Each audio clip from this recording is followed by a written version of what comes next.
weapon.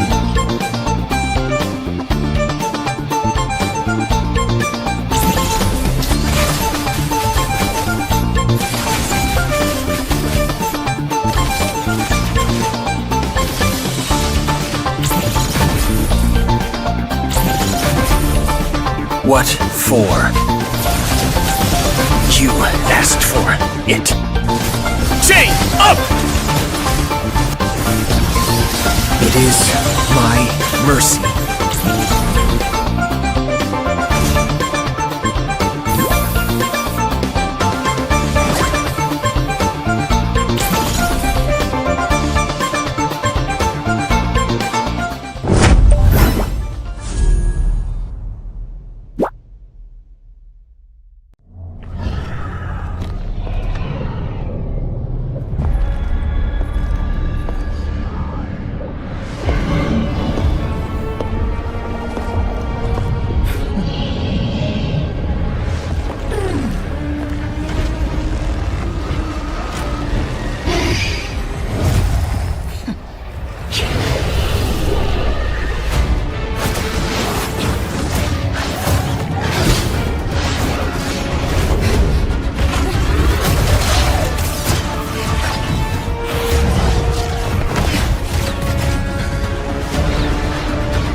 I am more than a weapon.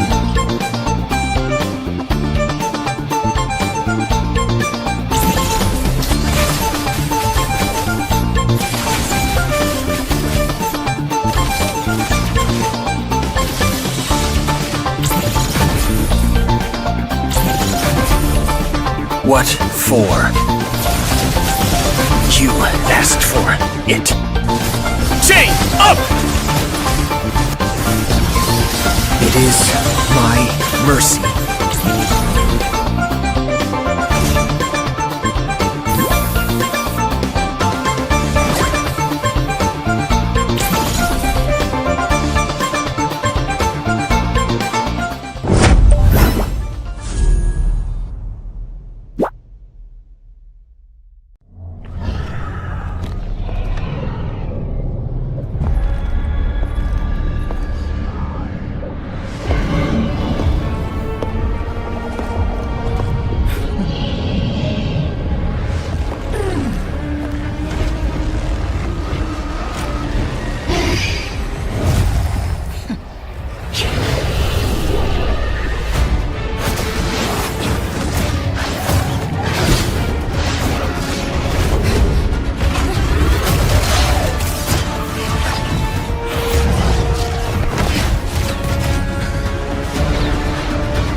I am more than a weapon.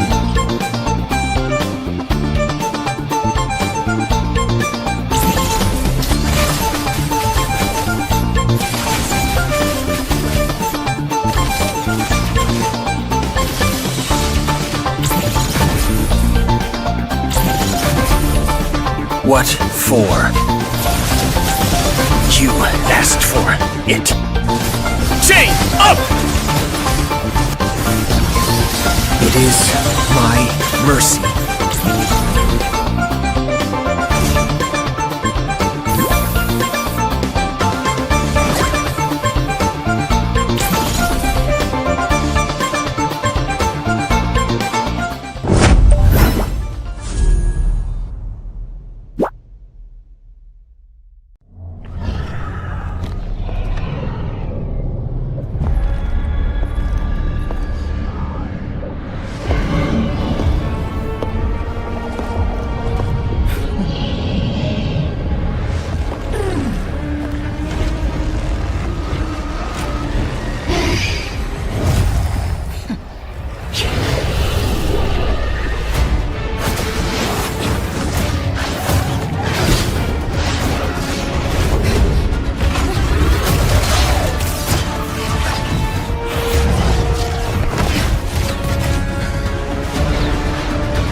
I am more than a weapon.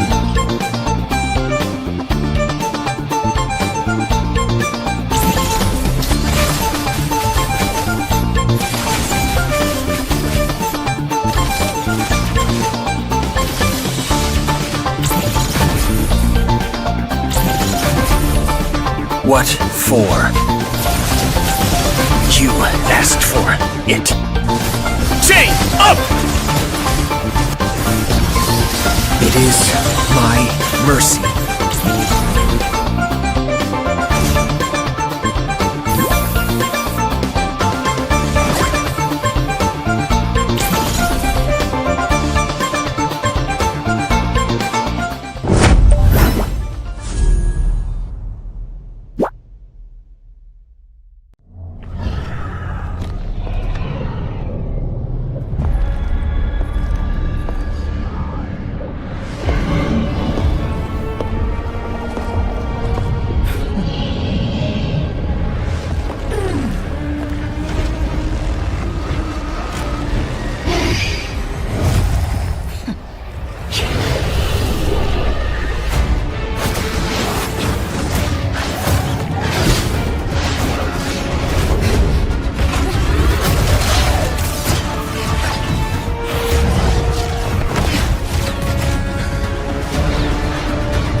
I am more than a weapon.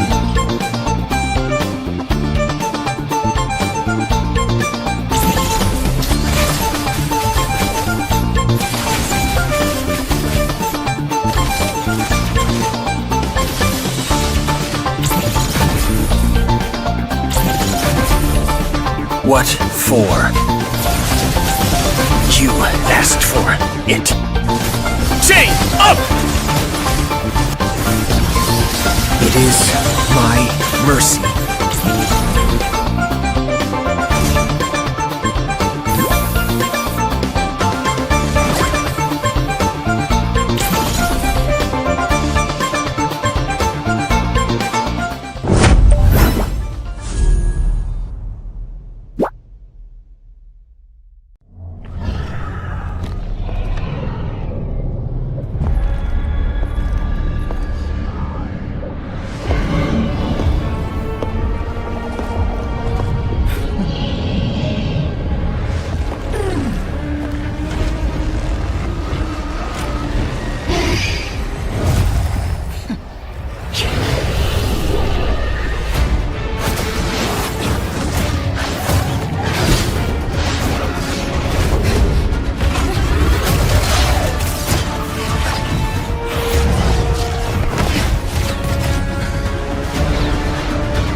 I am more than a weapon.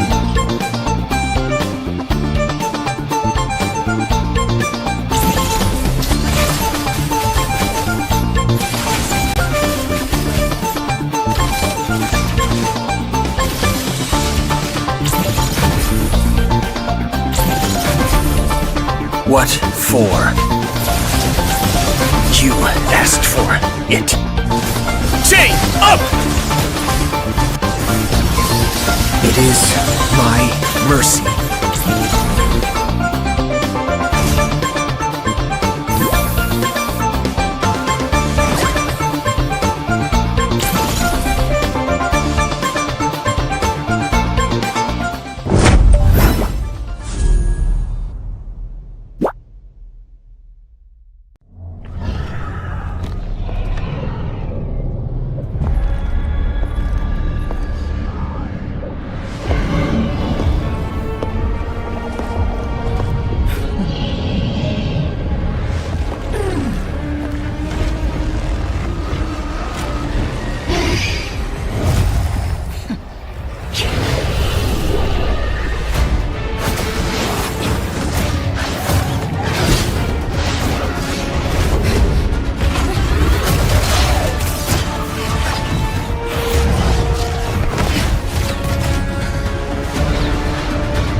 I am more than a weapon.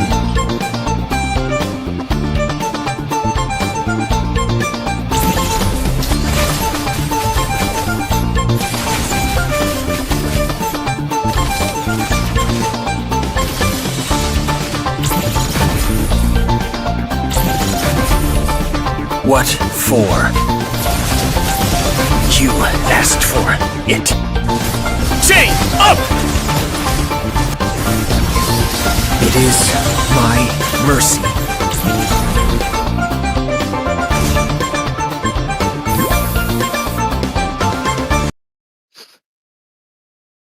Good evening, ladies and gentlemen, and welcome back to NCC National College Cup, of course, brought to you by Battleknights India. Powered by Vistan, of course, production partner is IGC Indian Gaming Corps, the one with these beautiful visuals on your screen. With it, today we kick things off with the round four. No more of those, round three, best of three matchups. It's going to be round four. I wish we had a best of four, but that wouldn't make sense, right? Round four, we're going to be heading into best of five series tonight as we get into two best of five series between, of course, the teams that have gone through all first three rounds, which is insane to know about because basically right now we're at the top 18. So you're not going to be seeing any more of those casual plays. What you're going to be seeing is the best of the rest, right? And with it, first team of tonight is of course going to be Armageddon Esports representing IIT Guwahati. Bunch of engineers somehow made it here, and the other one is going to be Ascendria Echelon from, of course, Ravenshaw University, Orissa. And the best thing about these two, obviously, two things about actually there's multiple best thing about this. Okay, first of all, Ascendria Echelon N3M, that player with the Hayabusa was the first game in this tournament and on stream, and that he was also the first guy to get the Maniac as well. So that's a really, I guess, a fun thing that I would love to mention. Second thing is, of course, that Armageddon was the first Mythic Leaderboard team that we saw on stream. So both of these teams have that first thing on their hand. The second thing I want to mention, I love the fact that one is from Guwahati, just like me, and one is from Orissa, just like my co-caster, Ash TZ. Like, look at the coincidences, right? Looks like it is a fated matchup. Taken this way, Ray, that there are a lot of things actually in this game which is connected to us. If you remember, the first final, I mean, a LAN final being won by Capis Esports, who was formerly right now known as Armageddon. The lineup was right now known as Armageddon, formerly known as Capis Esports, has been casted by you and me. That was the first time I casted alongside you. That If you is remember funny. I that. remember. Crazy. Yeah. Crazy. And this time also they're here, but with a new name, and doesn't matter. They have been known by everybody. Armageddon Esports. They have a fabulous history within the Manipur, and right now they are playing from IIT Guwahati, representing IIT Guwahati. That means they're playing from Assam state. And about Ascendria Echelon, it's from my own home. Ravenshaw University is kind of 3 kilometers away from my home. So I mean, it's very near. I always go to that university. I mean, there are a lot of my friends are studying there, and it is obviously a beautiful scenario wala thing in 4 baje ke around. You will see girls, boys. There's a big lawn is there. So obviously, I mean, uh, you know what, gedi marne jate hai kind of thing. So every boy is from Cuttack. Whoever lives in Cuttack, ऐसा हो नहीं सकता कि वो गया होगा नहीं गया होगा Ravenshaw. There are Damn, a lot bro. of shops as well there. Good cafes, and interesting fact. There is one MLBB cafe right now being open in that place. Okay, so totally new one. A lot of people don't know about it, but if you guys, any guys from Odisha is right now watching this stream, let me know. Have you went to that cafe or not yet? Because मैं अभी तक नहीं गया. I will go soon. So I just heard कि it is there in Ranihat, near College Square. There is a cafe Reinhardt. based on, yeah, there is a cafe based on MLBB. I mean, this is a huge thing in Odisha.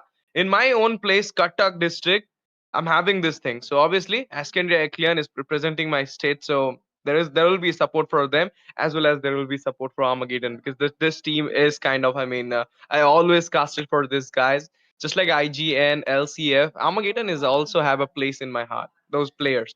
Sometimes things happen, that doesn't win the game, they throw the game, but doesn't matter. These guys are very professional. These guys have a lot of potential, and moreover they have a lot of discipline within them. So this game is actually going to be a big game in NCC. And let me tell you one biff going here, not a biff, actually a thing going here. When our referee asked, I mean, referee today became a journalist and went to ask some players some questions. So I got a hit conversation from Ascendria Echelon players. They told that today they're gonna show who is the underdog and who is the top dog. And Armageddon show told that you can don't talk, show the aggression in game. So Ray, this is going in before the match. What do you feel? Well, I'm definitely hyped for it. Of course, I love Armageddon because of their manager. Oh, Just kidding. Anyways, I do dislike it. I do dislike one thing: why they continue to ban Zushin. Please, Ryota, my homie, please play the Zushin once, man. There's no way you find Zushin hard, bro. Come on. Anyways, with it, of course, a little bit of fun trash talk, of course, and a few fun facts from, of course, Ash TZ over there. So if you're obviously from Orisha, Cuttack, Raven, if you're nearby the Ravenshaw University, or basically that place, right, where that MOBA55 cafe is, I guess if you're a player, do I guess visit it, of course, and you might, I don't know what does these cafes do. Like I have not been to single. I I do mean, not go to it's a cafes, normal man. cafe. It's just a normal cafe. I mean, you will just go and eat there, but with a, I mean, background of MLBB characters and all. This is the fun. I MOBA mean, just 5v5. yeah, MOBA 5v5. Yep. Oh I my don't god. go to cafes. I actually, when I first heard of the word cafe, I thought it was a food. And then my friend said, we are going to cafe." And I was like, "Yeah, you're eating cafe." I'm like, "No, I mean, we are going to obviously, cafe." And I was Ray, confused obviously, you know for a what? long while. People go to cafe when from evening, like 6 to 8, and 6 to 8 we are here. So how can we go to cafe? To be fair, Tomorrow that's there true. will be a holiday, guys. Tomorrow there will be a holiday. So tomorrow, me and Ray will be going to cafe. We'll Nah, do a bro, video it's call. too He from expensive. Assam, he Bro, from Odisha. one cup of great chai from my mother's hands, like this That size, is the like cafe. it is so good. Okay, nothing beats mother's food, of course. My mom's tea, so good. And if you try to get this size of a cup in a cafe, okay, because obviously I've seen the menu, I've not gone there, Yeah, but in a menu, 320 yeah, rupees. I get this yeah. for free from my mom. Why would I spend so much money to get that? And I might not even like it because nothing beats mom's food. if, Yeah. if it beats if it beats your mom's food, I think. Nah, I'm not gonna make that joke.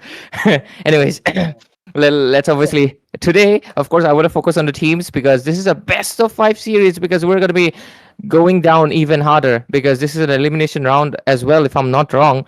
Yeah. And it's no more best of 3 series because in best of 3 series, you just gotta get 2 wins, man. 2 wins and you're done. Here, you get 2 wins. The game's not over yet. You gotta get one more win, and just in case the opponent picks up a win, Eh? boom. Yeah. What is What this? is happening? Armageddon.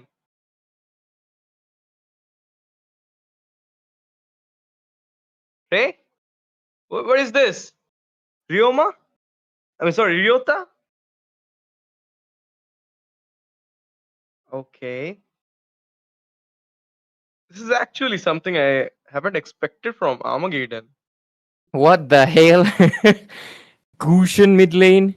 Unless it's a misclick. I mean, if it's intentional, boy, I have no idea. I don't see any reason you'd need a Gushen mid lane out of all the heroes. Homie, come on. I don't know. Hello, Yuri? Really, I mean, Yuri, what is I'm, your team I'm doing? I know they pick yeah. and pick. I know you can pick Cyclops and stuff and still win, but that was round 3, guys. Come on.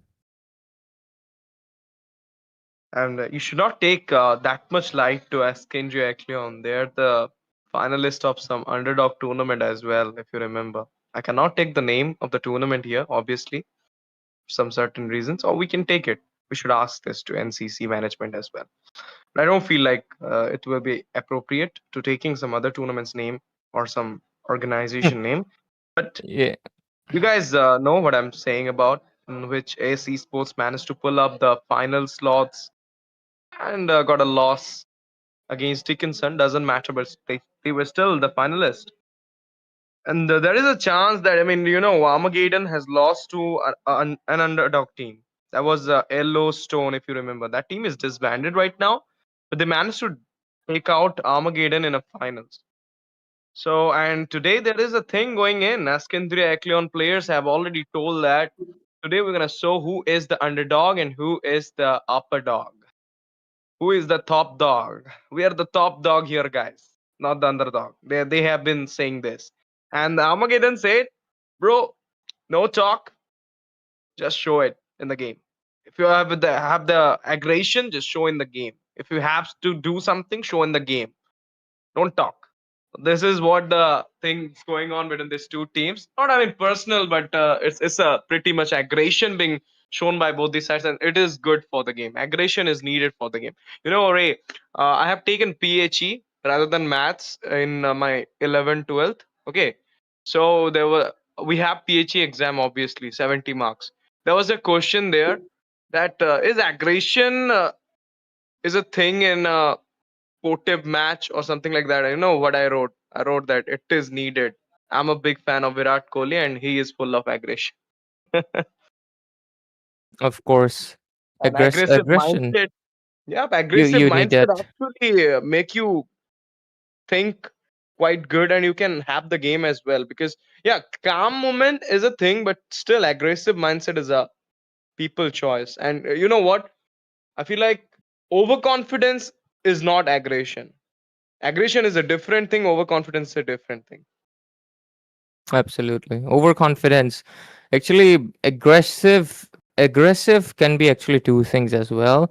As in, like, it can stem from overconfidence. If you're too overconfident, you can go in blindly and you might be seen as aggressive. But the good aggression is basically when you have it planned, when you have a thought into it, what you're doing, then you put the aggression there. Well thought out aggression is very different from the overconfident one. Overconfident one is, it's less of aggression and more like they're ignorant and they have lack of like information, and because of that they're so confident they seem aggressive but they're not actually, they just don't know what they are doing. And that's the difference between overconfidence and aggression. Aggression is actually very important, especially in a game like these esports games in general, where you have to show aggression in moments that definitely requires you, because if you play too passive, you are playing the defensive game. Unless your composition can work with a defensive lineup, uh, you basically lost it the moment you start playing very passive.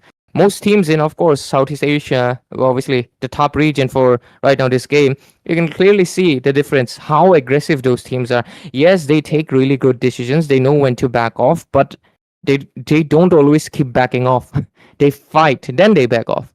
But a lot of teams here right now, they kind of play in that back off state for a little bit too long. But the draft has been done. Ascendria Echelon, I don't like the Khalid pick, gonna be honest. But I've seen a few people, pull up the Khalid. But still, I don't like it. He's not meta. He doesn't provide that much to the team except for fast rotations, which could have been given by the Hilda. I don't know why they banned the Hilda. Well, if you ban the Hilda for the Hayabusa, kudos to you. But on the other side, though, goddamn that Gushin. I don't see the reason, like, why. If your goal is to kill steal, go for it. Because Gushin is not going to provide you anything. Ray, do genuinely. you see that? S doesn't have a mid laner. Ascendria Echelon? What the hell? Harith mid lane? Go lane it is, I believe. I don't think What are like these teams doing, man? Khalid will go I'd for either, if this is not a draft glitch, what are these teams doing, man? Like, was the trash talk too much or something? I know it's a best of 5 series. First game is Indian teams, they test the waters. They don't go all the way. Like, even top teams, like, you can clearly see Tartarus, right now Crooks, Requiem, IGN, they all test the waters in a long series because they hide the cards under their sleeves like this. Like, they'll pull out those heroes later on. But to go full troll mode, I am not that much of a fan of it. But wow, what the hell? Esmeralda got a little bit cocky. Salt of Paul will get taken down and become the first blood. Who's the mid lane? Kalia mid lane? Is it Kalia mid lane? I don't know who's the roam. Oh no, it's Khalid mid lane. Yeah, Khalid mid lane. Yep. But look Anyways, at ladies and gentlemen, Land of Dawn, welcome in. This is going to be the round 4 first match of tonight and the first match of course, this round as well. Best of 5 series. Khalid with the aggression might get the kill with the passive and will also get taken down. But 2 kills right now into the hands of Ascendria Echelon. casting as myself, Ray, and I'm joined by STZ. And let's see what this game entails for us. 1 week before, I was praising Electro's Kadita. Now I'm gonna praise its Khalid. This is the task for me, guys. From water to sand. Okay, from water to sand. Nice thought, Ray. But this is the aggression they were talking about before the game starts, and they're right now showing it as well. 0-1 to Electro is literally raising with that bloodlust right now. Oh my goodness, wow. That execution though. Oh, Mountain Chocolate just not used. Ugi Shadow kill coming in as well. Going back. No fatal it is though. But still, it's a 2-over-1. My goodness, Lapu taking out Esmeralda there. And he's going against the two people. Might be taken out at this moment. Oh, yeah. Kacha was giving the final blow. Quad Shadow just got connected. He doesn't have Ugi Shadow kill right now. In the meantime, in the bot lane, we just saw that Harrod managed to take out Granger. My goodness, Gushan enters into the chat right now with the double on the high end Kalaya. In the meantime, Kacha falls down. A lot of skirmish happen. Trade goes to Ascendria. I was about to tell that, but then the throttle got pulled out. Yeah, for now at least, the side of Armageddon Esports did make a clapback. Lapu though, very aggressive gameplay, love it. But anyways, 4-5 score right now. The turtle obviously went into the hands of Armageddon Esports, and with it, I still doubt that Gushan pick, man. I don't doubt you, Ryota. I doubt your hero, man. What is that Gushan? Yeah, you got 2 kills, homie, but why? I feel like giving those 2 kills to Josie would have been a little bit better. But anyways, let's see what this game entails for us as we head into a still early game. Until the second turtle, we will most likely see a few engages on few, like obviously on the side lanes most likely, because of course they're the bone of contention right now. But let's see. Kalia trying to vision someone, trying to eye, but doesn't find anyone. 3 people in the bush. They don't find anything just yet. Yeah. Ray, this is actually a big game for both the teams. If Ascendria Echelon pulling it away for themselves, they will be into the top 9. That was the biggest thing they can ever have in this game, obviously. And another fact is they're gonna make sure that they will be executing out one of the mythic leaderboard team. In the meantime, 2v1 there. Ranger was not aware of the Hayabusa, but the ambush strategy just got into play. Hayabusa managed to secure a kill onto the Granger, and I was talking about it. Ascendria Echelon will be eliminating out Armageddon if they are going into the next round. And Armageddon, being a mythic leaderboard team, if getting, lost by a underdog, it is actually a big thing as well. So let's see, this game is going deep, and till now, I can say that it is tilted towards Ascendria. Another fight comes in. My goodness, Tsunami Slam kidnap happened there. Raising Sandstorm is not there, but the Tornado Desert one is going into the hand right now. Quachado just got in the hand. Bravest Fighters used already. Yishin Shin falls down. Mega will be secured onto the Asma. This is not the Sawitak ball I know. Sawiltak. Anyways. Oh, Granger looking in trouble. Ito, he is getting really bombarded with those engages. Red team has slain the turtle. Bro, can you just believe this? Electro with a fighter into the mid lane is right now giving a lot of hardship to the whole Armageddon Esports, one of the mythic leaderboard team. And Ace Esports is not even in the elite right now, and they're literally playing very well. As they said, today they're gonna show who is the underdog and who is the top dog. The statement is actually clear in the first game, even though you can say that Armageddon is testing their limits, betting the first set, but still, Ray, win is a win. Absolutely, look at mid lane. Now Tsunami Slam going in. Kimi is, or not, it was not actually Kimi, it was actually the double being secured by Electro. Not Electro, I think it's Max securing the double there. Yeah. Yeah, absolutely. 5-12 score right now. Ascendria Echelon, they're really leading the game extremely. Man, Ito is just getting bullied every time he goes to that bottom lane. There's 2 fighters on his behind. Electro will chase him, but at least this time that flicker will save him. But that's a 120-second cooldown, mate, and he will be facing that trouble. Of course, I definitely think having the Gushan is going to really negatively impact their game, man. Because, he can get kills, but do you want a kill take her from a mid laner. No, you want some utility. You want something from a mid laner, not another assassin. Selena gives vision. That's the whole point of a Selena mid lane. And she can also stun people. She gives crowd control, right? And then she also has the burst. What does Gusion give, bro? Genuinely, this is absolute. I wanna really criticize it, but damn. Well, I'll just take it. Armageddon Esports, they're pulling back. They'll wait for game number 2 and see what will happen.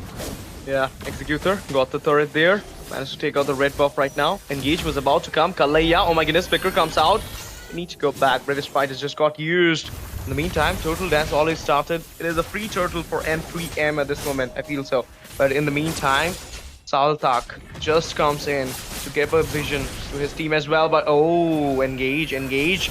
Got Shadow being used at this moment. He's coming back for the turtle. Oh my goodness, it is Max taking out the turtle there. Fight comes in as well. Oh, Tsunami Slam, killing spree for Max onto the Zozy. In the meantime, Esmeralda going for the fight, but the Max is still standing on the 2 people. And in the Fame, okay, is about to get executed, but managed to pull it out by going with the AOG for a save. Rhapsody comes in, Kalaya goes down there inside the turret. A lot of damage onto Electro. Electro needs to go back. Okay, he used just Sand Guard.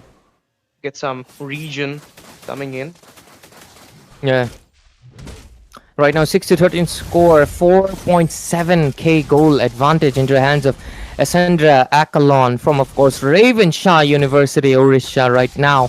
And with how the game is going, you can clearly see that they have 3 turrets down already, a very massive macro, tier 1 down in every lane. Armageddon did equalize it on that bottom lane, but nothing else other than that. It's not going to be enough for them to match it. Electro's mid lane Khalid is just working out real wonders for now. But let's see what will happen as we progress towards that 10 minutes of the game. And let's just wait it out, right? Because of course, maybe in the later phases, the Granger can do something, the Yishinshin can do something, but it's looking slim. Look at that into the bottom lane. We might see an engage pop up really soon because they're gathering their Kalia ready to go in. Yep, and in the meantime, Max goes for the bravest fighter there. Oh my goodness, Ryota pull out to the safer zone, but the red buff will not be spared. It will be taken out easily. This side of Esports right now. Oh my goodness, look at that. Engage from the Kalaya. What's the name? Minato Kamikaze. Namikaze or Kamikaze? Kami means God. He is the God. Obviously. This is an insane name as well from the roamer. Right now, another engaged 5-man right now. Oh my goodness. Raising Sandstorm just got into the way. Examine first popped up, but AOG will be pulled out for a save at this point. In the meantime, 4 members are taking on the drop. They go for it. Can they go for another kill? Let's see. Quad Shadow being used. Mark being done by the Mountain Chocker, but Ito will fall down once again. Ito को इस match में तो पूरा रख दिया है अंदर करके. Damn right. 16-15 score right now. 6,000 goal lead into the hands, and almost how many turrets is that? It's still 3, of course. Tier 1's only down. Armageddon Esports trying to equalize it by taking the top tier 1 as well from the hands of Ascendria Echelon, and with it looks like we're going to be witnessing the side of course, Armageddon Esports. It's looking really interesting. Damn. Let's see what will happen as we progress into our post 10 minutes match of the game. This is where we get into, okay, looking at the itemization. Yushinshin building towards that 3 cooldown item as well as 2 damage. Granger on his 3rd item. Gusha, that's just 2 items and not exactly the most burst. On the other hand, the Hayabusa with Blade of Despair done, building towards that, of course, anti-heal Deadly Blade. And Harith, oh my god, he's basically full build. Those 3 core items, he's going to be dishing out the maximum damage. Khalid is obviously going for the tank build. Love to see it. Going for the right one. And Max also has the Queen's Wings. It's looking very dire, but at least they have that holy defense. The Lord will get melted out easily. This is a successful defense. Armageddon will buy out some time for themselves. Yeah, but how much time is there for Armageddon in this first game? Oh goodness. Oh my lord. The Harrods damage is too much at this moment. Gushin goes in, managed to take out Kalaya. Monster coming for Harrods. Mega kill for Max. Killing spree going for the Hayabusa. 3-man down with the Zaman Force once again popped up. There are a lot of Not a lot of minions though, but Hayabusa securing the double on the Ethos, shut down by the Totkacha. Doesn't matter, Fame is the only one, and the cannon minion going in. Zamanforce popped up there right now, locking out the base. Game number 1, easily going into the hand of Ace Esports. Odisha, Ravenshaw University, making a lead in the game of Bo5 between Team Armageddon versus Ascendria Echelon. IIT Guwahati versus Ravenshaw University from, of course, Odisha. Right now, Odisha stands tall because what the hell was that draft? Having such a poor mid lane hero affects your game severely. This is why you do not pick Gushan, guys. Nope, don't play Gushan. No matter how much of a fan that girl might be, it's not worth it in the tournament. Go ahead and do it in rank, buddy. Just kidding. The whole point of a mid lane is provide some form of utility. Vision, Novaria, Selena, stun. Of course, almost any mage you can use it for the stun one, but Zushin, the best crowd control basically. And third, utility. Valentina, Faramis, right? Those are the mid lane options. What does Gushan provide? Only thing he's going to do is secure a kill. At that point, just play Joy mid lane, or I don't know, any mid lane that just all it does is kill. And even in killing, Gushan is so bad at it because his burst is not good enough, because he needs a lot of farm, and that is only possible by playing a jungler, which he cannot do because he's a mid laner. So I think that was a horrible mid lane pick. I don't know why, but Armageddon, I think they're just plain. They're like, yeah, we'll let you get the game number 1.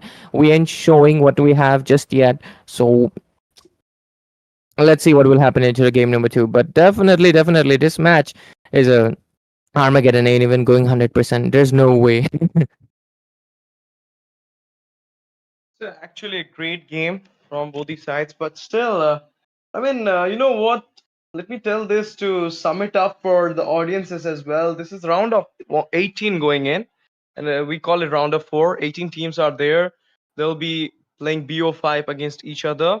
9 teams will be selected for the round robin, and then they'll be playing a round robin with themselves. It will be the last round of the NCC tournament, summer. And then we'll have top 8 teams sharing the prize pool, just like mentioned, a mammoth total 250,000 diamonds plus 55,000 cash prize. And why this match is so important, this game as well as another game I have in my mind, which will be a remarkable game in this NCC. Obviously all the 9 games will be remarkable, but that game will actually be one of the best game in NCC. It will be Elusivity Esports going against LCF. I think it is on 10th, if I'm not wrong. Wow. Our production partner, IGC, putting in the work. MVP of the match. Going into Ascendria Echelon from Ravenshaw University, Harrod. Wow. This is amazing. I love the 3D Harrod. I need someone to get an MVP with Zushin. Please, mid laners. Asuna, please. Please, buddy. MVP, I need it. I'm gonna talk to them. I need to talk to them. Wait. I need to ask them. No, Ray, just think about the deepness of the draft.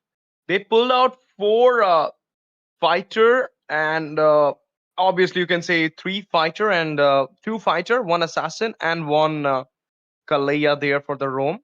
It can also give you a heal. They got the healer. They got 3 CC actually. If you add Khalid into the crowd control, Hayabusa is for the finisher job. And then they were lacking with the magic, so they chose the Harith into the goal lane.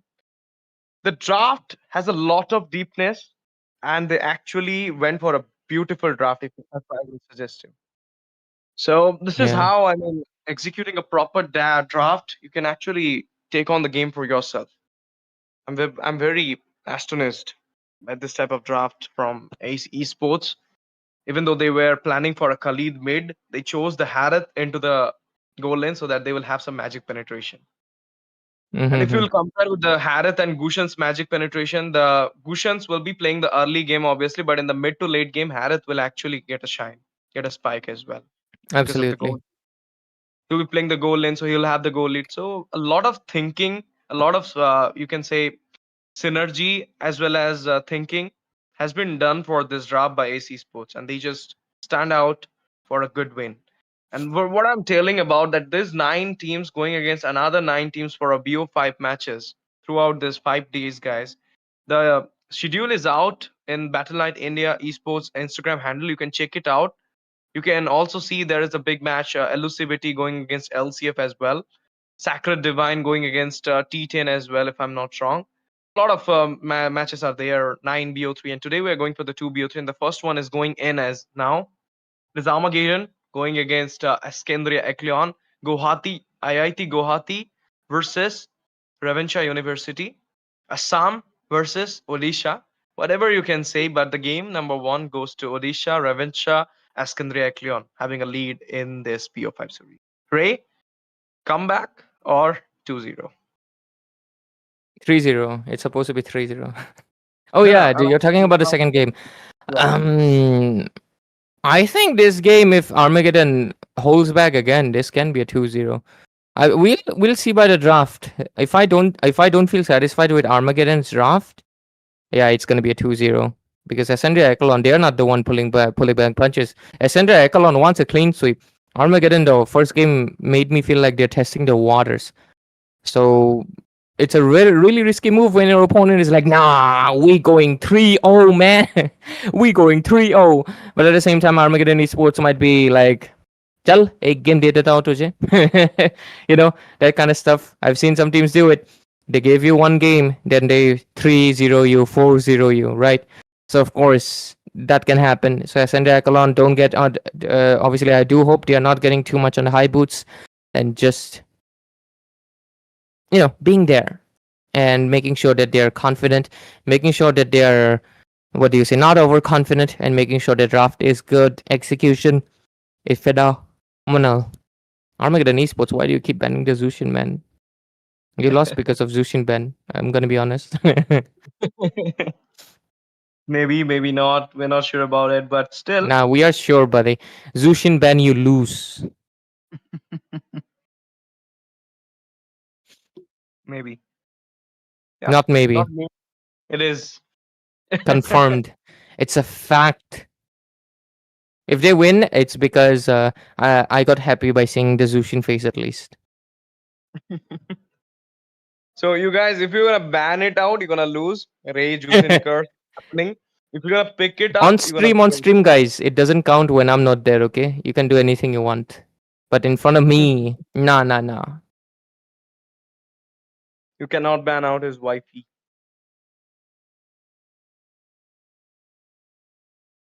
So the draft is on for the second game, guys. Ascendria Echelon going for Lancelot Kalea. Okay. Not a Kalea though. Kalea was actually a good pick from them as well. Maybe. I mean, they're gonna have first pick. We're trading it out with 2 picks for Armageddon. So that's the reason. Banning out the Kalea. Now second ban comes in. It's a 1-1. Respect. Obviously for the meta, not for the user.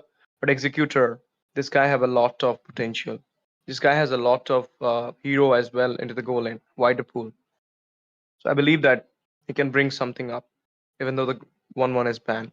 Oh, Farsa, another ban list. CC still open. A big hero who get prioritized in the first pick, obviously. So Armageddon, are you planning for the CC or you're going for a Ishanshin ban at this moment? Okay, last game they went for the Ishanshin though. Doesn't happen on a good side. The Hayabusa actually okay. Well, how can I say this, guys? N3M, you know this, Ray?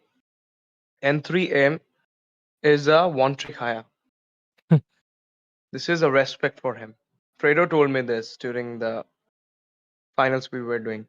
So N3M ko haya diya, to tu gaya. That's the thing. That's the thing for N3M. So now let's see what N3M will be going. A lot of heroes open. They banned the Jushin. You can actually go for Bakshia here. Yeah. And they do. Of course. That's why I don't like the Zushin ban, homie. This is basically saying... literally, last game, we saw, 4 fighters for that whole reason. No Zushin. Just go all fighter. There's no one who can counter you right now. Like what? They're gonna pick a carry? No, they did not. They picked a Granger. That's why. Armageddon Esports last game draft was like legit. That is not a draft. There was no synergy. There was not much thought. It was like, yeah, just pick these heroes, man. Genuinely, I think they were playing, man. I think they were just playing. I want to see if they're gonna be serious on this game or not. I do hope they are because giving 2-0 to your opponent is crazy, bro. I do think Armageddon Esports has to put 100% if they want to continue on, man. I mean, people can do reverse sweeps, right? 2-0, then suddenly 2-3. That is like more, ego, more flex. But why do you want to do that, man? That's so risky. And yeah, there we go. Armageddon Esports. Finally, this time around, they're serious. They pick up the CC and the Gatot. Hopefully, Yeah. the next few picks will be nice. The Kadita is still open for either Ascendria Echelon or Armageddon Esports to be picking it up.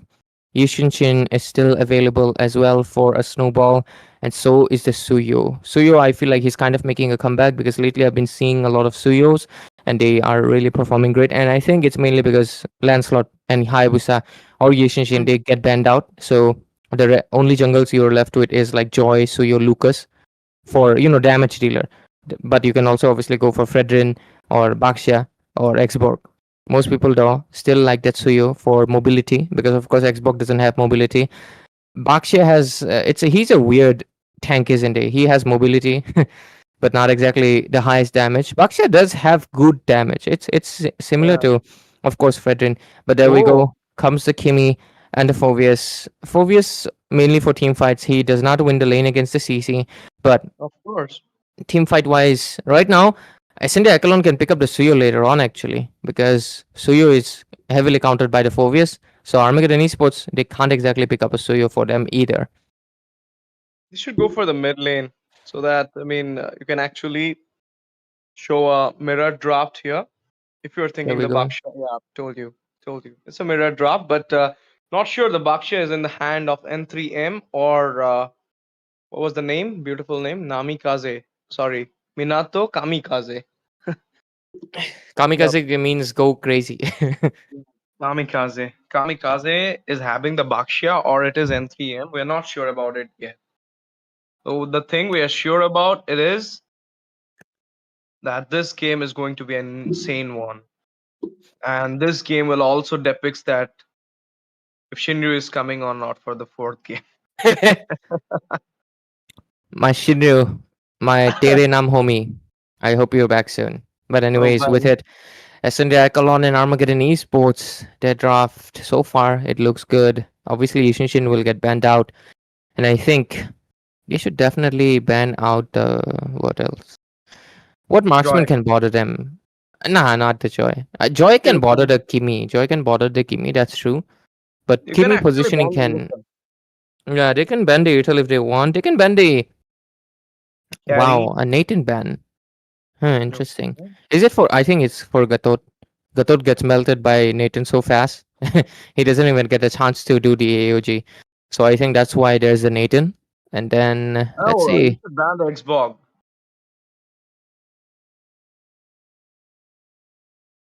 As esports should go for the Xbox ban.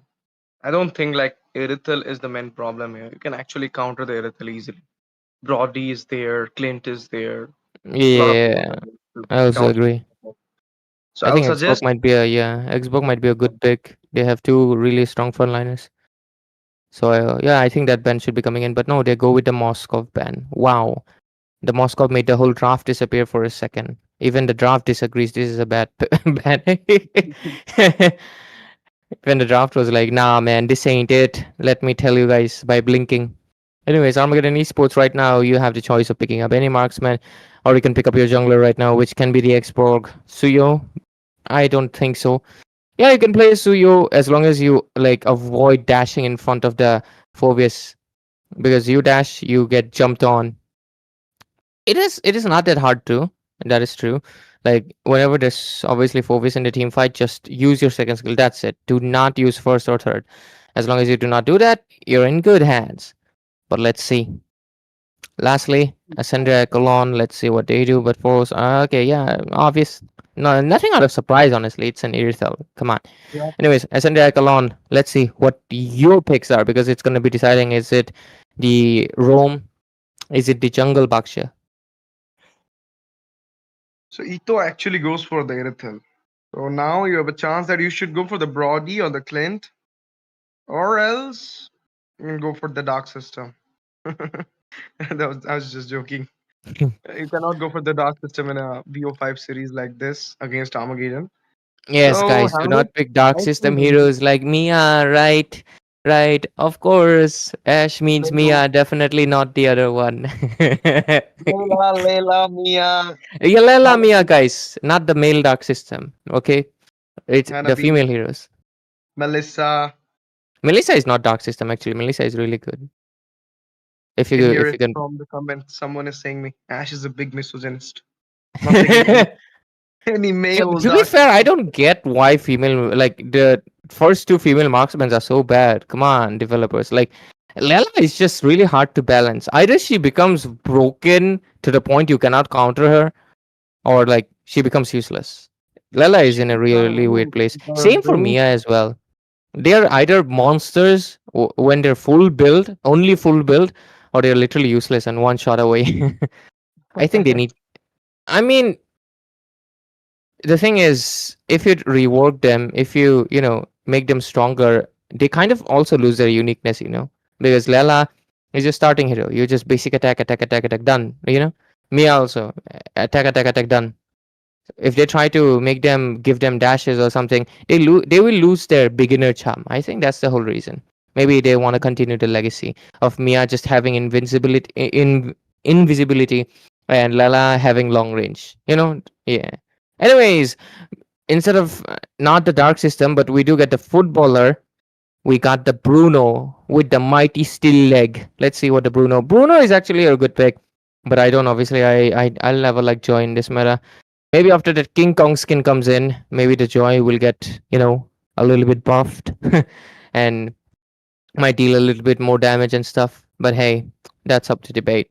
Let's see what will happen as we obviously move ahead. The draft has been done for this best of 5 game number 2. Oh, sorry, 2, yeah. My nails are not black. It's you can see it will become pink if I move it. Yeah. It's yeah, it's just reflecting, guys. Anyways, ladies and gentlemen, welcome to the Land of Dawn game number 2 between Ascendria Echelon from Ravenshaw University, Orisha, and Armageddon Esports representing IIT Guwahati. Already, Ravenshaw University got 1 match point. Let's see if Armageddon can clap back or Ascendria will show themselves to be superior. But at least by the draft, Armageddon does look like they are in a better hands.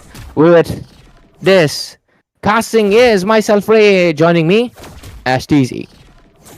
Ash TZ, yesterday we had after you left, we had 1 game, right? And that game had so many TZs. We had Gat TZs, Dark TZs, Abyss TZ, and Bun TZ also, got the giveaway. I was like, why is Ash not here?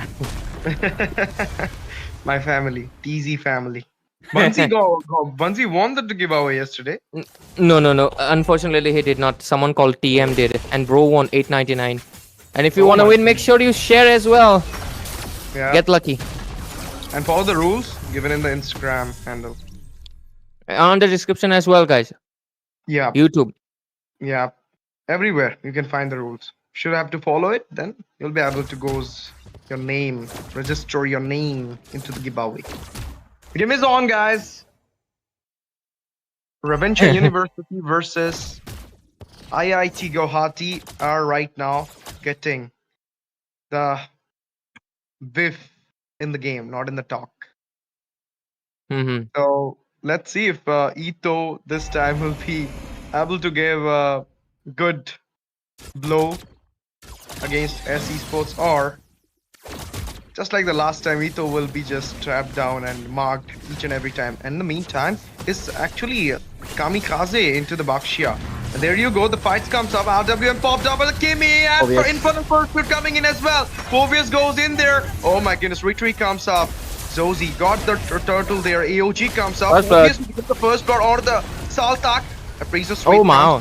This time, they'll be getting their hand onto the Bakshia. Kamikaze falls down with the Saltak, but now Phobius going in. Max once again showing his max. energy in the game. But let's see if he's able to do anything. No, he got taken down. And there you go. Invasion is happening right now. Without a retreat, not be a good thing for N3M. He cannot take it down there. Oh, Who got Pedrin it? got the Was it turtle Josie? and Zosie. Hey, Raita. Oh my god. Wow. That is so Man close. survived. Has been slain. But now, once again, Kamikaze will be falling back. Man, I wanted Electro to play Udra just once. Anyways. This guy is better in Kadita. I will Yeah, always but you get it. invoke her. Electro, Udra. Electro, Eudora. Yep, I got it. And so if anybody have the Vivo phone, they can also use the Eudora. You got the Yeah, yeah. Vivos. Yeah. If they use Vivo phone, it would be nice. But anyways, right now it's the All the- IQ's age. Yeah, With this them. is IQ stage, guys. Oh, 1 for 3 Nice score. one. he's about to 1000 dare to gold. take out his raid buff, but didn't got the Mhm. chance though. Armageddon 3-1 is the score. They're actually getting serious in this game right now. The early game advantage is still there in their hand, but going with the Joy into the jungle was not actually a good choice from Absolutely. Echelon. Until I see a Joy buff in the patch note, guys, I will always say it's a bad pick. Unless suddenly Joy starts to deal more damage after his skin, you know? But anyways, wow! Traction pulse. Yeah. 4 people got into the hand, but doesn't matter. They managed to take out Kamikaze once again.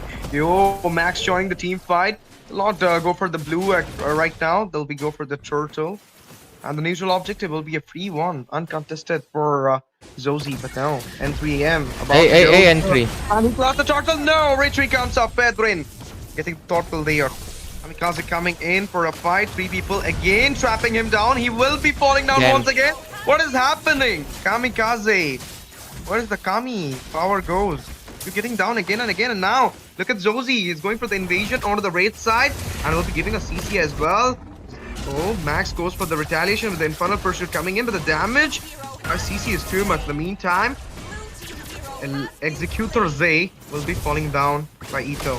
There you go. Once again, Kamikaze comes in. Cut and call just Oh got my in the God. hand. A lot of damage coming in with the yo-yo bleeds there. So there's 2 people. Ito. They're going inside the turret. Gatotkacha finds the kill on the Max. And there you go. Kamikaze for the 5th Fifth time. time. Falling down in this BO5 series. What is happening? Ascendria Echelon. It's not even having a mid game here. They're totally gapped by Armageddon Esports. A domination is clear. Ray builds are on. Nothing much out of, obviously. Kimi going for that glowing one. Bruno with the Hass's Claw. So is the Airtel. Airtel and Bruno have the same build. So they'll obviously make similar. CC already has a War X, so Eve and Kimi are kind of close, but if you notice, Eve already has that advantage, of course, that magic crystal. I know, not crystal, I forgot the name, but yeah, you get my point. On the other hand, okay, RWM AOG doesn't connect into anyone. Comes in this time, maybe. Gatotkacha will be falling down. A fight comes in. Oh my goodness, N3M finds the kills there, but Kamikaze falls down for the 6th time. This guy is actually beating in this game. But look at Ito right now going in aggressive mode. And a lot of damage with the heavy crossbow. Finds a kill onto the Kimi there. Ryota falls down. Without the knowledge or awareness of the Ito coming in for aggressive attack. Now the red buff is in danger. N3M going for the contest. Okay, finds Ryota there. Flicker Wow. comes up. Oh, Kamikaze just Nice goes flicker. in, but didn't find the way onto Ryota. Free red buff. Hey, Ryota, hey. He stole it from Paul, man. Paul was taking it for so long. Bro was like, nah, mine. Anyways, to be fair, Ryota is... I definitely think they were trolling in the first game, man. Because look at this. This is crazy. They're bullying Ascendria Echelon right now. Especially Namikaze. 6 times dead, and I think this might be 7-1. Oh my god. Yeah, he maybe falls down now. He managed to escape back. Attraction pulse, they are coming in. Pedrin, oh my Hey, goodness. RWM. Is going in there. AOJ for the save. Managed to escape back. There's none other than. Oh my goodness, Appraiser's rate. Zosie got some mega onto Namikaze. Kamikaze falling down for the 7th time. Good luck, boy. Hala for a reason. Blue team turret has Now 3 members are hunting into the second tier of the mid. Easy second tier coming out for the side of Armageddon into the mid as well. Okay. Will they take out the blazings as well? I feel so. Yep. No, the blazing goes off. Ray, 7 minutes, 55 seconds of the game. Blazings goes off from the mid. Lord about to come in 50 seconds. Armageddon might pull the game out in just 12 minutes, I feel so. Yeah, I think not 10 minutes. 12 minutes is actually a really good guess, Ash. Unless Armageddon just from the first load decides to go Rambo and all in. That would be crazy. And that would be a slap to the face for Ascendria Echelon. And that would basically show, oh, look at that, bottom lane. Man, Namikaze as well. Attraction falls, but doesn't matter. It will be a Tokata taking out Namikaze. He also taken down. 1 for 1. Romer for Romer coming in. Okay. Fame is actually playing very aggressive, therefore he's getting down. Doesn't matter. Goal lead is still a lot at this point. It is 7k. I definitely think. Okay, look at M3M going for the contest there. Will be using the electrifying beast to goes back into the safer zone. It's a safe. Forcing out for the safe. Windstalker. Oh, it's a Trinity complete, I feel so. Trinity, funny enough, it's actually, I guess, fornity or what? Quadruplity? Because crit rate needs 4 items, you know. Berserkers, Windtalker, Hasa's Claw, and the last one, the Dragon Spear. Anyways, 3 for 13 score, 10 more kills into the hands of Armageddon Esports, 8,000 goal lead. And look at that, okay, he has 3 crit items. Bruno building towards his, obviously, third one. Should be a rose goal actually, because Bruno right now really needs to survive. He's getting too much damage. Joy building towards that Holy Crystal, and Kimmy building towards that Feather of Heaven. Okay, he just built that recipe item and gonna be going for what was concentrated energy. Yeah, he's going towards the concentrated energy. Other than that, Eve with the 2 core items gonna be dishing out the most damage. Nah. Not your day, my boy. Not your match. Previous one, you were with the Kalia shining out, but this time Bakshia wasn't your game. And in the meantime, okay. Oh, he managed to pull it out. Back into the safer zone. WM popped up. Heavy crossbow comes in. Make a kill for Ito. He's going in. Inhibitor falls down. Lord infiltrating the base. We're absolutely thinking about 12-minute mark, but the 10-minute mark is on for Armageddon. Unstoppable coming out for Ito onto the Bruno there. They'll be locking out the base. Second game will be an equalizer. A tie from the side of IIT Guwahati. They just went a rampage mode in the second game to secure 1 point for them in this Bo5 series. Armageddon, good luck, guys.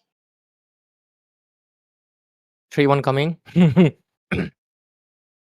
Because Armageddon kind of showed Ascendria, this is how we draft, this is how we play. Because that first game, I feel like it was just testing the waters or letting them taste some of their water. Like, yo, go ahead. Because that first game, you can clearly see, right, the difference. You think this is not the Armageddon that played in the game 1. But I definitely think game 1 was a test for them. And I think they wanted to give a little bit confidence or maybe a gleam of hope to the hands of course, Armageddon Esports. Sorry, Ascendria Echelon, like, you might win this. But looks like they're not. Because look at how dominative this game was. 10 minutes, the game finished with 1 Lord only. They charged in so heavily. And they had the meta picks all around. Not to mention Riot on the Eve as well. I definitely think that, what is the word? This can be a 3-1 right now. Absolutely. Unless Armageddon decides, you know, they decide 1 more game for fun. But I definitely think this is a 3-1 chance because Armageddon just showed. Look at the domination that they gave. Ascendria was not able to do anything. Hi, Ash. Yeah, I'm just hearing it. Just watching the game. I mean, just processing out in my mind that is it actually Armageddon playing with the hopes of Ascendria, or is it Ascendria playing good game in the first one? I'm not sure. But Nah, that Gushan pick. That Gushan pick, bro. Riot legit did nothing in that game. Definitely think Armageddon was just pulling back. They were like, yeah, man, whatever. There's no way. There's no way you pick up a Gusion mid lane and you expect to win. You know. But anyways, MVP. It should be the MVP. There we go. MVP comes in into the hand of no other than look at that. Who's it? Say the name, Ash. It is none other than Zozy, MVP of the match, Fedrin. Look at the daddy Fedrin standing there with a KDA of 408. Gold, 7,831. Items, 3 already built up. Going for the fourth one. It was actually, I think, Queen's Wing. It was Yeah. about to build. And the Zozy, the name is there, guys. Second MVP goes to Zozy. First one was Executor Zay. So all these Zay, Zoz, they, they're getting the MVP today. I don't know why. But Electro. I mean, Kimi Pig was actually a great one, but look at the KDA of Namikaze. Minato Damn. Kamikaze. 092. Falls down for 9 times. Wasn't expecting it from him. And I definitely think he was playing more he's aggressive than actually needed. Yep. From the He beginning. had to play passive. After dying for 5 times, he had to play passive. I don't think he needed to go so ahead. Should have waited for the team to climb up a little bit, get a few gold. But he did not. He kept on going aggressive and aggressive again and again. And after that, I definitely think giving benefit of the doubt, the first 5 deaths. 5 deaths, Armageddon just took him, okay? He wanted to give his teammates some vision. He wanted to engage. He wanted to fight in.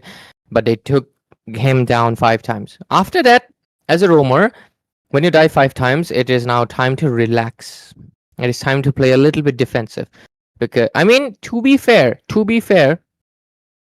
after the 7th death, you give less gold than a minion. After the 7 deaths, technically you can keep dying and you won't give them much gold because the system considers you as a feeder, and because of that they don't get much gold.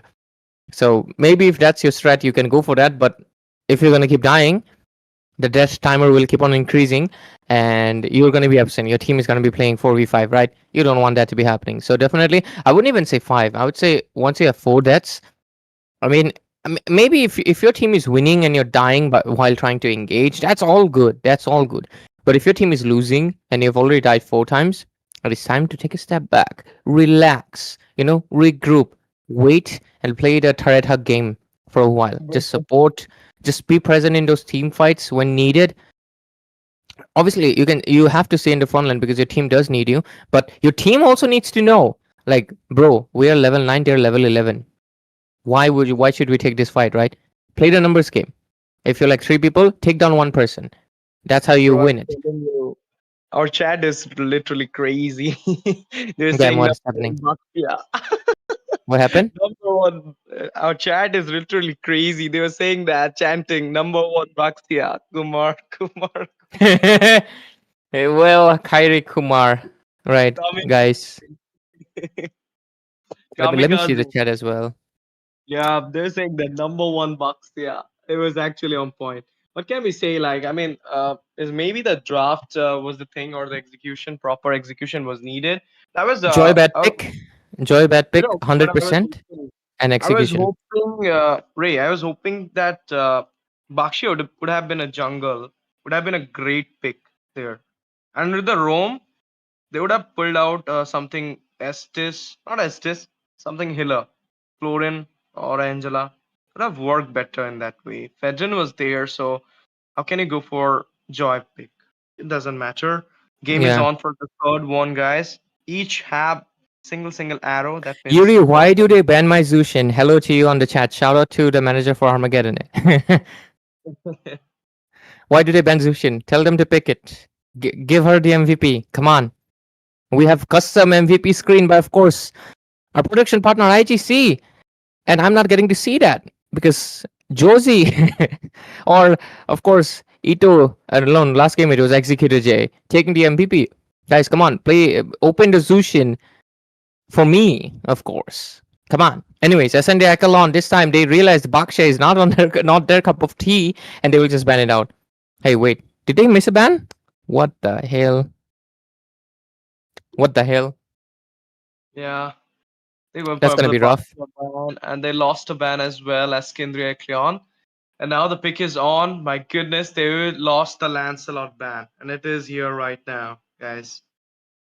Are you all sure Josie, about time to show your ching ching ching. Let's see. it? First went on to that Pedrin, MVP of the match, and now with the Lancelot. Let's see the zing zing zing can go for the well. But N3M Hayabusa will still be in the ban list. I feel like Electro is a good Jushin player, therefore they're respecting it out in every But game. they can pick the Zushin. Come on. Armageddon, have some confidence. You can pick the Zushin. Don't care what they pick. Don't care. I mean, you're already banning Hayabusa, which is the only counter for a good Zushin, okay? Riot, I trust you. Play Zushin. Come on, man. Game 4, Zushin. Or else, I don't know. I complain to Yuri. Anyways, Armageddon Esports, they pull up with that, of course, Phobius, to make sure Lancelot has a better time. Not to mention he was open and got taught. At least Minato Kamikaze will this time around get his fish lady. The tortoise didn't work for them, so they're gonna be getting this, of course, fish girl. She's we call her fish because she's like amphibian, but she's more like a those snake kind of a creature. You can clearly see her tail is massive. She's more into that you know lizard dragon family kind of thing. She's amphibian for sure because she goes underwater in her trailer. But yeah, she's definitely something in that family. But anyways, why are we getting so much into biology? I skip biology because I don't know why I skip biology.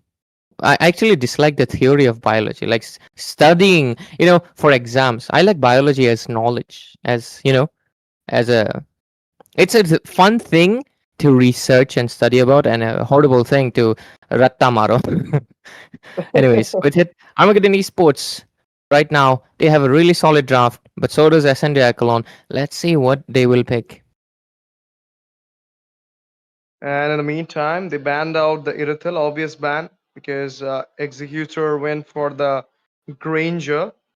So Ito, this time what it is, well, it will be a Bruno or a Moskov into his hand. Actually gonna see what Ito gonna prioritize here. First into the ban list as well, Ryota also having a little bit problem. Kadita being open might be a chance for Ryota to pull it up. Or if they are opening the Kadita, Electro can go for it as well because the first pick is on Electro. Ascendria Echelon will be going for the first pick. So let's see. Last man coming in by Armageddon. A mage or a jungler, who it will be. Fedrin once again. Or there'll be actually Fedrin will be a thing, Ray, because Lancelot is Yeah, there. I think just bend a friend in and boom, chill, Bing chilling, because there's nothing. Farsa's not there. I mean, Electro can play the Kadita, I guess, if they want to. Yeah, they can ban the Kadita right now. Yeah, they can ban the Kadita. They can ban They the should ban Kadita, it. and with it, I think the draft will be done. Fredin or Kadita, either way. I think it's gonna be Kadita most likely, if they are taking into consideration that Electro does play the Kadita. Unless they just want. Yeah, there we go. Wow. 1000 prediction draft, guys. I know Armageddon in and out. You repay me. But anyways. SND Echelon, let's see what your draft is going to be. You have yet to pick up your jungler and your mid laner. The Eve is open out for you. SND Echelon, sorry, Electro, come on, play a Eudora, man. It counters Lancelot, trust me. I want it for the memes, man. Your name is Electro. I want to see a Eudora on your hands. But anyways, they have the Eve. And what else is open? Not Luoi. Not exactly Luoi. Lilia, I guess. Lunox. Or they can go Khalid mid lane again if they want, I guess. Yeah, Lilia, they go with the Lilia. Very famous hero, right? Armageddon Esports right now, the last two picks, same mid laner. I think it's going to be Eve, man. I think it's going to be Eve or a Lunox, maybe. And for Marksman, no Irithel. We might see a Moskov. We might see a Moskov coming in. Maybe a Claude. What do you think? Yeah, Moscow might be a thing here, but Lilia being there, I feel like they should go with something like Burst to counter this burst as well. So Farsa is banned, Kadita is banned. You can actually go for a Louis, but Phobos is there, so Louis will actually work here. But other than Louis, if you're going for a utility, then Zetian will be a good hero as well here. But Eve, particularly, I will not go through it because Okay, Novaria. My goodness, they went for something other but a utility. And Harith comes in the way against a Granger. Ray, are you sure about it? Harith against a Granger? It will work. It will work, actually. It will work. Not in the mid game, but late game, Harrit work. Wins in the team fight. We've seen it. We've seen it many times, actually. Especially when you consider Ascendria Echelon, except for that Kalia, they don't have any crowd control. Unless they pick up the Fredrin right now. So Harrit has a really clear view of the Granger, can easily go in. Novaria is obviously going to be there. We're going to be seeing that new collector skin again. It's a really beautiful collector skin. I have yet to. You can try all skins in the tournament lobby, and guess who gets the tournament lobby? Top 8 of NCC, and that's why we're actually casting every day. That's the thing that you obviously have to watch out for. The top 8 teams will get tournament lobby, and then they can try out any skin unlimited times. But of course, do not don't just use tournament lobbies for that. They can host scrims, and they can also host their local tournaments for their institutions, because NCC is providing diamond support to the institutions that get to the top 8, along with 250,000 diamond prize pool and 55,000 cash prize as well. NCC stacked, but let's see whose lineup is more stacked. Fanny stacked though, in the sense of like very hard difficulty. So Ascendria Echelon, N3M. I haven't seen him play Fanny yet, so I'm looking forward to what he can do. But yeah, let's see. Armageddon Esports does have 2 good counters for the Fanny. So Ascendria Echelon, better watch out. Ravenshaw University, let's see what they do in game number 3 as we head into a 1-for-1, no 1-1 because she got banned along with my Zushin. I will Ryota pick Zushin. Come on, man. Game 4, Zushin. Anyways, ladies and gentlemen, welcome into the game. We dive in. Let's see what this match entails. 1-for-1 score. And let's see who wins it out. Guwahati or Orisha? We're in the game, guys. Are you all excited? Because this is the third game of the BO3 series. And if Team Ascendria Echelon winning this match, then we'll be going into the 5th game decider for sure. If Armageddon taking on this game, maybe the last one will be the next one. So let's see. We'll be having it and who will not be having it. But before that, the Litho will goes to Ascendria Echelon. That's a good start. I mean, they at least got the Litho there. And yeah, I feel like the draft is quite good from both these sides. So you cannot predict it out from now on that who wanna take on the bottom. Yeah, let's see. Because I think the first turtle is gonna be the main engage point there. At least Minato Namikaze this time on his Kalia, but even then he gets so poked. He has to get out or he would become first blood, but the Fanny comes in as well. Yeah, Fanny finds a kill onto the Novaria, my goodness. And now Fanny in a very bad position, might be taking out Phantom Execution. Josie pulled it out with Puncture comes in, but it will be Fame taking out the Kalea. Kamikaze falling down once again from the beginning. Wow, 2-for-1. Armageddon Esports already getting their 2 kills. Ryota fell down and they were like, nah, we gotta retaliate, and they took down 2 as well. The Fanny fell down along with, of course, Minato Kamikaze. Why do I keep saying Namikaze? Anyways, Kamikaze. Oh, Fanny! Fanny goes out. Fanny goes out in the safer zone. Now, Free Turtle coming in for the side of Armageddon. 2-1 score right now. 2-1. Armageddon Esports gets that free turtle because Fanny obviously cannot come in. Look at that. I told you. Hara insanely strong against the Granger. Executor will face troubles until he gets a few stacks. Oh, looks like Fame. Already his eyes there. But can't do anything. Okay. Hey, Kalia. Kamikaze is there, so he will be supporting out his buddy Executor here. Oh, he goes for the engage right now. Harith with the Vision coming in there as well. Rhapsody comes in for taking out the cannon minion there. And now it is actually, they're playing a very safe game, but Fanny will be an actual problem for Armageddon Esports here. But in the meantime, in the mid, oh my goodness, Kamikaze pulled it out. He goes back, but the snipe comes in. Ryota finding a kill onto that Novaria there. Not the Novaria, but onto the Kalea there.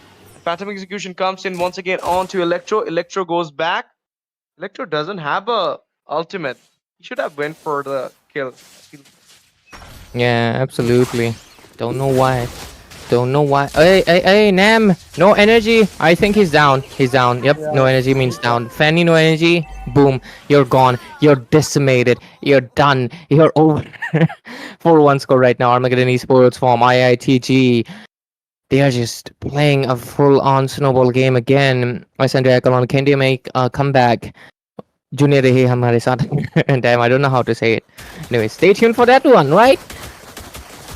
Yep, and now once again the fight goes in there. Zozy with the dive. My goodness, kidnap happened.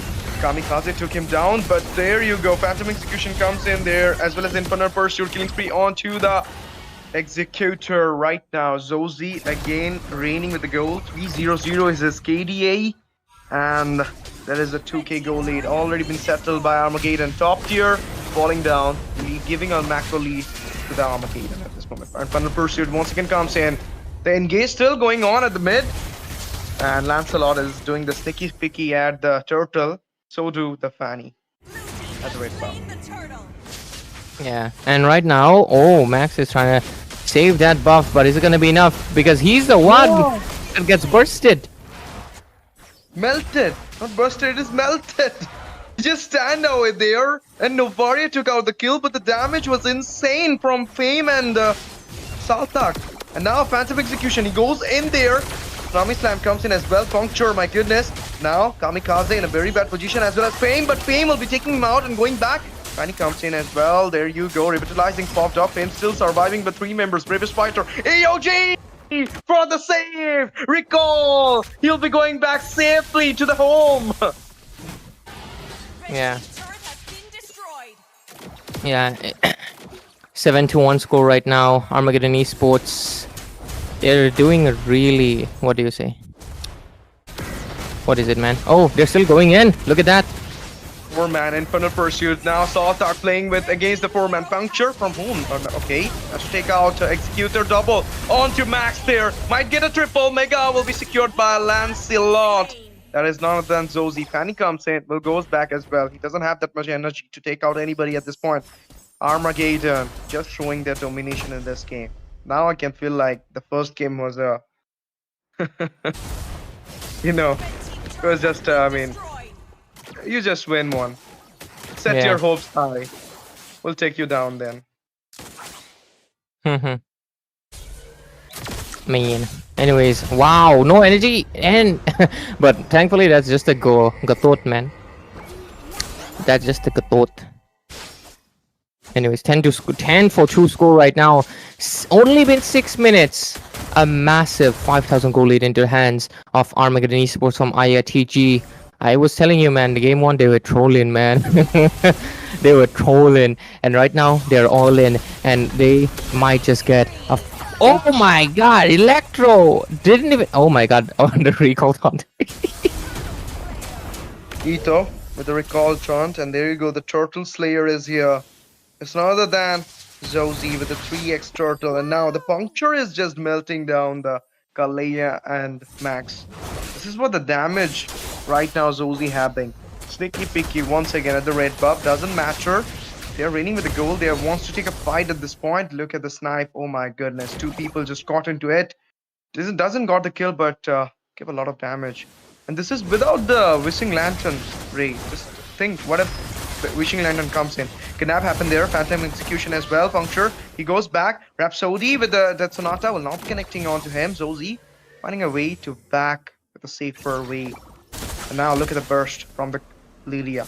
The laning clear will be a good thing, but Cuttack, how much time? You will be standing out there. Snipe comes in once again. It's just 60 seconds for the Lord, and now your tier 2 are falling down from each side. Look at Ito. Penetration with the magic. Probably got his holy crystal there already. The goal stalking right now. 6-7k. Yup, look at this. He's about to build up the holy. And in the meantime, AOG comes up. Zaman first popped up in front of Pursuit. Engage coming in. Tsunami Slam with a kidnap happening there. Phobius will be taken out in this process. Tier 2 falls down. Holy crystals. I mean, the holy blazings is about to goes off as well. But in the meantime, tier 2. Oh my goodness, Puncture. Sliver by HP. Fanny doesn't have energy. Retribution killed him. There. and Ito with the recall spam. Well, they're just flexing at this point right now, and with it, they might be getting their 2-1 score against Ascendria Echelon, and it's looking pretty dire, right? Let's see what will happen as we progress into those stages of the game, right, Ash? And right now, we're progressing towards almost 10 minutes, but looks like Armageddon has a goal to end the game on that 10-minute mark again. But let's see, of course, a comeback. Executor J, can he do it on the Granger? He was not able to do it in the past game. I mean, sorry, not him. It was Ito on that game, right? Granger. He could not do it. Can he do it? Not sure, man. Not sure. Because Electros so far doesn't have anything. Max doesn't have anything either. Minato Kamikaze tried pulling someone, but doesn't have anything either. 12-13 score, a massive 8,000 goal lead into the hands of Ascendria Echelon from Ravenshaw University. Damn. At least they have the blessings. The blessings will save the turret from the lords. Enhanced attack. And with it, I think they will be able to defend it for a while. Unless Armageddon says different thing. Look at that top lane. So much damage. Phoebe is going all in. Comes in. Okay, Phobos will be taken out. Fanny goes in. Be taking the kill there, but now the Blazing will still be surviving. So it's an easy defend to the Lord. But this game might be goes off in the 12-minute mark. The last one was actually the Blazing was not there in the mid, so they managed to infiltrate, take down the 4 members. Now once again Puncture. Look at the Puncture's damage. Lancelot is having a lot of damage at this moment in the early phase, in the mid phase of the game as well. Now look at that, kidnap happens, Tsunami Slam with the flicker, he goes back, snap, and then Diamond Force popped up there inside the tier, so he will not goes in. Now they go for the Lancelot, Phantom Execution once again, Puncture there. In the meantime, a dive comes in, he goes back at a sliver of HP, he managed to save, but at this moment, Kaleya goes back, Kamikaze goes for the retaliation, will be taken out, the monster for Zolti. Fanny's comes in, Bert will be going back, busting down there in the mid. Inside the inhibitor, double will be secured by Ito, triple, no, Infernal Pursuit it is. A full Beers play, Saltak Ball getting the kill in his hand. The only spared member is Fanny. Big and chunky minions in the way. He's going for the clearing at this point, but the minions are right now. They're at the inhibitor up top and bot as well, so there you go. Might be a finish, a last blow from the side of Armageddon Esports. Or no, they'll be waiting at this point. You saw that Ray inside the inhibitor of the fight. Ow! I accidentally kicked the metal table. Do not move your leg so fast, guys. The issue with being fast. Oh my god, it hurts. Anyway, let's see what hurts right now, because Lancelot gets Tsunami Slam, but he will escape with 0 HP damage taken to him. Ito with the damage, finds a kill on the Granger there, double for Zozy, my goodness, going for a triple at this moment. Okay, there you go, finds his way for the ultimate, Phantom Execution comes in, his goes in, but no, will be diminished in the way.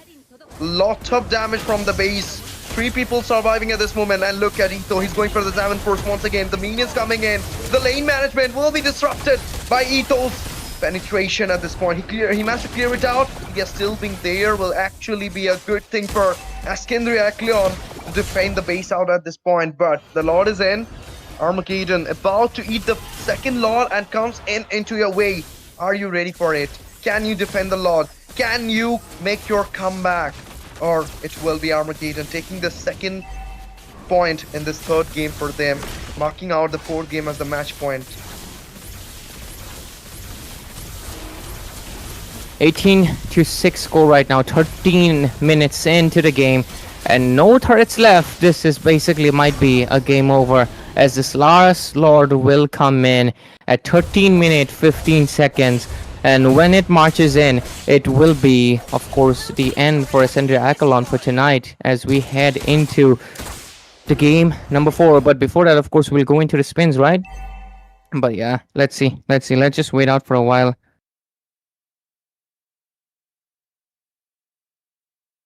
Look at the builds, though. Yeah. Blade of Despair secure. Lancelot also has that defense item, breastplate. So full cooldown reduction. He doesn't even need the blue buff and a purple buff anymore. And the Fanny is just getting fully. Oh, Ito with the burst. Killing spree out of the Fanny. Managed to take down N3M without anything to space here. Oh, Tsunami Slam comes in. AOG into the base right now. The fight goes in. Lilia with the ult.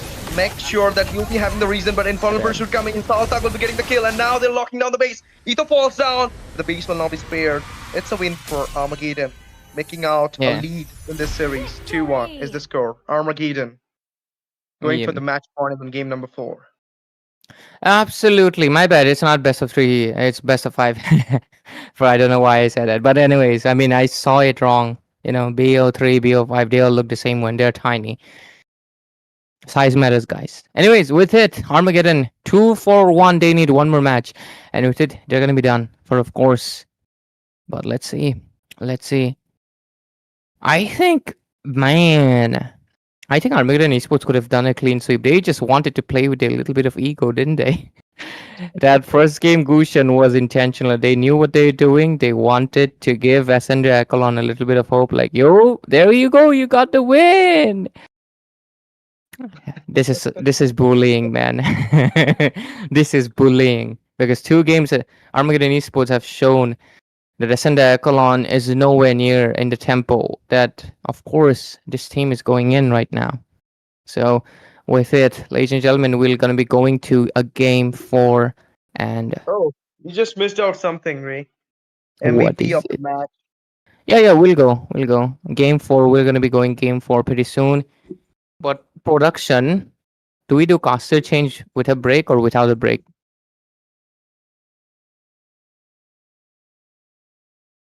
Okay, after the draft, we'll do a caster change. Shinri will take it over Yeah. for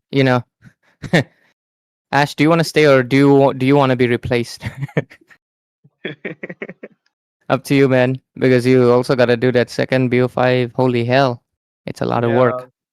Up to you. Up to you. You can take a little bit of a break, come back rejuvenated, in game.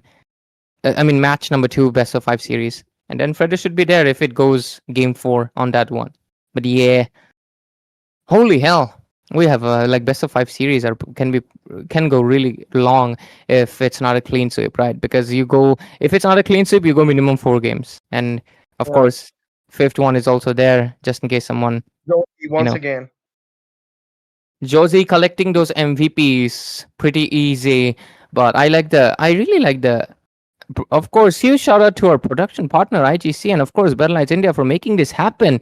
Absolutely loving. Look at that, those effects coming and going. I really like the dynamics of it. 8-1-3 on a Lancelot, Josie. That is his build. He could not even get full build, but at least hey, there we go. I need the Zushin 3D model. I've already asked LCF to do it. Hopefully they can fulfill my dream. Anyways, with it, that's the result screen, guys. And it's pretty obvious that N3M right now heavily.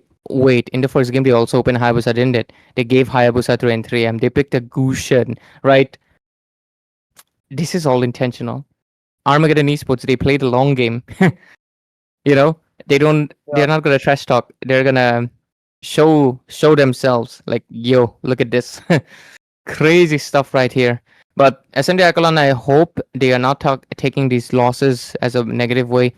They're taking this as a way like, wow, we have a lot to improve, Of course, you're facing against a mythic leaderboard team. Whatever the odds may be, whatever the reason might be there, you might say maybe they got lucky, right? But hey, they're there for a reason, right? So with it, ladies and gentlemen, we should be going into the game number 4. And with it, Ash TC will be leaving me after the draft. But hey, don't worry. My homie Shinryu will be there. And Ash will join you in second game because I have a presentation. Ash, this is such a bullshit. Shit. Our class already had a presentation done. Technically, I can talk about my college. This is National College Cup, right? Yeah. The presentation is already done for all the groups, but my performance was so great because I'm a caster, okay? My whole thing is yapping. I gave such a good yap. They were like, "Wow, you yap good." Okay, tomorrow do it in front of the the principal. Lol. Crazy, crazy. Right now I have to prepare, and I told him like, "Can I use the same presentation?" Then like, "No, you gotta use a new one. This is the subject. Go make a presentation on this, bruh." Crazy, right? Isn't it? Come on, man. I could have just used the same presentation that I spent a week on to make, and I could have just fucking said it again. But no, they're like, no, we need a new one. What is this? And they only give me tonight, man. At least give me 2 days. Come on. I gotta make that presentation. Then I gotta obviously practice a little bit. I can yap about MOBA55 if they let me to do that one. But unfortunately it's not. It's on electronics of IoT transducer and sensor management and stuff like that. Electronics, yeah. Because of that, holy hell, that is my workload. Sadly, Armageddon, I will get you. What is this? You can get them for the electronics as well. They are all IIT students. Oh yeah. How about I make these guys freaking make my presentation? For punishment for Lol. banning out Zushin for 4 games. Each member make 4 slides of the presentation. I will have 20 slides and boom, done. But I don't think they're gonna be doing it for like by the time I have college for tomorrow, man. I gotta do it. But hey, at least one good thing. It's the age of AI. AI will help me. Bro, to be fair, AI has made like education stuff of so much easier, like these kind of stuff, workload. I can't believe how was it like for this people before AI right now. Like they had to manually take everything and copy paste and write and decorate. Damn, technology has definitely given us a lot of privilege. What about you, Ash? Did you use AI? No, bro. I mean, in my sector, AI Yeah, has nothing. AI yeah, will because never medical. compete. Yeah, it will never compete in my sector. So obviously, I mean, I know that I'll never get bullied by AI, or my job is not in. I mean, do you think you want to get operated by AI? I mean, taking out your heart by a robot? I don't think anybody will actually accept this thing. They Yeah, actually believe in human more than AI. until the point like sentient robotics. I mean, right now robotic surgeries are already available, but Yeah, they're yeah, operated it's by a there. It's human. there. I It's mean that operated by a the human. laparoscopy. Okay, Yeah, the laparoscopy. It is totally based on. I mean, cam and all. You have yeah, to. yeah, There is two incision. Okay, guys. yeah. If I'm not making you bored, then it's okay. If I'm making you bored, then I'm not gonna talk about it. he's You have he's to a make two he's a med incision. student, Okay, guys. Let him that talk. like I mean the thing is when you go for something like what you have stone, you have to remove it. So you have to go through this Mhm, laparoscopy. Okay. So what happens in mhm. the laparoscopy is like there are two small incision in which a small camera will be fitted, tiny cam. Okay, and then you have I mean you're gonna have the visuals of the stone, and then they will remove it out. Okay, so like this. I mean it is actually based on the electronics and robotics, you can say, but still robots are not there It's to perform operated. this It's stuff. operated by a human. That's what Yeah, I think. Medical science for a long while it will be like robotics will be there. It will help the surgeons a lot. Maybe surgeons in future will basically not even need to be near a patient, but at the end it will be operated by a surgeon who will also have to right now learn robotics as well. But yeah, you get my point, right? yeah, I think it's going to be mostly human operated, and I think that will be the case until we reach a point where robot itself can do that. I think if a robot can do a surgery at that point, I think humanity has already reached a point where robots can replace us. Because if a robot can do surgery, I think such a high level thing that comes through years of skills as well as obviously research and education. I think at that point we're over. If that point reaches, I don't think I'm going to be needing a surgery, homie. I'm going to be myself. Yeah, because see, that's such an advanced thing, we right? need the items, obviously. I mean the defibrillator, Everything is Yeah, of course, powered machine by is the required. Machines are electricity. Okay, required. machines are required everywhere. I mean, wherever you go, machines are required. Yeah, I mean, even absolutely. to cut off your rib or your, I mean, sternum, we need the, you know, the saw machine. So everything is Absolutely. related to it. Without it, we cannot do the things. That's why. That's It's why not like it's like. That's why. What do you say? Uh, Biology, physics and chemistry. They are all bind together, right? I have all of them need each other. Without one, the other, it's nothing, right? Biology has chemistry and physics, right? Just like that, physics has biology. And funny enough, people actually forget physics also has a little bit of biology in it because at the end yeah, of the day, machines are made out of what? Rocks, literally. We made rocks think by passing electricity through them. yeah, Pretty crazy if you think about it, right? It's insane, isn't it? Humans. We obviously not. We do not forget. We know, but of course, it is so funny reminder that as humans, we've obviously evolved so much in 1,000 years that right now we take the technology that's available to us as granted with how much it is right now. Like all this production work, like obviously for the audience that's seeing, like wow, nice. All they're gonna be thinking is nice. Wow, nice graphics. That's it. But the amount of coding that went into making this possible, the software, vmix, obs, this stuff that is developed by people with years of experience that made it themselves, right? Insane stuff if you think about it. Of course, of I'm just course. saying it because you guys are student right now. You might be one of those future workers, the blue collar or maybe top collar or whatever it is.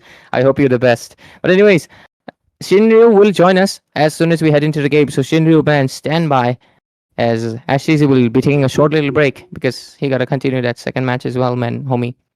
But No anyways, worries, no worries. You have a thanks. presentation. Yeah, man, I So got a presentation. It all started with that presentation. I definitely think he should have.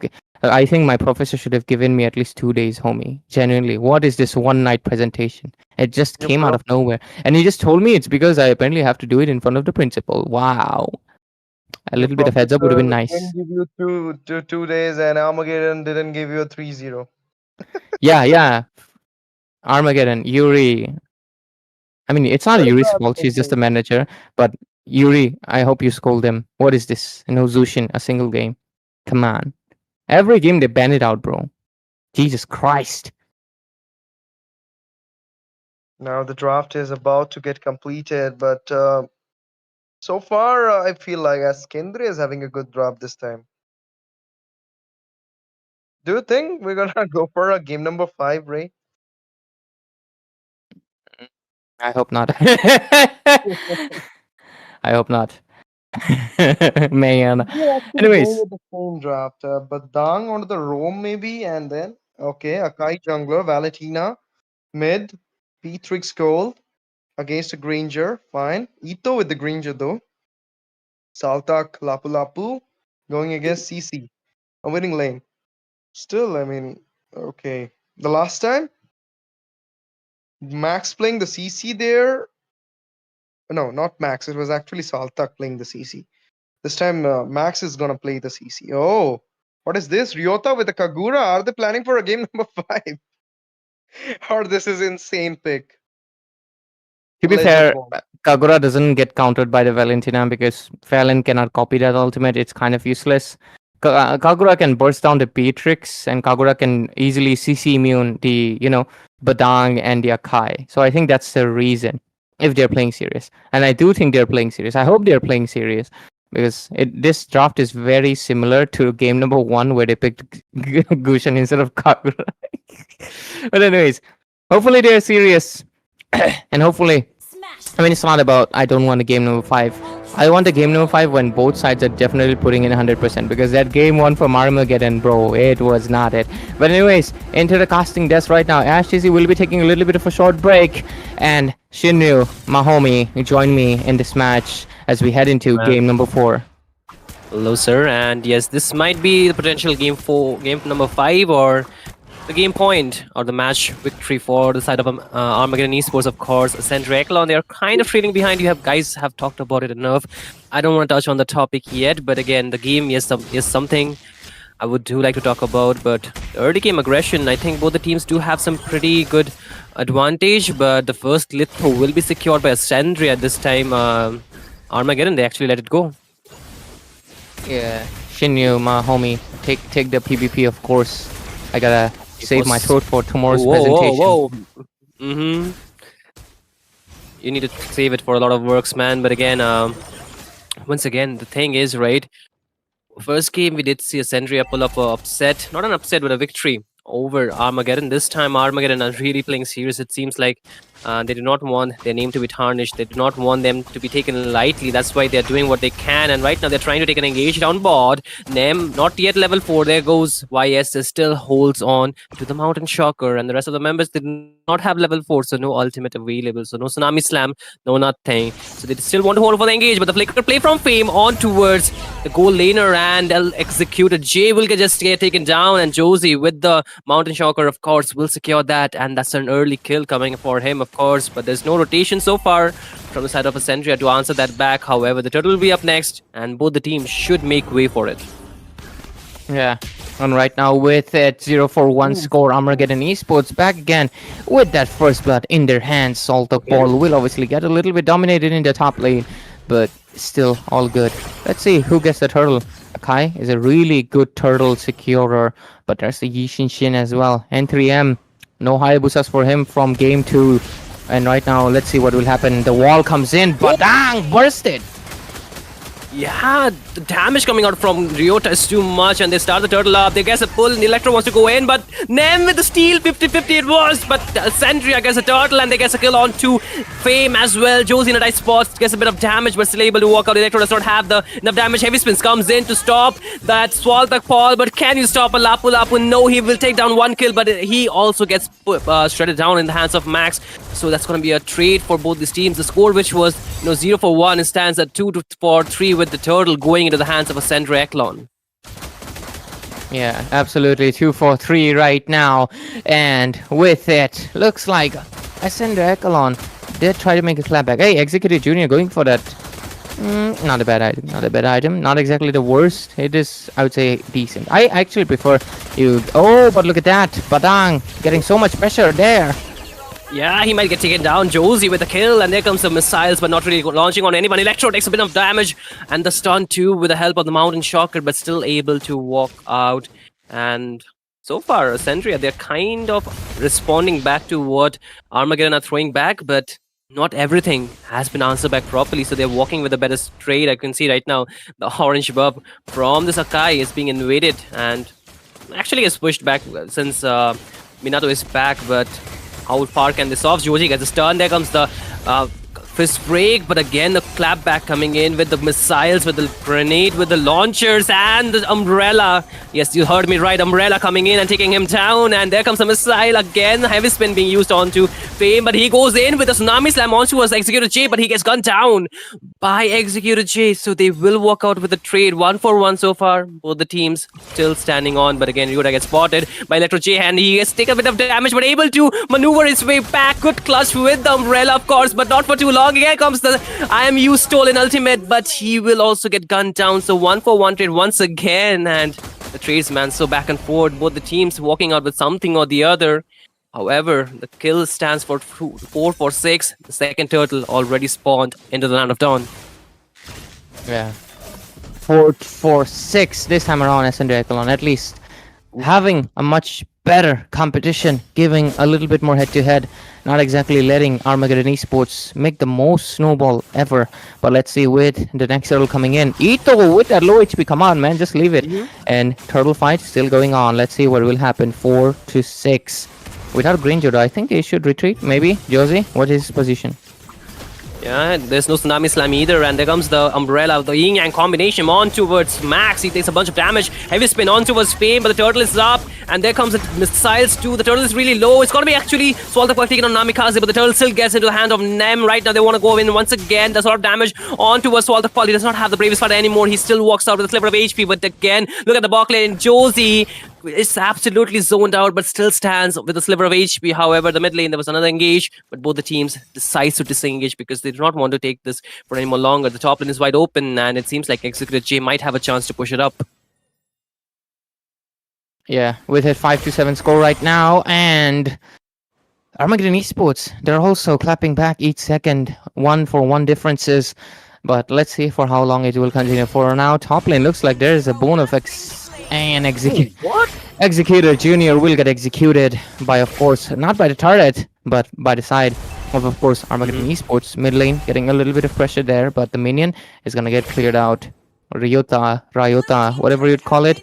Right now, Armageddon Esports take their top tier 1, a little bit of macro advantage into their hands. 2,000 goal lead. Let's see what they can do.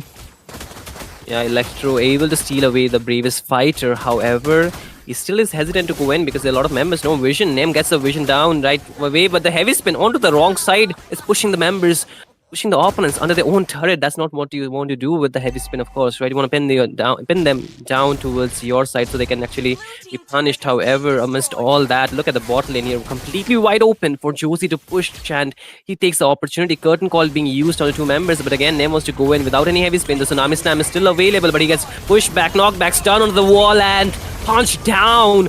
And there's going to be again a clapback coming in from Swaltak. He wants to go in with the bravest fighter, but the members actually able to walk out with the dashes, with the flickers, of course. But again, you can see Executor J wants to take down Ryota down, and Ryota will get gunned down this time, a bit too overextended, but mid lane still falling.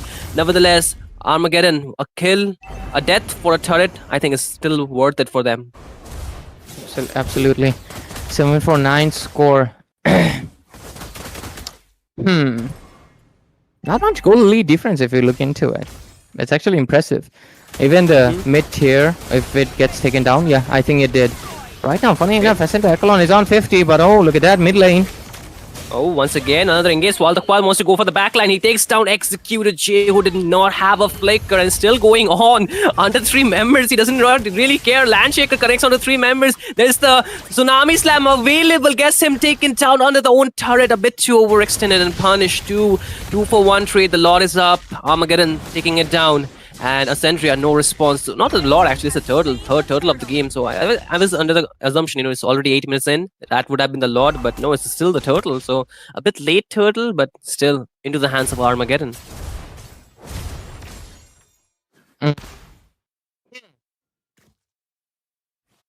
Suddenly, that 1k is 3,000 goal lead.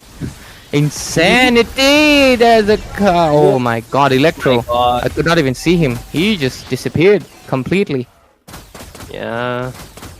That's a damage from the Grandeur, right? Not even taken down once, but once again, there comes the Mountain Shocker. Purple buff stolen away by Josie. So Armageddon denying the gold as well as the farm. So what does Ascendria Echelon do here? Blue team turret has been destroyed. What they can really do? Just defend. And they don't exactly have a pick off except for the Badang. Badang is basically their hope, but who's catching? I mean, who is he catching? He can't catch Josie, CC immune, can't catch Kagura, CC immune, can't catch Lapu Lapu, CC immune, but guess who's not CC immune? That's Badang. He is, but not at that stage where he gets Tsunami Slam and taken down too. Mid lane again being open, the top lane waves are crashing down. Ascendria, they really need to clear it out. But the main problem, the main damage will be done by the Lord. And if you take a look at the items here, Ray, you can talk more about it, right? Why they're trailing behind. Yeah, you can clearly see 6.8k and 7.6 between the goal laners. That's okay. Beatrix is actually really catching up, but Salta almost got caught, but he will survive. Okay. Top lane door. Beatrix! Oh my god! Whoa! He actually guns down, but Fame will take him down. Mid lane, a lot of damage. Swaltak does not want to give up on the bullying, but here goes Minato Manamikaze takes down with the help of Nem the Ito, and that's the goal laner down. And at a very crucial moment too, right? The jungle is down, the goal laner's down, and even the EXP down. So Ascendria, they might have a chance here, but they do not have their own goal laner available for them. Can they take the Lord? They're really trying it out, but the members might be back. There is Kagura still available, but I don't think so. She might be able to steal it over here. Retribution is still available for Nem. Nah. There's no stealing. Yushin is too far away. And with it, looks like Ascendria Echelon is actually kind of making a comeback in this game. They don't want, obviously, to 3-1 yet. Sorry, they want a 5th game. But Armageddon Esports, they want to make it a 3-1 right now. But let's see what will happen as we progress towards it. 11 minutes of the game, and lane sync. How good is it? Not exactly the best, because of course Yushinshin is making sure to not let it happen. So same for in the mid lane as well. They're really putting in the pressure. Kagura will just immune that yo-yo blitz. Sorry, not yo-yo blitz, the curtain call. And let's look at the threat play. Armageddon Esports is actually still leading, considering they have made the inhibitor naked on that far left corner. Let's look at the itemization. Valentina with that lightning truncheon build, and obviously Kagura with that lightning truncheon as well, should be building towards that holy crystal right now. Kalia with, of course, CD reduction and everything done. Granger towards a blade of despair. Once that's have it. Oh, but look at the damage. I don't think Fame survives it. No way, man. But look at the back line. Actually, Max wanted to go in with a curtain call, of course. But Swaltak Paul, too much damage, but even more from Executor J. He guns him down. And 2 members down for the side of Armageddon Esports. They clear out the Lord, but they lose the Holy Defense up top. The mid lane waves are still not clear. The macro not really being too well. And Josie, while all that was going up, he was pushing down the bot lane here, and he's really making sure the waves pressure is still onto the side of Ascendria. However, the mid lane waves are still there for them. A bit late to the waves push, of course, but there comes a flicker play from Executor, not Executor J, from Namikaze, and he takes down with the help of Electro, the goal laner, but he gets punished to Max here with the insane punish, the damage being enough. I mean, sorry, Max got taken down, but the damage from Ryota as well as Fame being enough, man. And at this point, it seems like Ascendria, they're really not taking too good care of the macro game. That's why they're getting punished. They're not really able to sink the waves here. They're really letting go of the main objective, that is the turrets, because the more turrets they take down, the more pressure it will be with the enhanced minions. They can push a lot better, but with the normal minions, it's not really possible, right? They should have just make it a point that they at least get 1 inhibitor at the top or the mid lane with the Lord push, but that was completely disabled, negated by the side of Armageddon. And with the next Lord coming up really soon, not for too long, I think Armageddon, they would not let go of that, man. You can see at this point, the goal lead is still kind of an equal, but again, the main thing, this battle spells are really down for a lot of members of Armageddon. So how do they actually contest for this, going to be the question, whereas it's almost the same for them. But Ito gets punished, so does Ryota. Nem with the heavy spin. Fame takes down Electro, but again here comes Waltak Paul onto the backline, gets isolated from the rest of the members, still using the slashes, but he gets punched down with the fist break, and he's kind of stuck. But the Lord is up. Without 2 members, core members of the side of Team Armageddon, there's no way they can contest, except there's a heroic play coming in from Josie, of course, but Swaltak Paul still able to survive. Man, he's built with something else here, Ray. Yeah, because I at least love the fact that the scores are 50. Oh, what is going on? What? They still want to fight in. Beatrix! Oh my god. Okay. That was completely unexpected, and you know, at this point, you really need to respect the damage of this Beatrix. He even has a wind of nature, so he can go for the clutch plays too. So I think they are really disrespecting the damage that can come out of Executor J, and that's where they're really throwing the game. And every time Ascendria going in, their main damage dealer is gonna be Executor J, because yes, they have a Valentine onto the mid lane, but it's more of an utility, right? He steals up with the ultimate just to buy some time, a little bit of damage, but the core damage dealer, the main artillery for Ascendria is gonna be, of course, Executor J. But the Lord marching down top lane, this time the waves are kind of sync, but not too much. Can they end the game here, Ray? I think a defense is really still possible, but let's see. Because the Lord already got chunked down quite a bit, but Badang!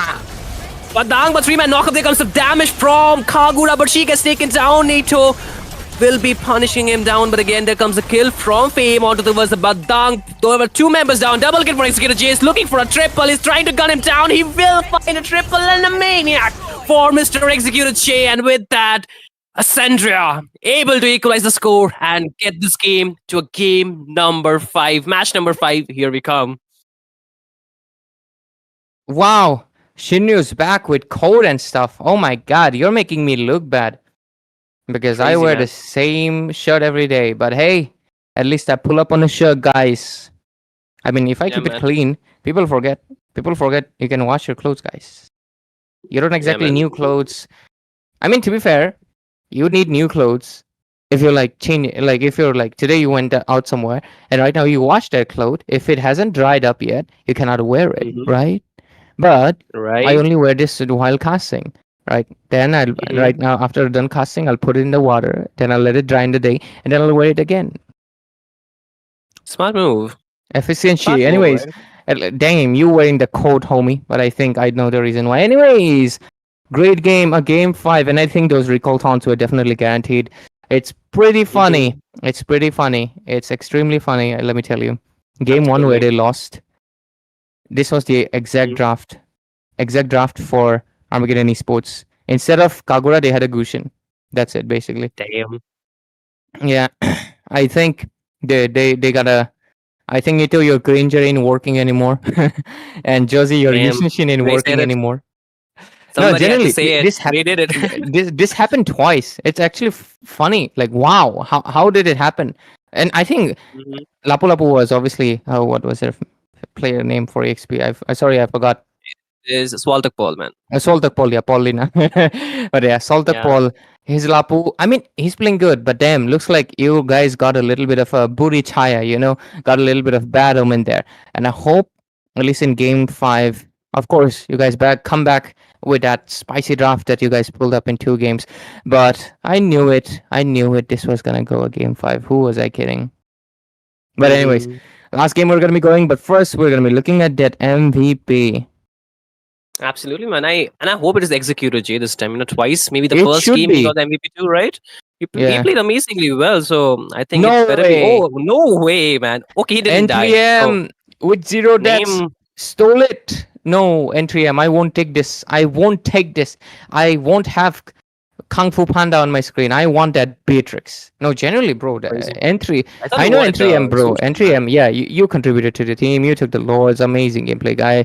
But Beatrix, bro, she was going into the backline to kill Yushin thrice, and she was successful. I think that is definitely an MVP contribution. Mhm.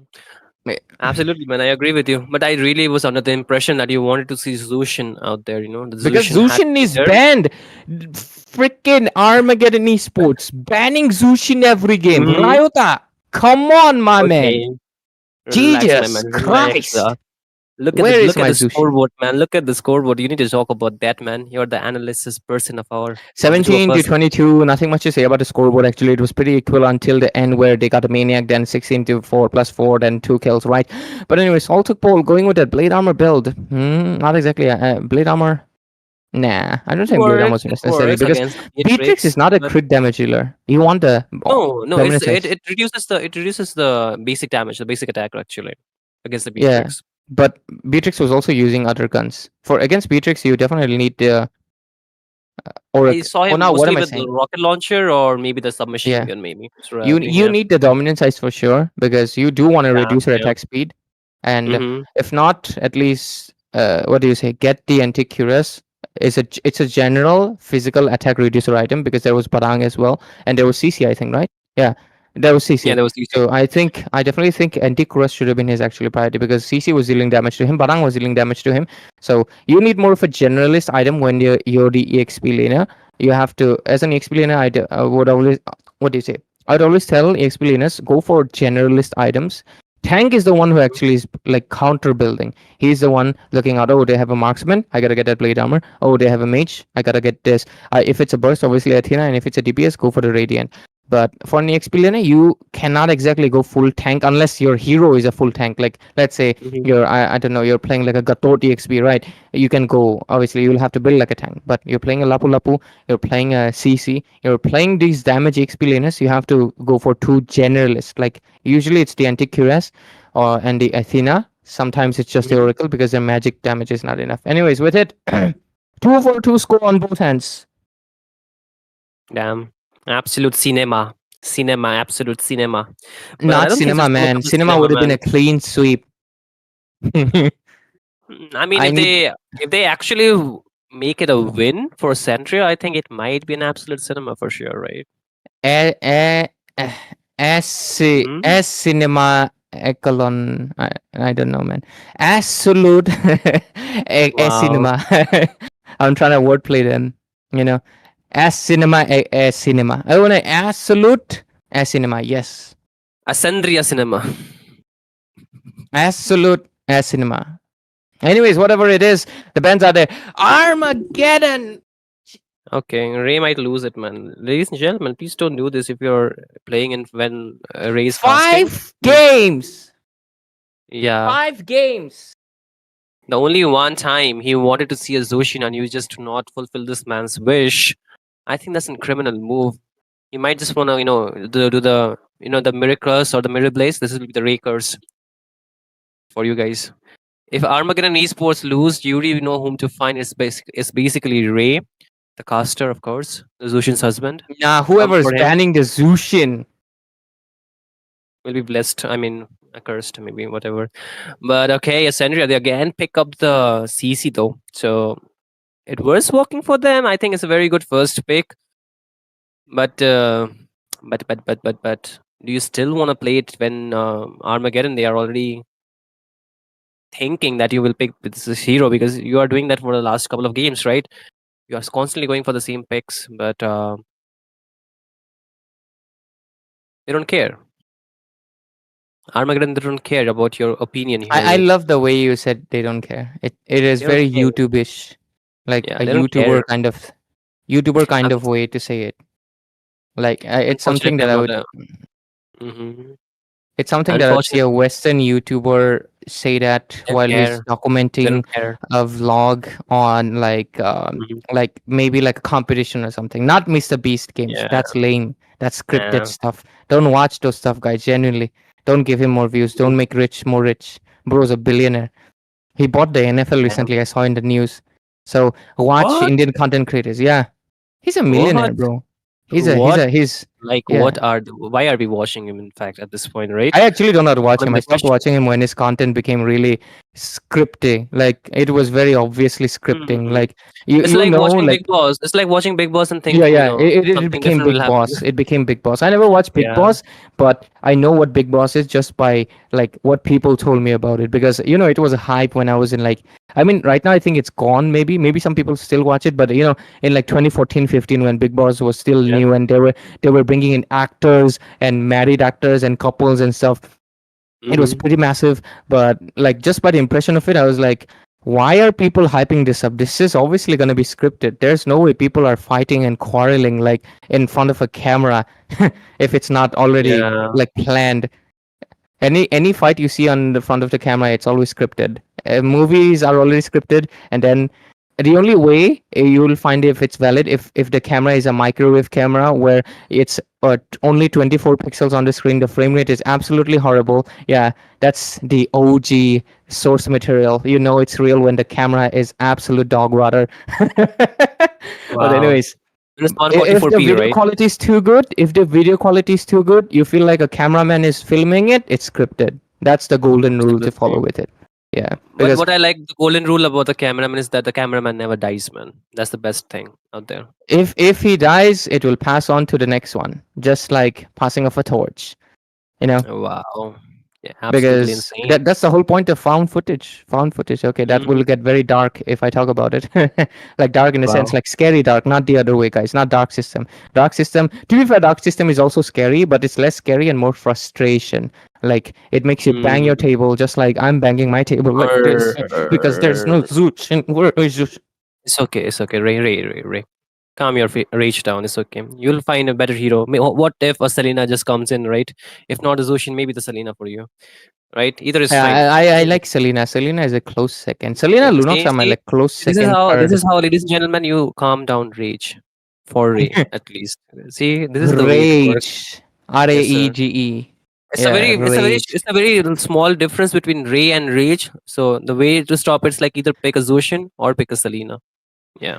Selena or Lunox. I like those two heroes. Kadita is also nice, but like I like playing Kadita. She's fun, but I really like playing Selena and Lunox. They're really fun. Like wow, Mhm. Selena and It's Lunox. like you Like can do so much with those heroes, right? There's so much mechanics that you can do with so many dashes, so yeah, many I love combos basically. I love heroes that have really good mechanics, but I don't like heroes that have movement mechanics. Fanny, not a fan of it. Benedetta, not a fan of it. I love Ling, Benedetta. I can play Ling. I'm not saying I'm noob at these heroes. I can play them. I Mhm. actually have like bunch of savages with it because there was a season when Ling was the best hero you could pick. Bro, I mean, not when he debuted. I did not play when he debuted because he was banned. And I don't know how you got him. But anyways, like I think it was around in that M3 or M4, I think it was time, and Ling had just gotten a giga buff. His crit rate was massive, and also I think he had more regen, and back then there weren't many heroes that could counter him. Because of that, Ling was just extremely strong. During that time, I played a lot of Ling, even though, like But anyways, let's look at. There's no Ling. Instead, there's a bear. I can't rhyme the word actually. It's a beast basically. It's gonna be the Naruto. 100% Naruto coming in. So they have Amikaze Oh. Minato and they have Naruto Uzumaki. Okay. Yeah. At least Interesting. they got the Lunox, man. I like Lunox. I'm really flabbergasted to see the Kagura, of course. Yeah, the Kagura in the banning section though. Like, interesting. Don't know why. That is a very weird ban. This is a new combo. Like, I don't know. A lot of people are questioning it, but this is a new combo apparently that a lot of teams are trying out with burst damage. Like anything Pick good, off, anything pick is off. good. Yeah, pick off and burst, but like quick pick off and burst. This is something like I think we have seen before with the help of the Joe or maybe even the Jawhead, but this is a new one. Like they're just trying different bursts. Like in the first game you saw Gushin, right? Gushin has burst. Same, but different. Same, but different. No money, no honey. But got Crazy. over. Crazy. But yeah, it's basically like how you can like make fried rice, but add a new element to it and make it a different one. But anyways, ladies and gentlemen, welcome to the Land of Dawn. Obviously, this is the last game of the first match of tonight, best of 5 series between Armageddon Esports from IITG and Ascendria Echelon from Ravenshaw University, Odisha. We just had the Odisha caster, but right now I got the Bengali one from Siliguri. Let's see what this will happen. Myself, Ray, and I'm still here representing IITG, of course, but right now they no longer have the Odisha caster. They have Siliguri one. After this Ray is gonna expose my house address too, since he has already said how close I live for now. But again, ladies and gentlemen, bro, like Siliguri is, to be fair, it's small. Yeah, it's very small. It's small. You can find me out on the roads, right? That's what you wanna say. I know. Crazy. That's not how it works, man. It's not how it works. I don't go out of my house, you loser. I don't go out of my house. What you gonna do about it? But again, Executor J is gonna do a lot about it. We're taking a lot of damage and will fall as the first blood into the hands of Team Armageddon Esports. I will clip the way Shinryu said loser, and I'll make a soundboard out of it, and I'm gonna play it on Discord. But again, top lane again an engage onto his Max, but he's able to maneuver his way out again. There's a lot of agains out here because they're doing it again and again here, eh? Again! That's a dialogue from Bucky, if you play that other game. But anyways, wow. Wow. First blood goes into the hands of Armageddon every time. That's a crazy statistic. Really great performance. But so far, let's see what these engineers do, man. But Barang comes in, but Arlord has to flicker away. I think that was a very defensive flicker. I feel like he should have stayed at least for a second there, because Barang is still level 3, man. He's not gonna punch you. But see, Arlord going inside, is he? Final Slash doesn't connect to anyone. Wasted. Absolutely wasted, and they're really using up a lot of resources out here. But okay, Curtain Call not really available. There comes a Fame with level Unleash 4. He wants to lock somebody down, but he doesn't really find anyone. With the help of Purify, but again, Nem gets taken down. Electro takes down Ryota onto the backline. There's no jungler available for Ascendria, of course, but Armageddon, they are really lucky that their jungler is alive, and they will take down the turtle. 1-for-1 trade so far. Hey, yo! And Max is on a Purify, man. We didn't see that. That Lunox was a glitch. It's Valentina. Wow, is Damn. it? Yeah, it's Valen. What? That's why Lucas got copied. Valen is not exactly a counter for Lucas, man. Unless you're copying the Lucas build, like you have to be tanky. But Ryota has to flicker away. But Wait, man. Okay, look at it though. Electro was going. Yeah. But nice. That was nice to watch, man. Yeah. two rough waves clashing together, two mermaids come out of the water together. Why doesn't that happen in real life? You may ask, because mermaids in fiction actually they eat people. But anyways, Yeah, actually yeah, that's three fishes. sirens. That's sirens, and apparently there's also a kind called mermaid that just sing and they're like beautiful and Yeah. stuff. But Mhm. hey, technically, like a man with fins and gills also Aquaman. counts as a mermaid, because Aquaman. like it's like a man, but he's fish, so technically that's a mermaid, isn't it? But anyways, 1-4-3 score right now. Armageddon Esports leads the game with a little bit, but we can So clearly see wait, the pressure being built up. since mermaid, okay, maid is the female for female worker, right, who do your house chores, right? So for the male it is a butler, so it is a mer butler. Crazy. Usually they just call it What? male mermaid, but technically, yeah, if we have to get literal about it, yeah, we gotta call it something else, ain't it? But 1-4 score, Mountain Shocker pops in. Let's see what will happen. A lot of damage being dished out. Whoa. Here comes the gun, damage, and as well as a stolen. Rough waves, of course, and they get out, but look at the position frame. I've been telling you that for a long time. But again, there comes the final slash with the help of the flicker too, but does not really do too much. Here comes Unleash the Beast, and it will not be enough because Name gets taken down. Here comes Khadija again, Petrify combo onto Assault. The Poly gets taken down, and here comes Max with the help of his damage. Not really able to take down anyone, but he gets arrowed down, sword down, if whatever you see, that is the answer for that. But he gets taken down eventually, but the Lord is still up. Not the Lord, but the Turtle is still up. And both the teams, they're still trying to regroup, reposition, and then take it. But Armageddon, they're just trying to get a level advantage, it seems. Oh, yeah. Armageddon Esports, though, it looks like a deja vu of the last game. They're leading that early stage back again as they have 3,000 gold lead. But we've seen that Ascendria Echelon can climb back that gold in a millisecond. So simple engage in their favor. This will switch sides. But let's see. Looks like Turtle is not the intention for the Beast. And the Beast will claim the purple buff instead. Last Turtle will come in on that 8-minute mark most likely. And that is going to be the late Turtle. Hey! What? Minato. Okay.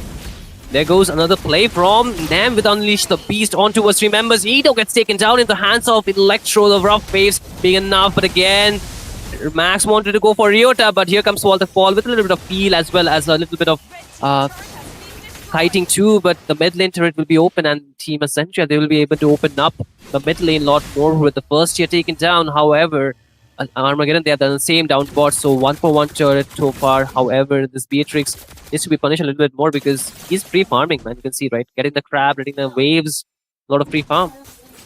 But again, this is going to be a little bit more problematic. But what we can see is that this YSS2 is quite farming well. He's 1, 0, and 2 at this point here, Ray, right? So it's going to be really a problematic if he just gets Snowball into his hands and pretty much close the game really early on before Ascendria can even say, ouch. But anyways, that happened. 3-6. Hmm? 3-6. Hey. Goes in with the flicker play, but he gets locked in. But Nem will still take down Fame, of course. But here comes Unleash the Beast, dealing a lot of damage. But here comes the stolen Unleash the Beast from Ryota, but he's taking too much damage. Here comes Swaltak Paul 2 with the damage too. Ryota takes down double kill already with Unleash the Beast, and Swaltak Paul takes down 1. 3-for-1 trade, instantly turned around with that good play from Ryota. But okay, Ryota wanted to go in once again on towards Max, but he needs to walk out. And at this point, this time it seems like Armageddon, they will be answering back those turret takes for the side of Team Ascendria. Absolutely, and with it, 4-9 score, Armageddon Esports back again on the driving seat, and with it, they might be taking this game, but it's still a little bit early to judge because, of course, last time around we clearly saw Ascendria Echelon make that comeback so effortlessly. It felt like they were the ones at the lead from the beginning of the game, so they cannot underestimate Executor J or Junior, whatever that might be. Might even be Jade, Jason, Javid, John, Jonathan. There's so many J's. Yeah, anyways, 4-9.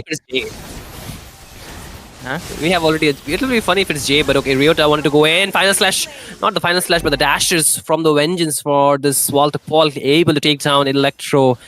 who was being a bit too active around the map, finally punished down. But the thing is, Executor, he really needs to walk his way up. He needs to be the, the standing member for his team. But okay, Unleash the Beast down bot, and Josie isolated, taken down. The first kill on towards his name. So the good thing comes to an end. But here comes another end, maybe for Minato, because he does not have a flicker. But no, Executor J comes in time to save his roamer. So he still stands, but the Lord is going to be up in a little bit more time. So both the teams, they need to just secure some kind of control around the Lord pit to take the advantage. But what's going to happen will still decide the fate of this game here, right, Ray? So we'll be seeing what will be the next fate here. Lord up really soon. Yeah. 5-10 score. 4,000 goal lead. Armageddon Esports. 10-minute, can this game end? I'm actually trying to see. I don't think so. Ascendria, Echelon, they do have good amount of level lead. They are level 11, equal to rest of the members. Only Ito and Josie is ahead, but look at that. Engage might be popping in. Kalea purified. Wow. Yeah, that was not purified. That was actually use of good mechanics. But Fame gets punished. Yes, good immune. But there comes a curtain call. Remembers Electro goes back to the backline. Ryota takes down. Ryota gets taken down into the hands of Executor J, picking up a double right at the crucial moment. Both the damage dealer, both the marksmen are still available. The jungler marksman and the goal laner marksman. But here comes Max, wanted to go in. Here gets the mountain shock onto his face. Gets a bit low HP, but still able to figure out where the main damage dealers are. So they have their information, but what they do not have is their jungler. So will they start the Lord? Maybe yes. Will they get the Lord? Still a question. Absolutely.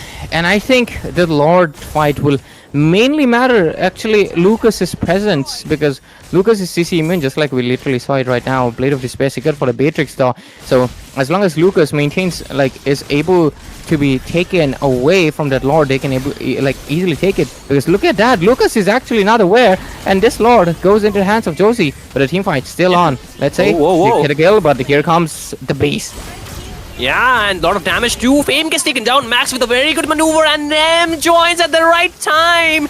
Takes down one. He's looking for another. Electro already uses the rough phase onto the backline, but here comes Entropy, takes down Max, and he has enough damage, but he's trying to survive. No, Nem cannot do that. The damage coming out of Ito is just too much. It's 3-1-1-5 at this point, and Electro gets spotted by Swaltok Paul, but able to maneuver his way back. But meanwhile, Executor J is pushing the mid lane, doing what needs to be done, even when his team is kind of behind, trailing behind. Absolutely right now, 10-4 score, and with it, Lord secured, and they even win out the team fight. It did look like that N3M would have been able to change the pace of the game, but of course, Ito hiding in that bush came at the nick of time, took down all of the targets, and with it, looks like Armageddon Esports back under the pedal. And I do think this Lord is gonna go to a waste though, because you see, top lane, it has the shield. The shield will take down the Lord. So they have to obviously focus on that other lanes, tier 2 in the middle and the bottom, and that's what they're trying to do. They will take the bottom one, no issues, but in the middle one, let's see if they can do. You need to check one thing. Swaltok Paul, he has a flicker, so he might want to go in for the play.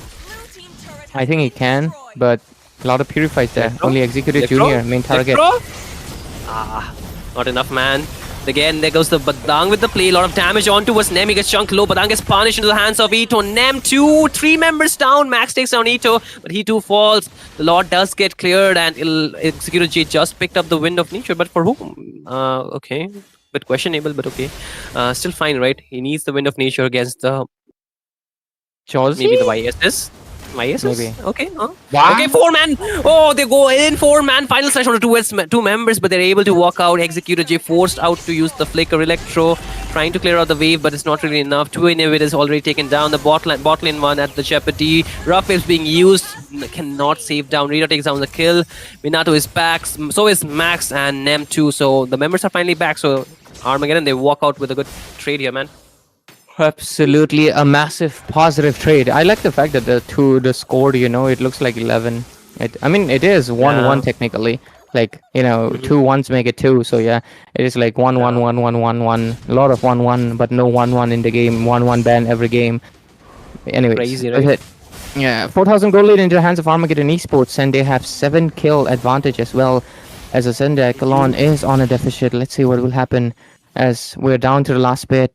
15 seconds for the Lord to be spawning in, and only one inhibitor left. Armageddon Esports, I think this can be a clear victory unless there is a insane set made by Electro, Max, and of course Minato Kamikaze. But let's see what will happen as we progress towards the second lot of the game. 14 minutes in, and let's see what will happen. There we go. Look at that. Engage is up. Does MTM go? Beast He doesn't wants get to it. go in, but no, man. Josie with the pick, but again backline. There comes the block on to Executor J. Did not have the flicker, but too much damage, man. Instantly, the members get taken down. 3 members down. Max on the verge of being taken down too, but he is able to maneuver with the help of the shield from the Athena, of course. But Electro trying to clear out the lane, but who's going to clear out the main minion waves that are marching down towards the base? Here comes the final slash on towards Max. He It's does not over. have enough sustain, and this might be it. There's the tsunami slam, but doesn't really matter. The waves are too much, and Electro, he can only do one thing. That's going to be watch as Armageddon take the best of 5 series into the name. And they move forward towards the top 9 in the round 5. Most likely the final one. But wow. A very long series started at 7 p.m. only ending at 9:30 exactly. That is 2 hours, basically 5 games. And that is with non-stop matches. Wow, wow, wow, wow, wow, wow. Anyways, MVP coming in pretty soon.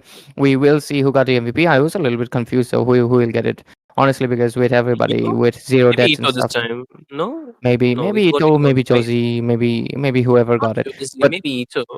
Yeah, on. let's see who gets it. And with it, Ascendria Echelon, great job guys for pushing into a game 5. Because maybe game 1 Armageddon was trolling, but I don't think they were trolling in game 4. That Kagura combo is a legit combo that you obviously do it with a Kalia. And it's just that they obviously Beatrix, I think they did not take Beatrix into equation. And Beatrix really dominated. Obviously there was a Maniac as well. Could have been a Savage if it wasn't obviously the one member left on the base. But yeah, really great performance from Executive J as well as the rest of the members, and 3M especially. The first guy to get the Maniac in this tournament right now eliminated. Sad, that's a sad thing, but hey, that's how competition is. So Ascendria Echelon, we're going to be looking forward to you guys in the next NCC winter season. But for now, Armageddon Esports is going to be moving forward with that top 9, because after all, this is top 18 best of 5 series. We're thinning out the teams very, very fast.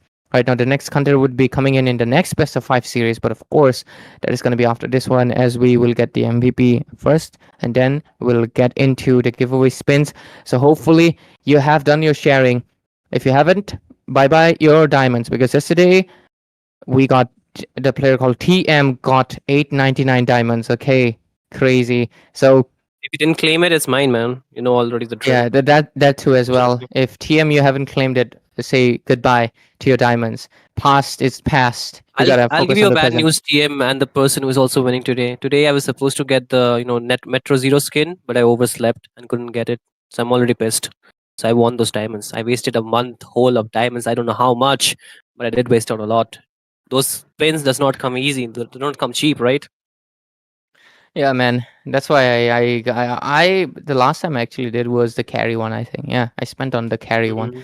I really like the Man, carry one. 1 month of effort gone to waste. But what's not going to waste is gonna be the MVP of this game. Ito's effort, winning on the MVP, really the dominant performer, despite getting taken down twice.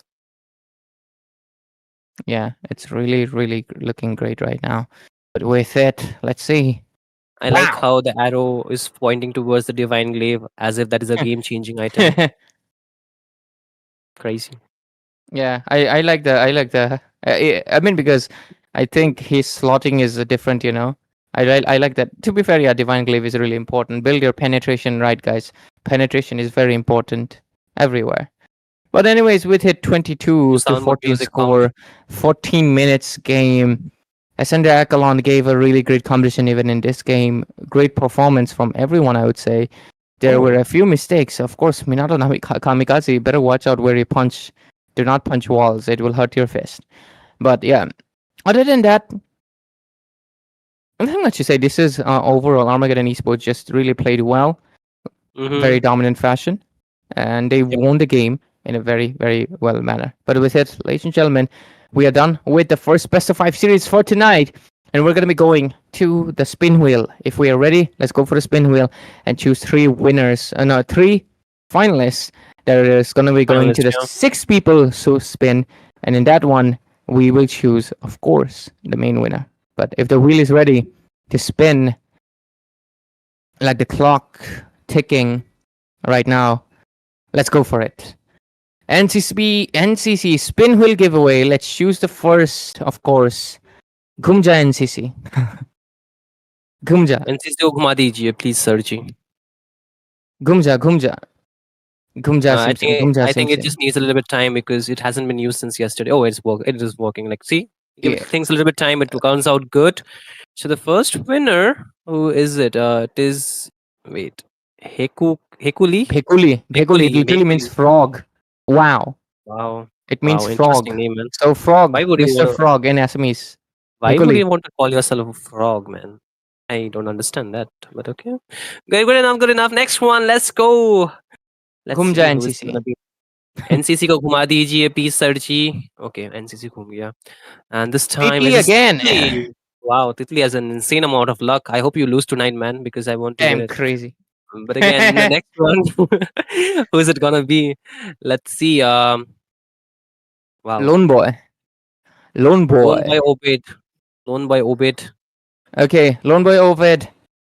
What is it? Hekuli and Titli. I hope you guys stick around till the end of the next best of 5 series, or else you won't. If you win, you won't be able to claim it, and the reward will go to the guy in, of course, this side. So make sure if you want it for yourself, of course, make sure you stay tuned to the adversary, man. With it, ladies and gentlemen, we're going to be taking a little bit of a short break as we going to be going into the second best of 5 series against 2 top 18 teams in NCC National College Cup. Teams have been telling the competition has been rising, so make sure you stay tuned, and of course for your diamonds as well. We'll be back, sir.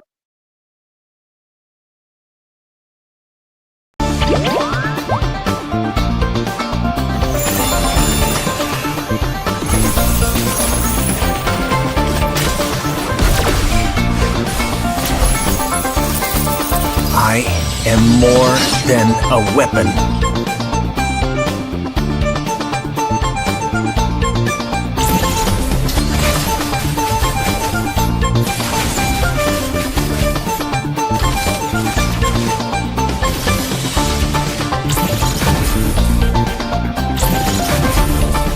What for? You asked for it. Chain up! It is my mercy.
am more than a weapon.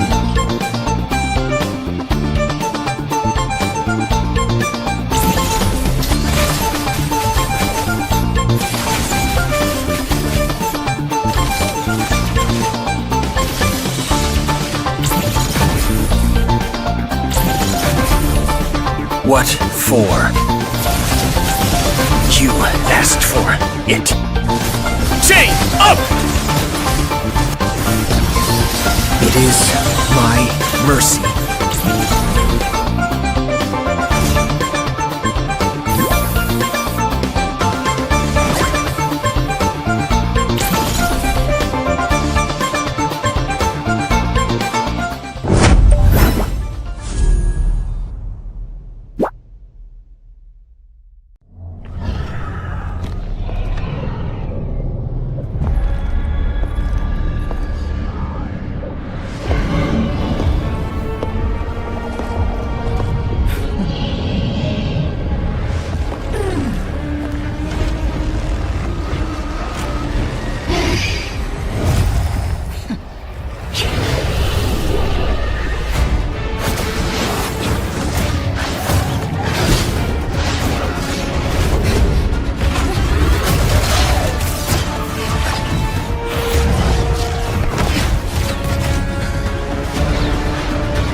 I am more than a weapon.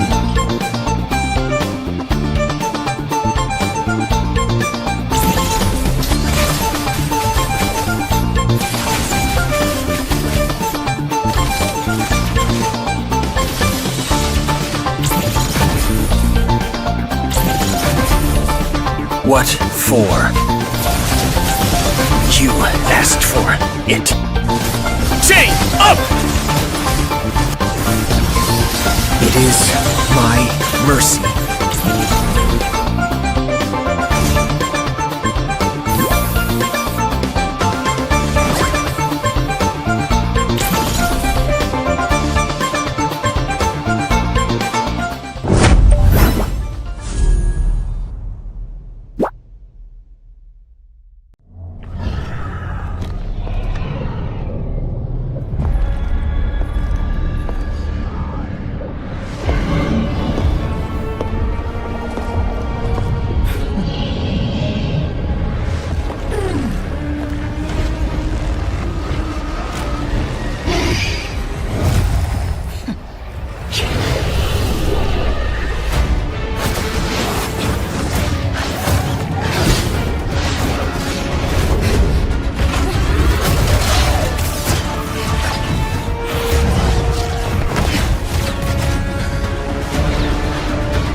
I am more than a weapon.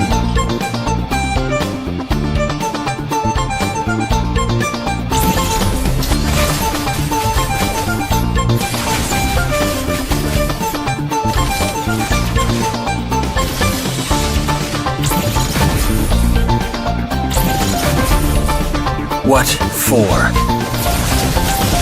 You asked for it. Chain up! It is my mercy.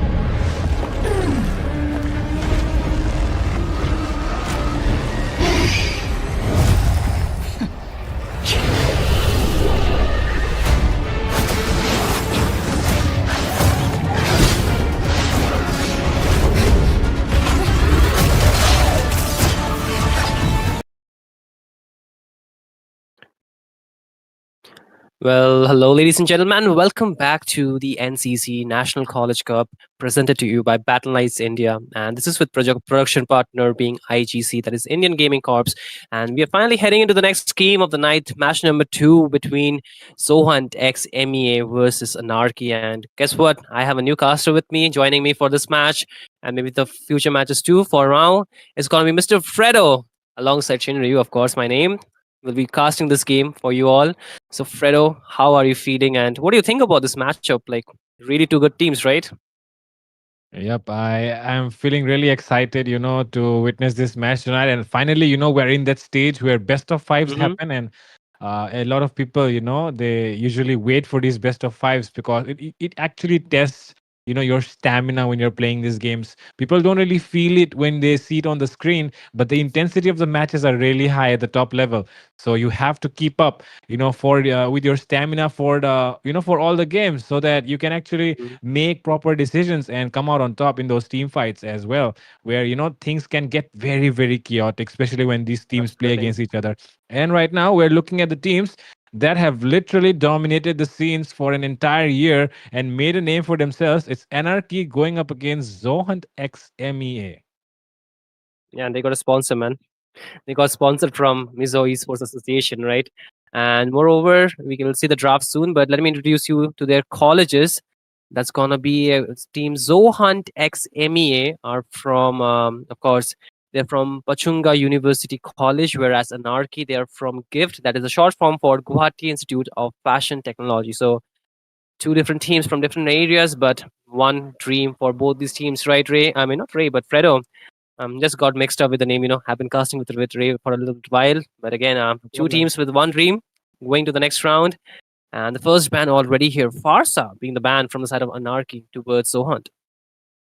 Yep, of course. Farsa is kind of, a very good ban in this meta. Of course, always dominates the mid lane. Too much damage, too much mobility, very fast rotation speeds actually, and sometimes it can even outplay an assassin because of the sleek Yeah, moves that Farsa has. Especially, those fast reflexes players, especially mid laners like Abhi, of course. Very famous Asuna. He's well known as Asuna as yeah. well. So yeah, those guys, man, they are really gifted players, and Farsa is just the perfect hero to be given into their hands.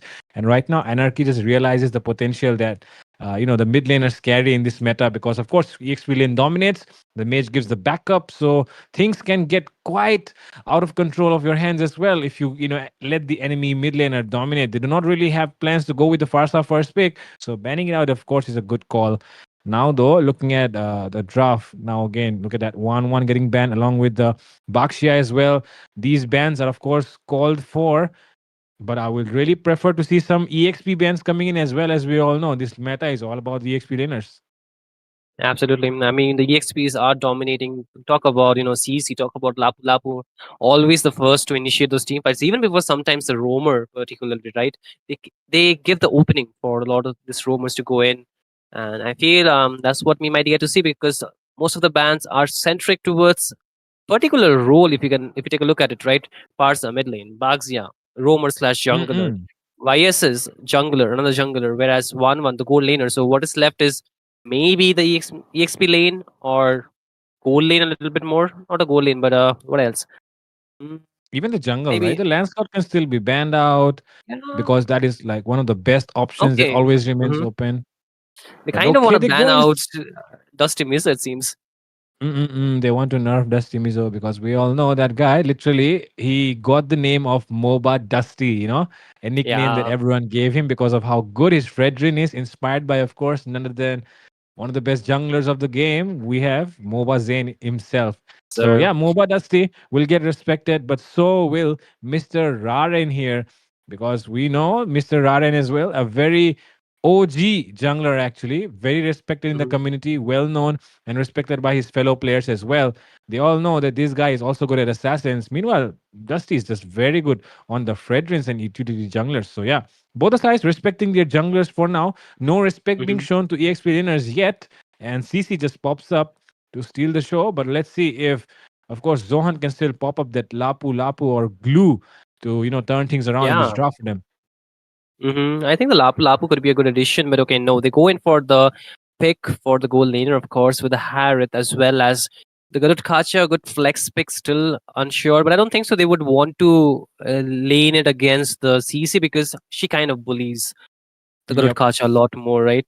So I don't think so. That's a very best leaning choice for Zohan, of course, here. But Zohan is known for really, really, unorthodox EXP laners, right? Yeah. For a long time, we have seen them using the Masha win, really being so notorious with the Masha. So, you know, it's like we cannot expect what is coming in from from the EXP laner, a lot more from we know the rest of the members, right? We know what they might go for. They have Mhm. top 5 picks, top 3 picks. They might just pick one of those, but win is somebody who is really difficult to actually judge. But okay, Bid actually wants to get his hands onto the stronger buffed Eve along with the Hylos. That is double slowdown here, Fredo. So Yep. really difficult to counter. And talking about the Eve, I have noticed Bid playing the Eve a lot actually. He has been just, whenever he can get his hands on this Eve, he just goes for it for some Hmm. reason. He's Previously, it comfortable, used big to man. be, yeah. Previously, it Hmm. used to be the Sicilian, but this time around, he has changed his mind or something. I don't know. He has fixated himself on just picking up that Eve whenever he sees it available. And honestly, Hmm. in this meta where EXP laners are dominating, the Eve just kind of has a very easy job on melting down the frontliners, right? Yeah. Usually, with the assassins getting banned right here, as you can see, Eve actually has a fun time in the back lines. And the fact that even if Zohan decided to go for the Gatot Kacha, which is usually a pick that counters out the Eve by a little bit, Hmm. Bit still does not seem phased by any of these moves that Zohan is making right now, which is kind of bold in my opinion. But if when it backfires, his teammates won't really be happy about it. Okay, let me in you on a secret. Okay, it is back when I used to play with Bid and his team. Like when Elementor was newly formed, they were like not really known for a lot of while. Mm-hmm. Okay, so Mm-hmm. back then Bid used to spam 4 heroes most probably. Okay, so it was either the Okay. Valentina, was my number one choice back then, really strong. Mm-hmm. Next was the Faramis. He was also one of the strong choices. It was like you pick the Faramis, they pick up the Valentina. That kind of meta, and then the Okay. Eve. And lastly, it was a really pocket pick, but sometimes the Kadita. Back then, Kadita was really Okay. different. So these 4 picks was really one of his favorite heroes to go for. Mm. But I think with the change of meta, he's really able to explore a lot more heroes, of course. But since the Eve is again back into the meta, I think he's really going back to his comfort once again, what he used to do. So I'm glad for him. But again, the assassins, like you mentioned, 4 bans from the side of Team Zohan. So a really heavy respect coming in for Mr. Raren, but he will still have his hero that's going to be the Lucas, and also they pick up the Mm-hmm. Bruno. Let's see. Let's see. Let's see what can happen here. Things looking really interesting with the draft that's going on right now. Already seeing the Bruno and Lucas getting picked. Heroes with a lot of damage into their hands. Meanwhile, the frontliners, of course, which will be Oh, CC and the Hylos, of course, really good. Okay, somebody pulls up his signature pick here. Fade in. I guess it is Fade in, right? In Zohan still? mm, I've I heard some guess so. It is Faden. They didn't change too much. It should be like Family Problem, Faden, Win, Dusty Mizzo, and Prime. who's the goal winner? Prime, yeah, Prime, Prime. of course, Yeah, Prime. Yeah, okay. that should be lineup. But I mean, being behind the scenes, working with the teams and all, I do get some news from Mhm. time to time, transfer news happening behind the scenes. I was just Oh wondering, yeah. like, have the transfers happen? Because in a currently going tournament, you cannot really change those lineups, right? So maybe they're still playing Yeah, with the same lineup. But let's see what happens. probably. Fade in here will be picking up his Selena, one of his signature picks. Really likes to dominate the mid lane with that one. Gets that early game going, but against Bit and Art on that Eve and Hylos, can he do it? And with that, ladies and gentlemen, welcome you all to a Oh, best of 5 series. Going to be a pretty long night ahead if both the sides decide to play at their best. Anarchy versus Zohunt x MEA going in this best of 5 series at the National College Cup, brought to you by Battleknights production partner IGC, and of course powered by Vista Games. absolutely. But what surprises me is we are seeing Juan Saturo. So that Fanny ban and those assassin ban actually makes sense, right? Because they saw Juan Saturo and they know like, okay, we cannot give those picks to him because he was able to take down Crux Requiem with those heroes. I mean, he's Yeah. absolutely too good, man, on this hero. So I think banning it out of was obviously the option. It's not going to be Raren versus Dusty. It's going to be, Juan Saturo versus Dusty. So we're in for a show, of course. But like lineup we mentioned for Zohan, it's pretty much the same. Revitalize already popped up from Family Problem. And you know what, Fredo, I really like how Family Problem keeps on changing his name, man. I know He's it, like- man. I know it. He definitely Yes. has some family problems. Yeah. Yo. Whoa, Okay. Romcom was dominating the lane. Suddenly seems to be losing it out. Vincent's Oh, being what? forced out and Dusty Mizo gets the first blood. Meanwhile, on the bottom side as well, Faith seems to be in trouble. Anarchy not really in a winning position right now, as you can see. They already lost one on the map, and now the bottom lane as well. The goal lane is getting pressured. So kind of feels like Zohunt is actually taking control of this match. Yeah, indeed, they're taking the control, but even without the Selena, I was thinking the Selena might be a key factor in doing that, but it's actually Dusty Mizo who enabled the first blood and also picking it up at the same time, whereas Golden is a 1v1 Prime actually able to dominate because the Bruno does require a few items or so before he can actually go in, but look at the stuns, those Abyssal arrows flying right off next to Bit, so he was almost about to being hit down, and he does not have a Purify, mind you that. There's no Purify available from the side of Team Anarchy, despite they're going against Lapu Lapu, Selena. So I think there's a bit less respect, but top lane. Okay, that is a huge resource being burned out early on. Bit steps onto the Abyssal Trap. Gets some hits on the Van Satro as well. Oh, Look at those stuns coming in from Mr. Faden, of course, targeting the enemy backline really well. Win decides to go in. RWM has been popped. They're fighting inside that kill potential box. And now Van Satro, he gets stunned though by Faden. Faden's disabling the enemy lineup, but Fate makes a clever rotation. Takes down Family Problem. Faden is completely zoned out. He is using that emote to taunt his enemies, but he doesn't know that he's caught all alone. Romcom gets a kill inside the tower. Faden wants to survive it. Can he do it though? Dusty Mizo gets a killing spree as a revenge kill. Bit secures one as well across the map. Things are looking even on the scoreboard, but the gold is in favor of Zohunt. Yeah, for a second I thought, Faden just pulled up the Revitalize. I was surprised, but then I remember, oh, that's the skin for, Eve, because that's green in color. Kind of the same. So just a bit of visual. But again, bot lane, Prime versus Bit on a 1v1. Even under the turret, Prime is trying to deal a lot of damage. But no, he just wants to back off at this point. The turtle is still up, mind you that. Neither of the team has taken it yet. But they're still maneuvering around, taking a bit of control. But the huge resources are finally back. Both the teams have their ultimates to play with. The spells might be in a cooldown, but again, there's another skirmish. Oh my god, Fady has survived that still? I don't know how. Maybe he has built that a rose gold first item or something, because there was no way he could have survived that without it. But now though, Art, okay, places that RWM. The stun comes in from Faden. Bit is getting targeted. And with that, Lapu Lapu, the bravest fighter. Faden's burn gets the kill. Van Saturu secures the turtle. Now they want to go in for the fight. They do not have enough damage though without their mid laner. Dusty Mizo wants to engage in onto Art. The stun comes in as well. That's the electrifying beast coming in, and Dusty Mizo secures kill onto Mr. Art. And that is Zohunt for you, ladies and gentlemen, making comebacks with what seems impossible with this lineup. Yeah, I mean, the way they disabled Fade before the fight even begun really, set the tempo for that fight. They were able to take more advantage because Prime was available there. He could deal the damage, whereas there was a 5v4, unfortunately, for the side of Anarchy. And by the time he was back, it was too late, but Romcom still trying to kite away. But, Wen just popped too, but Dusty decides to make the move and gets an unstoppable kill under tier 2. That is domination coming in from Zohunt. Even though we all know Anarchy is, of course, one of the best teams in India right now, winning a tournament as well. But this is really, really exceptional performance being shown here by Zohunt. For some reason, they have not been performing well, but tonight Whoa. is not the night where they are going down without a fight.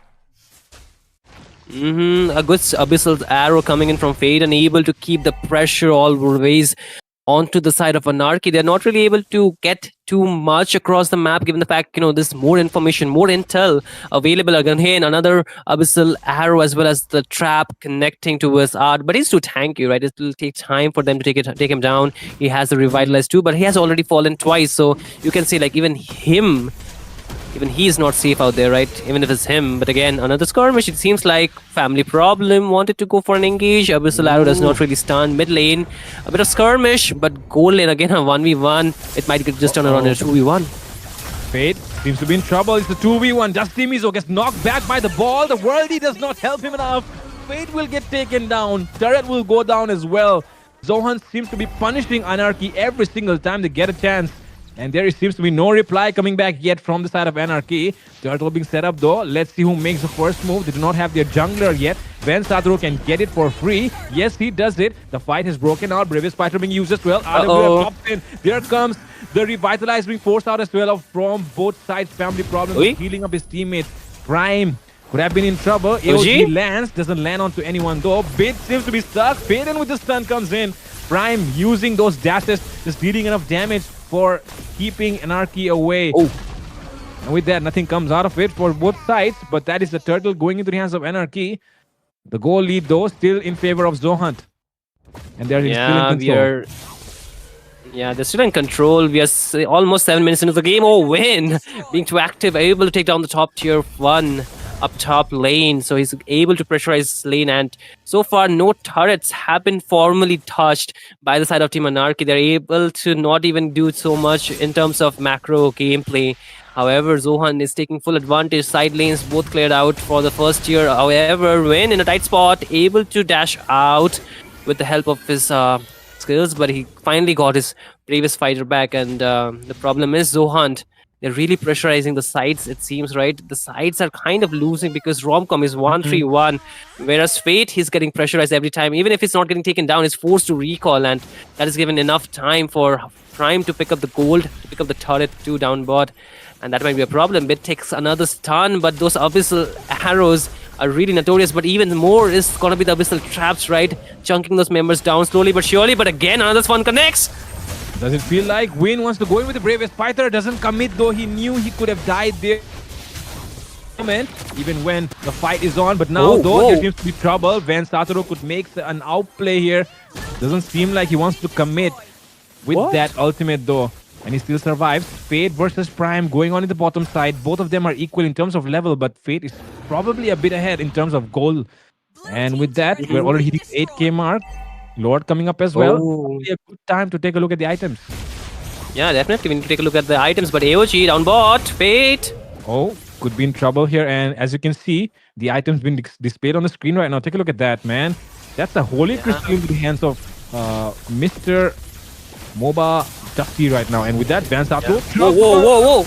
Not only an outplay could happen here, but it does not feel like that. Dusty Mizo will get the better of him. Into the backline, jumps in, Win. Fate is in trouble. Fate gets eliminated by Mr. Win. Romcom still arrives. Art will get taken down for sure here by Prime. And with that, Romcom forcing out the vengeance of no use though. The damage of Fate and just way too much for him to handle. Fit is the only one who's alive on the map from the side of Anarchy, and Zohan will approach the Lord. Yeah, man, too much lead at the hands of Zohunt. Of course, the score is 4-11 at the 9th minute mark with Zohunt in the lead of goal, almost of 5.5k at this point, and even might get the Lord because you see the damage coming out of each and every member, right? Wayne is going in completely unfazed, unbothered, absolutely to the backline, and there's nothing much they can do. And Dusty Mizo is doing an absolutely phenomenal job in picking up those skills, of course. And he also picked up the Holy Crystal, so he's going to deal a lot more damage. Whereas Anarchy, they need a few more items onto Fate, of course. One Satoru, he's doing a good job in like sustaining or holding the team fights, trying to get an objective or two. But the thing is, even though they're getting the neutral objective here, Fredo, the side lanes or even a mid lane is not yet pushed. And Prime 2 just picked up the Holy Crystal, and this is gonna be even more worse for Anarchy because they're forced to give some kind of response, and every time they respond to the engages from the Zohunt, it's not really ending well. Yep, exactly. The responses that are happening usually just turn in favor of Zohan. So right now they need to find a good opening. The frontliners have to do a good job here, especially Romcom, because with a high loss you cannot really do too much. So they're really going to depend here on Romcom to try and make some openings. But for now, the Lord is marching down the top side. Dusty Mizo uses up the electrifying beats, can easily take down this tier 2 down bot, and with that, Dusty Mizo already takes it down. Bravest fighter coming in from Win. Does he want to commit though? Van Satru is just forced to use his ultimate, but now comes in Art, just taking a lot of hits from Prime, still dashing in and out though, with that Zaman Force still available for him. Finally runs out, but there are no inhibitors getting taken down. Anarchy still defend all those inhibitors. Even that mid lane still has that gold shield up. So, seems like a successful defense. Oh, Van Saturu though doesn't have enough rage. Does he want to go in though? Doesn't commit really yet. And look at that. Van Saturu is not even level 12 yet, and Dusty Mizo is already level 14. That's a huge difference, especially when you talk about the retry, damage that will be coming up in those Lord fights. I don't really know if Anarchy can even commit. They can't commit. All their hope is to just farm enough gold for their carries and potentially is able to hold on long enough for them to deal enough damage or get some prime members taken down, because I guess the vision up top, right? They're not really having too much problem, but again, a bit ahead. Family problem gets the taunt onto one Saturo, but the Abyssal Arrow does not really connect. But the next gamble that Anarchy might have to decide for would be just contesting for the Lord or whether defending. Yes, they have the holy defense in the mid lane, but the top and the bot lane, they do not have that. So the Lord will probably march from the top lane once again like it did in the last time, and they have to really, really be careful about that. But again, Family Dusty Mizo wants to go in onto bid, but no, they have the peel here available, but that's a lot of resources available, yeah? Take a look at the items, man. Look at the way Faden is getting respected here. I mean, they already have 3 magic damage dealers. So look at the items right now. The side of Anarchy just going for those magic defense a lot more, which does make sense. And if you take a look, even Ivan is going for a defense item first. The amount of damage that Zohan is dealing right now, just catching up to them. So they just need to find something to work with right now. The outplay will only come in if Romcom can make something happen here. You cannot really expect much from a high loss.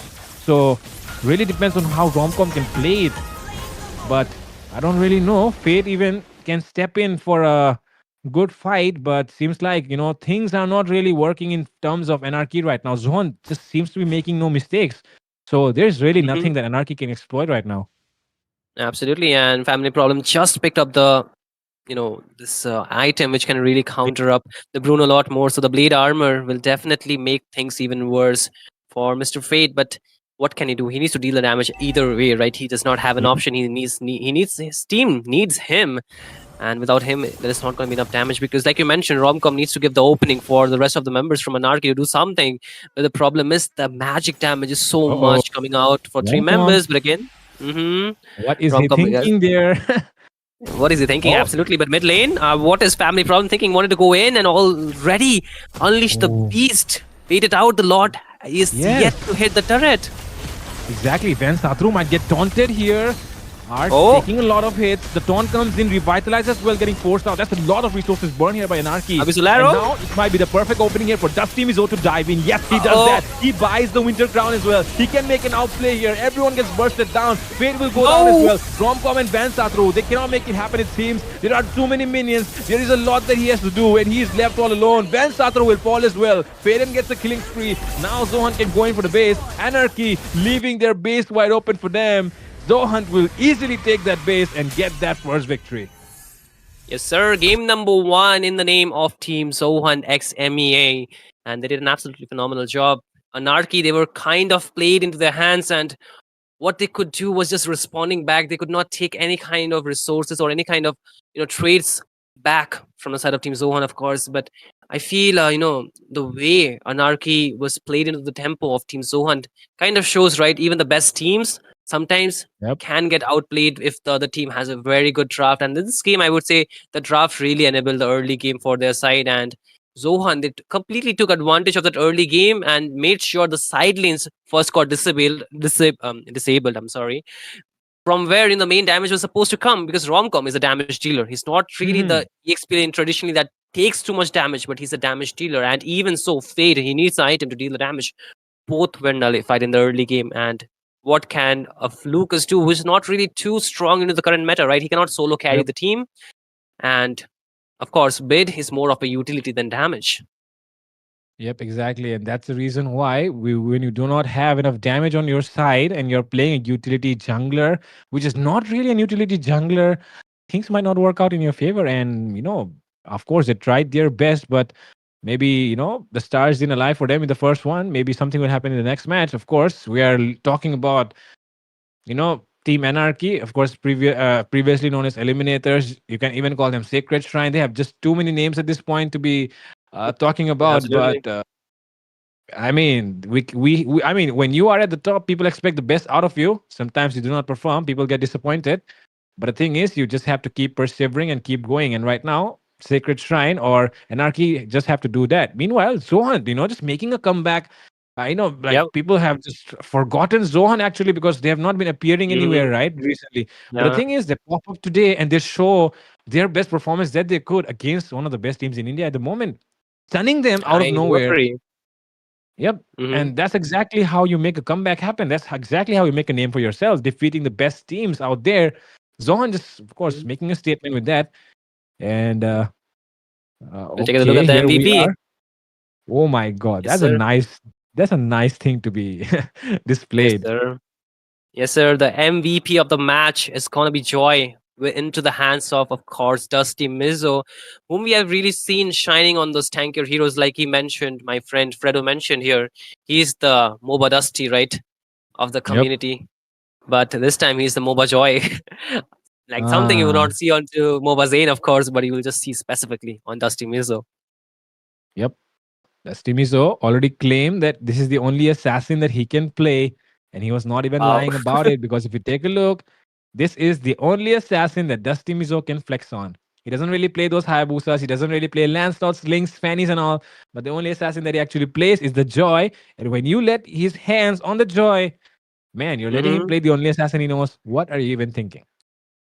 Yeah, I mean, he got his comfort hero, whereas Juan Satoru was forced into something he was not comfortable on. Absolutely, at the same time, because you saw so many assassins getting banned. Even the tankier heroes got banned out there. The Fredrin, the Bagzia too, right? All of them got banned, and after that, there was a series of assassins being banned. The Fanny, the I think the Ling, the Hayabusa too, right? All of them were banned. The YSs, the Lancelot too. So that's like almost 4 or 5 assassins Yep. being banned. I A lot of mean, Mhm. honestly speaking, I think it's too early to respect Van Satoru so much. I I mean, mean, okay, he mhm, like, but the thing is, the fact that he's actually getting respected like this, it actually mhm. makes a statement that he is kind of, earning that He's a respect threat, right man. now. Yeah, Yeah, he's he's a a threat. threat. People are Yeah. aware of what he can do with those assassins. That in itself is a very big thing right now that he has achieved in just a few Mhm. months of coming into the, at the top level. I So, think it's not even been a month, it's just been very recent, right? I mean, it's yeah, going to be a month, like very it's going to be a recently. month. Yeah. Exactly. If you think about Mhm, it, the Nerd tournament started at August 10 and it ended at mhm, September 3rd. mhm. So it's practically shorter than a month, and in that much Yeah. amount of time, the way that he has improved in his gameplay and the way that he has Mhm. earned respect from other top teams as well just speaks for itself that people have realized his potential finally. And right now, Yeah. let's see how many ban slots are dedicated this time around to ban Sadhru. Let's see. Absolutely, but I do feel one thing, that you cannot count a team out just from the first game, right? We did see in the Yep. last match too, the last series too, that Ascendria, they got the first match victory. However, after that, Armageddon, they were able to pick up 2 games. Then again, Ascendria picked the third, but the final game was into the hands of Armageddon once again. So this is the thing, right? In best of 5 series, the teams really evolve. They understand the problem and they assess to it. Like they find a Exactly. solution towards it, right? Last game, the solution in the name of Lucas didn't really work for one Saturo, and he knows it himself too, because he Yep. was not able to do much. He kind of got himself restricted with that pick. By this time, I feel he might just want to switch it up, go for a different hero, or just try different thing else. Or maybe he will just pick up his hero in the first slot, like go for the first three picks, because you saw in the last Mhm. two bans they are Yep. completely marking him down. Exactly, man. I feel really bad for him. I mean, as a one of those moments in MPL Hmm. Indonesia where Kyrie was dedicated 5 ban slots, like Yeah, literally just forcing him to play something that he would never play. I don't know what he played that match though. Was it a Nolan or something? I don't know. Or yeah, Suyo. something like Fuyu, Yeah, or maybe. because Hmm. Haya, Ling, Lancelot, Fanny, Hmm. and what else was it? I don't know. But Playing when maybe, you yeah. ban out, yeah. Hmm. So if you think so many heroes getting banned just dedicated to one person, Hmm. that in itself is a statement that you are earning respect. But the thing is that respect is of no use if you are not able to play the game, right? Their opponent is Yeah. completely focused on locking you down. They know that you are the one person that can turn things around for your side. So that in itself is a big statement. But right now, though, Zohan, they're making statements as well, not just Van Satru, not just Anarchy. If you think about it, Hmm. Faden picked up a Selena, a mage that no one even thinks of picking about in this meta, and he made it work. And that is Yeah. again a statement as well. So, man, tonight is all about statements. Absolutely. I mean, both these teams, they are known to be at the top of the leaderboards and the mythic leaderboard that I'm talking about, right? Not just your elite leaderboard or underdogs, right? These are the top teams. And this is not the first time they're meeting, but I think this lineup of Anarchy with the new jungler, it might be the first time that Zohunt they're facing them in this competition, right? And things can change from the last time they have faced each other. And I think this is the Mm-mm. statement, right? Last time they saw each other, I think Anarchy, also aka known as Sacred Shine, they were they did not get the top spot in that table, but they were the ultimate winner of the tournament. So I feel Mm-mm. those evolution that comes, it comes at a great cost, because the moment you reach the top, a lot of teams, they try to decipher what problems do you have, what are the shortcomings, what are the weaknesses that you might you know they can exploit, yeah, exploit, Yeah, yeah, yeah. basically. So this is what is going on. But again, Zohunt, they had the first pick, and they didn't pick up the YSs. They went for the Garud Kacha instead. So really interesting choice. I mean, It's MOBA Dusty. Like he already, acknowledged the only assassin that he can play is, of course, the Joy. Joy. But Uh-huh. let's see. The thing is, he still makes it work with whatever he has. He always makes it work Hmm. somehow. But if you take a look this time around, they have not Oh, respected see, his Fredrin. The Fredrin is still open hmm, for him. And okay, Van Saturu gets his hands on a hero that I don't can like it, man. pretty much, let him play a little bit more aggressive than the last time because, of course, Lucas, it's Hmm. kind of nerf right now. The rage doesn't Yeah, come until you, before it used to be arriving before the turtle fight when you get level 4 because it just used to accumulate by that time. But now, even yeah, if you get level 4, it's not still available because you still need to hit a couple more buffs, couple more creeps, before you get that rage. So Lucas not really the absolutely. best, but YSS, of course, top tier jungler, double S tier kind of jungler right now. And if you Yeah, still disappoint with this kind of pick on your hands, man, that raises questions about you. yeah. I mean, when we think about one Saturu, I think the YS is one of the heroes that pops up in your head first.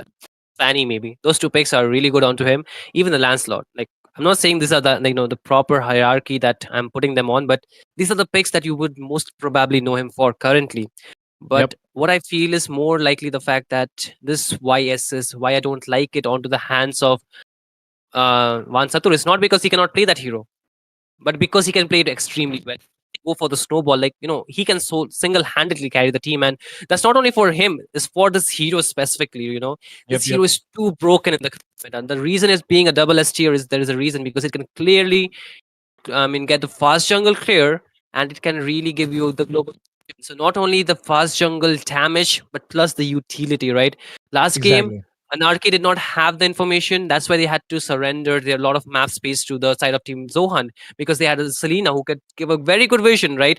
Selena can, put the straps and get the vision, and that's why they could win the game. But this time again, they're going for the Selena along with the MOBA Fred, or MOBA Dusty. So Let's see. personal choice. Mm.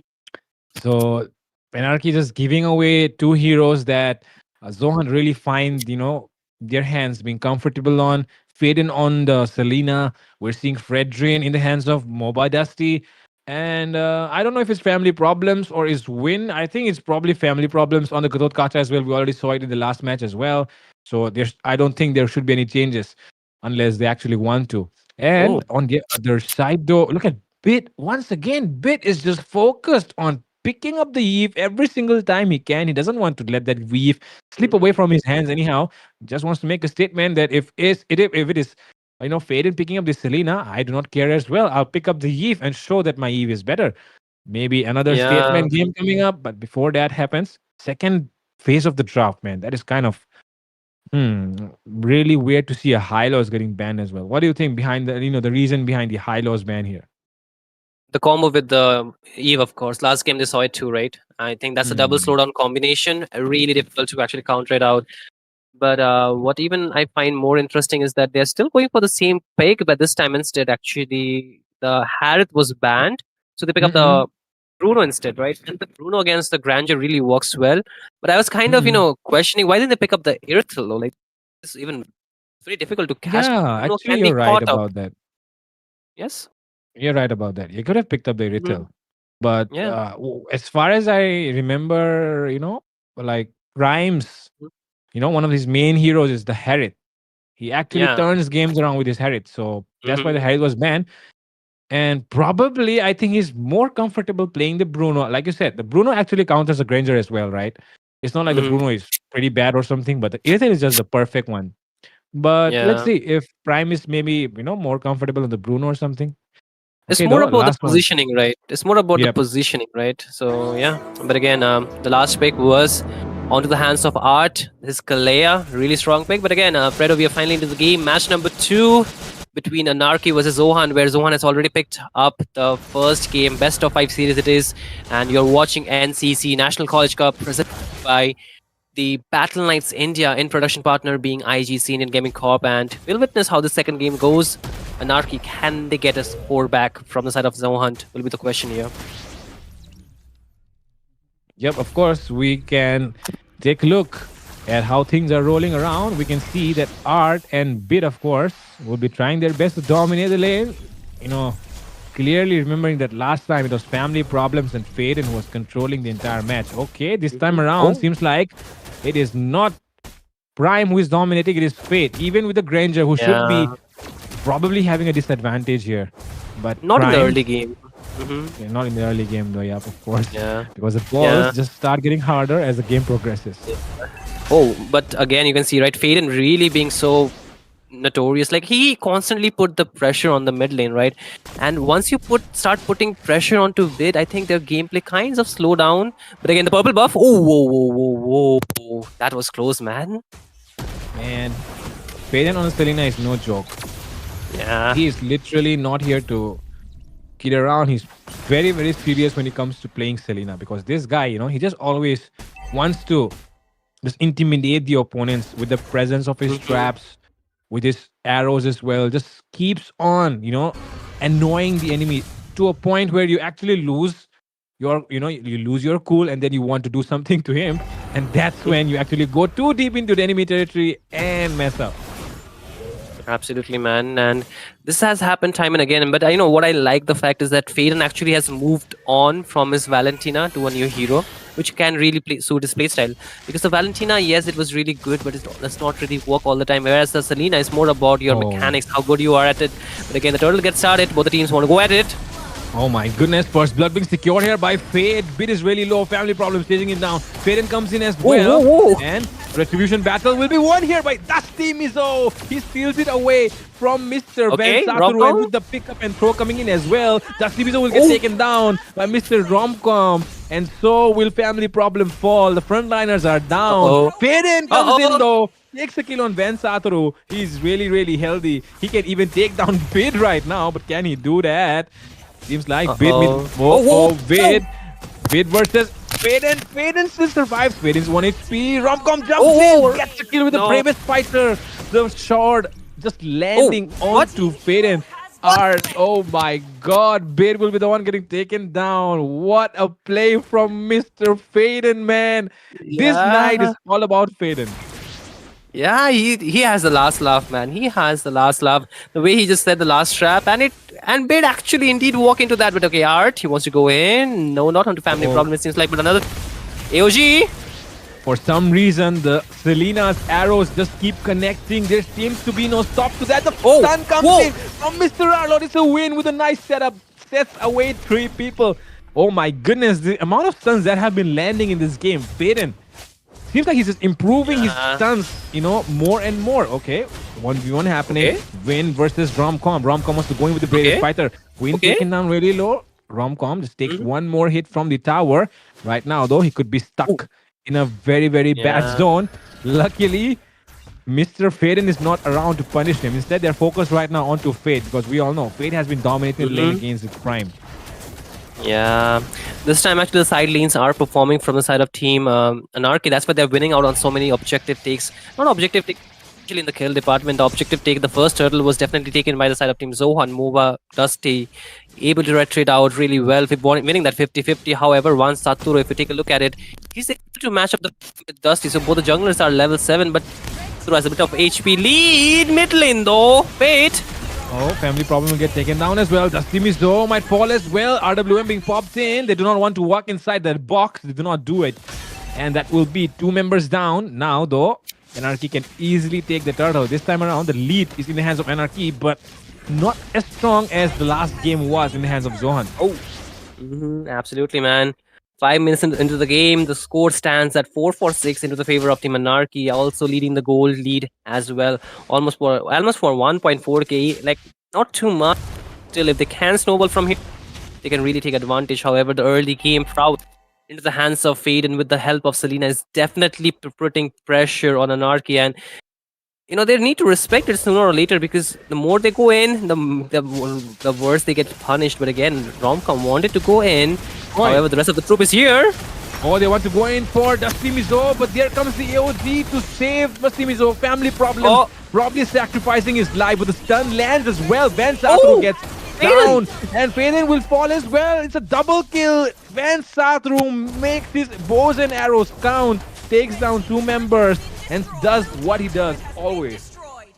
Absolutely, and Fade just picked up the Sky Piercer, but okay, Wade takes a slash. Win, of course, but able to walk out. But okay, Romcom, what? Romcom going on to Prime. Prime will get taken down as well. That's a solo kill onto Prime here, coming in from Romcom. Prime was, of course, busy taking turrets up top. What lane? And got punished for that. Bot lane, though, Dusty Mizo trying to protect that tower, doesn't realize, of course, finally realizes that there are members from Anarchy around as well. Art still looking for a Tsunami Slam. He does have it right now. Can't connect onto anyone. Decides not to yet, though still saving it for a perfect moment. Absolutely, man. And this is what we were talking about, right? The EXP laner kind of enables us fight, letting their roamer to go in for the engage. The window of opportunity definitely comes from there. And this time the Anarchy side laners performing definitely means that they're in this game. They're able to dominate too a little bit. Whereas you can see Zohan, they're really losing those turrets fast and quickly. And that's a problem. But okay, Dusty Mizo. AOG lands. That's a nice AOG coming in from Mr. Family Problems. A good setup, but he will be the one getting taken down instead. Mr. Win might fall as well. RWM popped in here. Win goes down first. Van Satru going in for more. Dusty Mizo is low. So is Prime. Faden coming in with those stuns. Oh, Prime will fall into the hands of Bid. Now it's just 2 members standing. Can Faden survive this? Bid still trying his best to zone that guy away as Romcom and Van Satru work onto the tier 2. Man, this is too early for the second tier to fall the mid lane, but the Abyssal Arrow really connecting and Romcom hiling a little bit out there. But the thing is, the last turtle game is still up and Anarchy will be getting both the turtles, the third and the second one. And at this point, they're really leading in terms of goal. That's what we are talking about, the snowball. Once it goes into the side of Anarchy, it's really difficult to stop them, and that's what is really happening. And Romcom is really not shy, but again, another Abyssal Arrow stuns connect on towards Fade, but he does have the Purify. They want to take down the second tier down bot, and what are those arrows, man? Okay. Finally, the Purify being popped out here. That is a good information. Art might fall down here, though. Come in, the Tsunami Slam. Art will be still falling into the hands of Prime. But look at Van Satru going in for a double. Can go in for a triple right now. There seems to be no minions around though. Gold shield as well. But that gold shield will protect them from Mr. Vant. And Fate probably annoyed at this point by the stuns that he has taken so many times. And right now, if you take a look, Romcom is fighting inside the tower, being the bravest fighter that he can be. Dusty Mizo trying his best to clear the lanes. And Romcom still taking more hits here. Faden, Yeah. with that trap, just looking for an angle for the Abyssal Arrow. 11, man. Whereas Prime is just level 9. The level difference coming out here 13 for one Saturo, whereas Dust is just 10. And this is the problem, right? The snowball has already happened. One Saturo has 7, 1 and 4 kills. And at this point, Zohunt, they really need to buy some time. They need to make sure that they have enough items to counter the damage that is coming out from the side of Anarchy, because their late game is really where they are strong. And the early game has kind of fallen for Faden too, right? You can see he's getting the stuns, but he's kind of hesitant in going in every time where he can deal the damage. But again, on the skirmish on bot! Oh, seems like a fight has broken out. A lot of things happening on the screen. As you can see, Win will fall first, and there comes the RWM from Bit to zone the members of Zohunt away. Prime and Dusty Mizo very, very low on their HP. Do they want to go in for that guy? Prime will be getting taken down here by Van Satoru, and so will Family Problems fall. The Faden stun doesn't help him this time to survive long enough. Faden still throwing out his arrows, but is it enough for them to defend this tier? Inhibitor down bot. Are still taking a lot of hits. The stun comes in. That is enough to take R down. Mr. Faden still making statements even when his team is down to their last HP. And right now they have a very big and tough job of defending the base. And Anarchy will show more discipline. Probably wants to go in for the Lord right now, and they will definitely retreat. But man, what a fight that was. Absolutely, a long one at 2. And they are able to crack open the base. The mid and the bot lane inhibitor is already down. The top one stands with the holy defense. But for how long will be the question. The Lord is being chunked down by the side of Anarchy, of course. Whereas Zohunt, they cannot really contest because the level disparity is too much. One Satoru is already level 15 and Dust, he just level 11. The retribution damage won't be enough. But the problem is the damage outtake or the output that Zohunt can take is really limited because you can see the damage coming in. Man, there's a lot of damage here. And with that, the Tsunami Slam comes in. Dusty Mizo could be in trouble here. Gets taken down by Mr. Fate. And with that, minions arriving as well. More and more minions coming in from the top side. They can easily take down this inhibitor. Family Problems trying to use that Blast Iron Fist. But the amount of damage that he's taking from Mr. Bit and Fate is just way too much to handle right now. Prime still trying desperately to try and defend and clear those minions. Stuns landing from Faden, but is it enough for them to do something right now? RWM just zoning the members away. They take down just one more minion inside their base, and they can still make things happen with this one. They go in for the base and lock it down. Anarchy secure a win without the Lord. Absolutely, man. The Lord was still marching down, and even before that, Team Anarchy, they're able to clear out the game. 1-for-1 is the score, ladies and gentlemen, and this is why you should not underestimate side of Team Anarchy, because you know why? They have been performing well, and there's a reason behind that. Anytime the jungler gets a comfort pick and the silence win, it's pretty much a snowball, man. Because you see how Romcom plays, right? He goes in without a single fear. He's like, I'll tank the damage and I'll also deal the damage at the same time. With the picks like Lapu Lapu, one of his most comfort picks, I would say, that he likes to go for. And at the same time, you can see, right, Bid still not changing his hero because he knew this time things would be different with the few changes of the draft, of course. But I would say the composition this time was really balanced. They went for a little bit of early game too, which kind of helped them hold on to their lanes, because the Lapu Lapu can do really good after he reaches level 4, standalone hero. Grandeur, I think he needs a little bit of help, but once he gets those items, I think he can also hold the lanes. But the problem was his matchup, right? The Bruno is not really a very early game hero. That's why I was talking about the Irithel, not really an early game, but able to actually outmaneuver or even kite a lot. Hold the lane. Right? Yeah, absolutely hold the lane. But man, what do you think went wrong for Zohunt? They were doing good with the help of Faden, of course, but what's the problem here? I think I think the draft was okay, but the thing is, in the first game, it was probably Zohunt playing on at the heroes that they're best at, actually, if you think about it. Lapu Lapu is in kind of meta. I think Win is a great EXP as well. He knows how to use a Yeah. Lapu Lapu. He got his hands on it. And the rest of the members were Mhm, all on their comfort picks, if you think about it. Harith, mhm. Selena, Joy. I mean, you're literally inviting trouble from Zohan. They're on their comfort picks. They're on the heroes that they play the best. But right now, coming to the second game, Prime did not get his hands on the Harith. Neither did Dusty get his hands onto the Joy. And the thing is, when you're going with the Fredrin, and when you have a Yeve on the other side, man, there's not really much that he can do. So I don't really blame Dusty for it. It was just that he was up Mhm. against the Yeve, and that too in the hands of Bid. But of course, Mr. Yisenshin, Mr. Van Satro here, being the MVP, a carry of 918, and of course, being the hero that he always wants to be, being the MVP of the match Mhm. and carrying Anarchy to victory.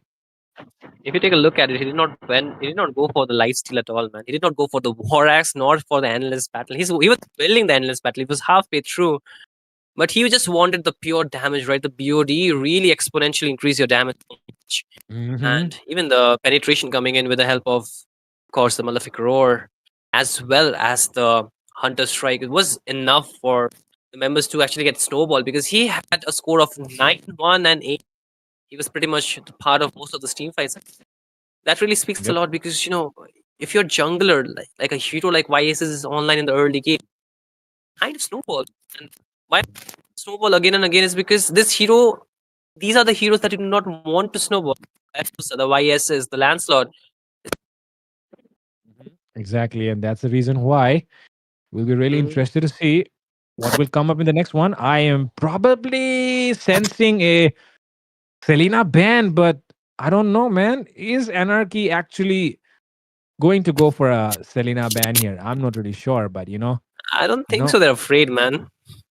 yeah, they're not really afraid. And if you think about it, even Bid as well, he was just going for Mhm. the Eve again and again, even after knowing the fact that you know, he has been playing the Eve just way too much. I mean, at this point, he's literally like, he's in his Eve era right now. Once upon a time, he was in his Sicilian era. Right now, he's in his Eve era. And Faden is in his Selena era right now. So, yeah, these mid Yeah. laners, man, they have their eras going every now and then. So, I just hope, they do come out and, try something different as well. So yeah, I'm just Mhm. hoping for these guys to just ban that Eve and Selena at this point because I want to see something new, man. These guys playing same heroes for 2 matches back to back. Man, bring something new to the table. Come on. Ban out those heroes and get them to play something new. At least they'll be, tested as well Mhm. by the enemy side. So let's see what can happen. Yeah. I'm Pull really, out some really expecting a Selena ban. Yeah, exactly.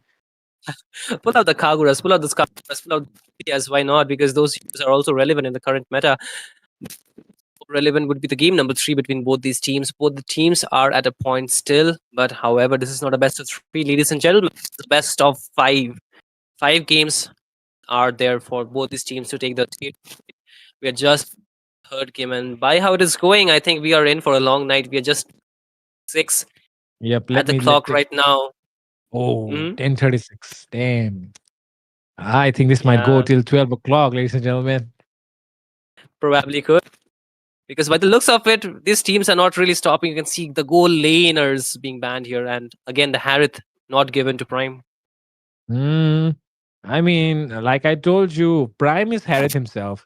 So this guy just keeps getting respected by every single team that he plays against. By like of course, first game you give him Harith, and I mean, he was dominating Mister Fate on a Bruno. And the thing is, Bruno usually holds his lane against a Harith because he does, Yeah. has enough damage. But the thing is, Prime is just so good on the Harith that he can outmaneuver even the best Bruno players and even Mister Mhm. Fate. So right now, Anarchy just respecting Mr. Prime here, but will they respect Faden? I think Faden has went under Um, noticed by a lot of people, but man, his Selena is goated in my opinion. What do you think? yeah, I mean, I do agree with you that, but I don't think so. They will go as far as to ban that hero. I mean, they could, right? If they just want to get rid of it, I think banning is the best option. As you can see, right? Zohan, they want to ban away the YSs, not really want to give it to Anarchy once again, because as far as we know, Dusty does not want to play the YSs. Like, it was open in the first game too, and they had the first pick, but they did not go for it. He still went for the Fredrin, which, yes, it's a good utility hero, but without a healer, I don't think so. It's the best hero that you want to go for. their draft is not that of a healer because family problem. He does not like to go for those, utility kind of a roamer where he can just heal the members or give a little bit of vision with the help of those, not a vision, but most probably the heal. That what I'm talking about. Those healers. He's more about the set making heroes. That's what I've seen. And in between, if I'm not mistaken, correct me if I'm wrong, okay, Fredo. He was also spamming those Novaria, right? Along with the Selena, that combo. Yeah. So that was something we saw I actually. remember that. Yeah. Yeah, man. I mean, like I said, man, these mid laners have their, like I said, their Selena face and their whatever, man. Like these guys, they just keep doing this stuff.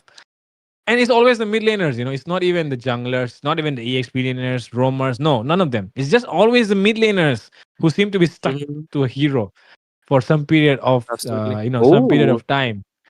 And okay, this time around, Anarchy pulls up the Baxia. And man, the thing is, there was a Mhm. time when Edith was a go-to first pick for the blue side Yeah. because, of course, a Mhm. very good flex pick actually, triple lane flex. And the thing is, Baxia Yeah. is also a triple lane flex, and that's the reason why this in Mhm. this meta, Baxia first pick is really really good in my opinion.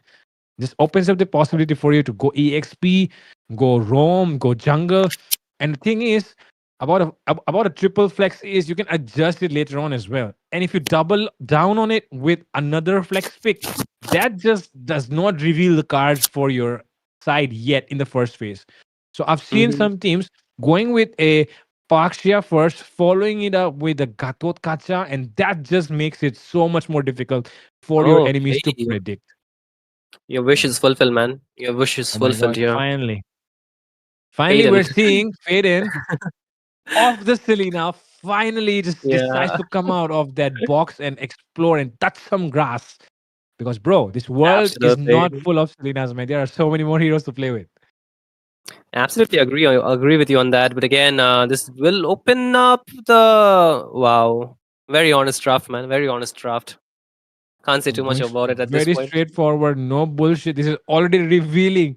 I mean, there is no use of going for a Baxia first pick if you're going to follow it up with a Roamer and EXP because that just makes it so clear that this Baxia is going to a jungle. So, whatever I just said a while ago about, a first pick Baxia being so good because it covers up your draft, it doesn't reveal your plans. Everything just I don't know how to say it in English because in Hindi you call it pani mein beh gaya, right? Goes I down don't the know how to gutter, say it in man. English. Yeah, Goes down the just goes down the gutter, just okay. pour It was water on everything, mhm. and And I tell you no, this was so expected. I was expecting an Xbox, man. After looking the first, I would have put two because yes, you have the true damage, you have the immunity from the Kalea's ultimate too, and more so, you can actually really zone out the members with your pokes, things in yep. one. And I think there are very few heroes that can do much at the same time, right? Zohan really playing good with the trap range as well as the good old combo with Grandeur plus the Farsa because Farsa can lower their HP down, the Grandeur can kill him, or the Grandeur can lower them down and the Farsa can kill them, right? Either of the one. Exactly. But I'm more interested to see what will bid here. I think they might just ban him out at this point. Man, please, no Eve, no Eve, please, no Eve, no Eve, man. I am just hoping he doesn't pick the Eve again, bro. If he picks the Eve, okay, this time, man, that guy is in some. He's high or something, bro. He's high or something on Eve or something. I don't know. He's high on Whatever, Eve, okay. man. Yeah, he's smoking Okay, the Eve. He's Zushin smoking actually. Eve. I'm surprised the Zushin was open. Oh yeah, actually, a lot of teams, been ignoring the Zushin. I just feel like that is because the Zushin, of course, against high mobility heroes doesn't really work too much. You need like Mhm. solid frontliners, walking tanks, walking fortresses. They basically get more, annoyed by the Zushin. Okay, on the other side, Gatot Kacha and Batang being banned out here though. I'm probably smelling an Irithel coming in right now from the side of Anarchy. And Zohan, of course, cannot really pick up Probably. an Irithel. So it should be an Irithel going into the hands of Fate. And for the mid lane, let's see what they pick up. For now, the Zohan right now. I think the Eve is still good to burn down the armor, Firaga armor for the Xbox with the help of the second skill, of course. Good range too. But Mhm. apart from that, they can go for some kind of vision with the Novaria too. Well, yeah, but this is calling for No, a Eve right now. Yeah, this is calling for an Eve, man. I think Eve would be the very ideal choice for Bit to go for. I think he's also saying And in the give me Eve, man. Give me Eve. I can just carry this, yeah, right? let's see. I mean, So there are not too many options other than the Eve right now. Actually, you need that Lilia, Eve. Lilia, the Lilia could be Yeah, an option Lilia, actually. Lilia, man, Lilia. Okay, don't talk about Lilia, man. It's beat on the Lilia, bro. Blew up on Reddit actually, Oh and that my is very goodness. surprising because I mean, not too many Indians Mhm. make it to Reddit. Beat and art, and of course, you know, Rom-com. romcom. You know, being the first ones to reach Reddit, We and I go. We mean, do. well, you just got cut off there for a moment. I didn't hear you. Can you say it again? We get famous for all the wrong reasons, man. Oh Absolutely yeah. crazy. Oh my god. Yeah, that's really, really, really, really, it just perfectly describes what we're talking about here. And okay, we're Mhm. seeing Kimi coming in though. Kimi is actually a good one here though, but Farsa just Against counters out the Arsenal. Kimi because of the extra range. And Mm-hmm. okay, no Iritel this time around as well. Man, what is this? Oh, Panda. What? Are these? Yeah, Huh? Panda is kind of good actually. Panda Panda is made kind of right. good. Panda made right. Or Panda, wait, wait. Panda, What? Panda Rome actually. I Huh? think Panda Rome Is it? Hylos EXP because I'm not seeing a Panda EXP, bro. I think it's a Hylos EXP. I Okay, was it could thinking be of a Xboard EXP and Panda Jungle as well. that too, maybe. But But yeah, whatever, some bro. teams they Think about whatever. the Yeah, goal go on. lane pick. I don't know for some reason these goal laners seem to be ignoring the Airtel way too much. What is the reason? What do you think?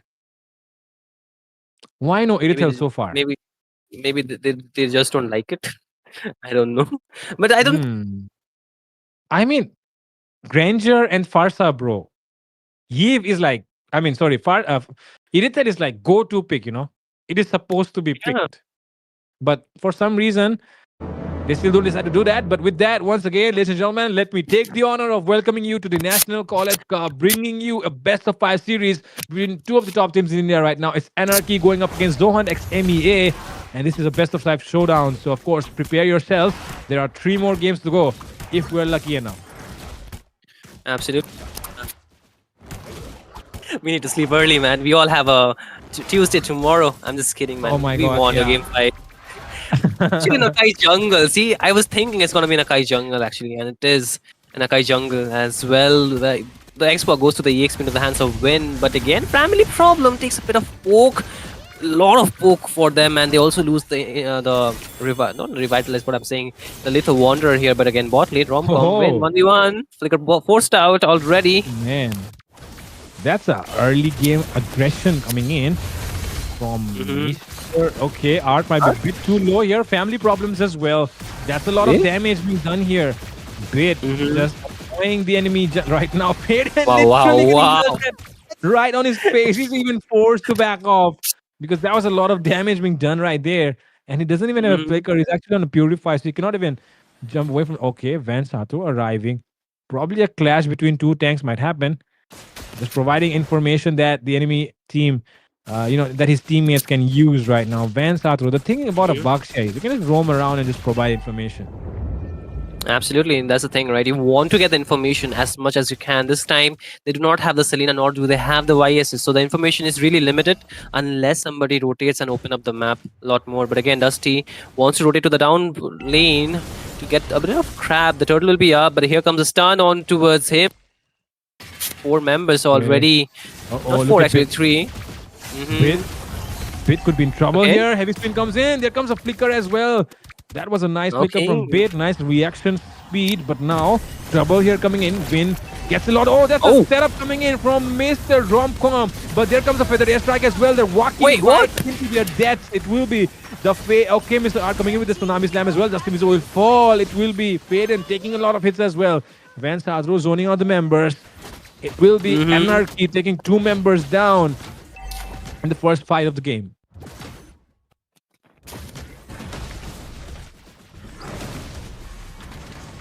Three and Anarchy, they're to further their lead, trying to dominate the side lanes. And if you take the kills, right, it all went to Art and not anybody else. So I think for Bit it is good, but the kills going to the Art is not the best option because I think they could have just for sure. But again, bot lane, a lot of maneuverability as well as the flash, but the Firaga armor still up from Win, but he will be forcing back.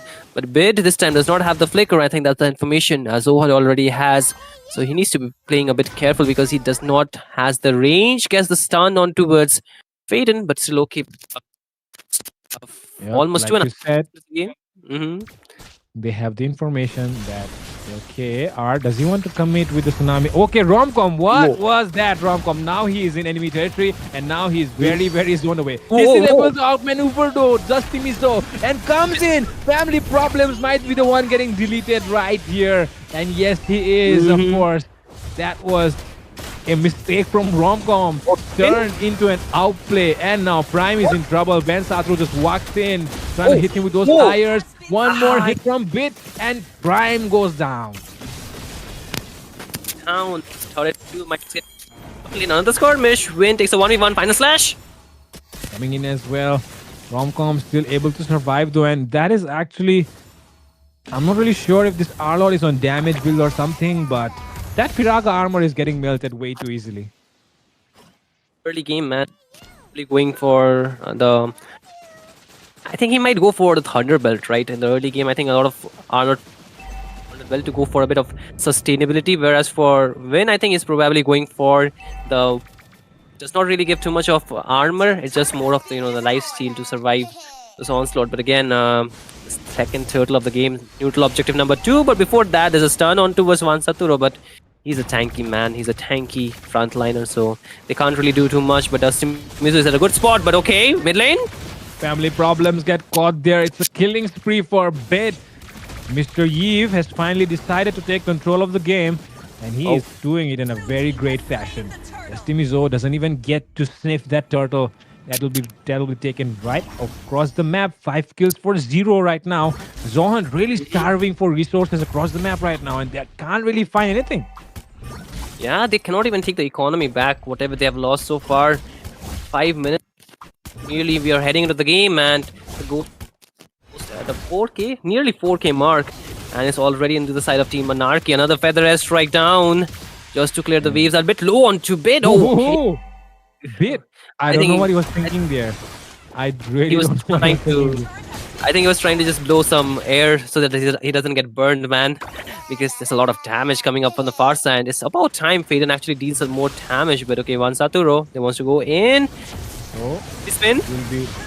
The heavy spin being placed onto Fade will get taken down, and it will be Prime falling as well.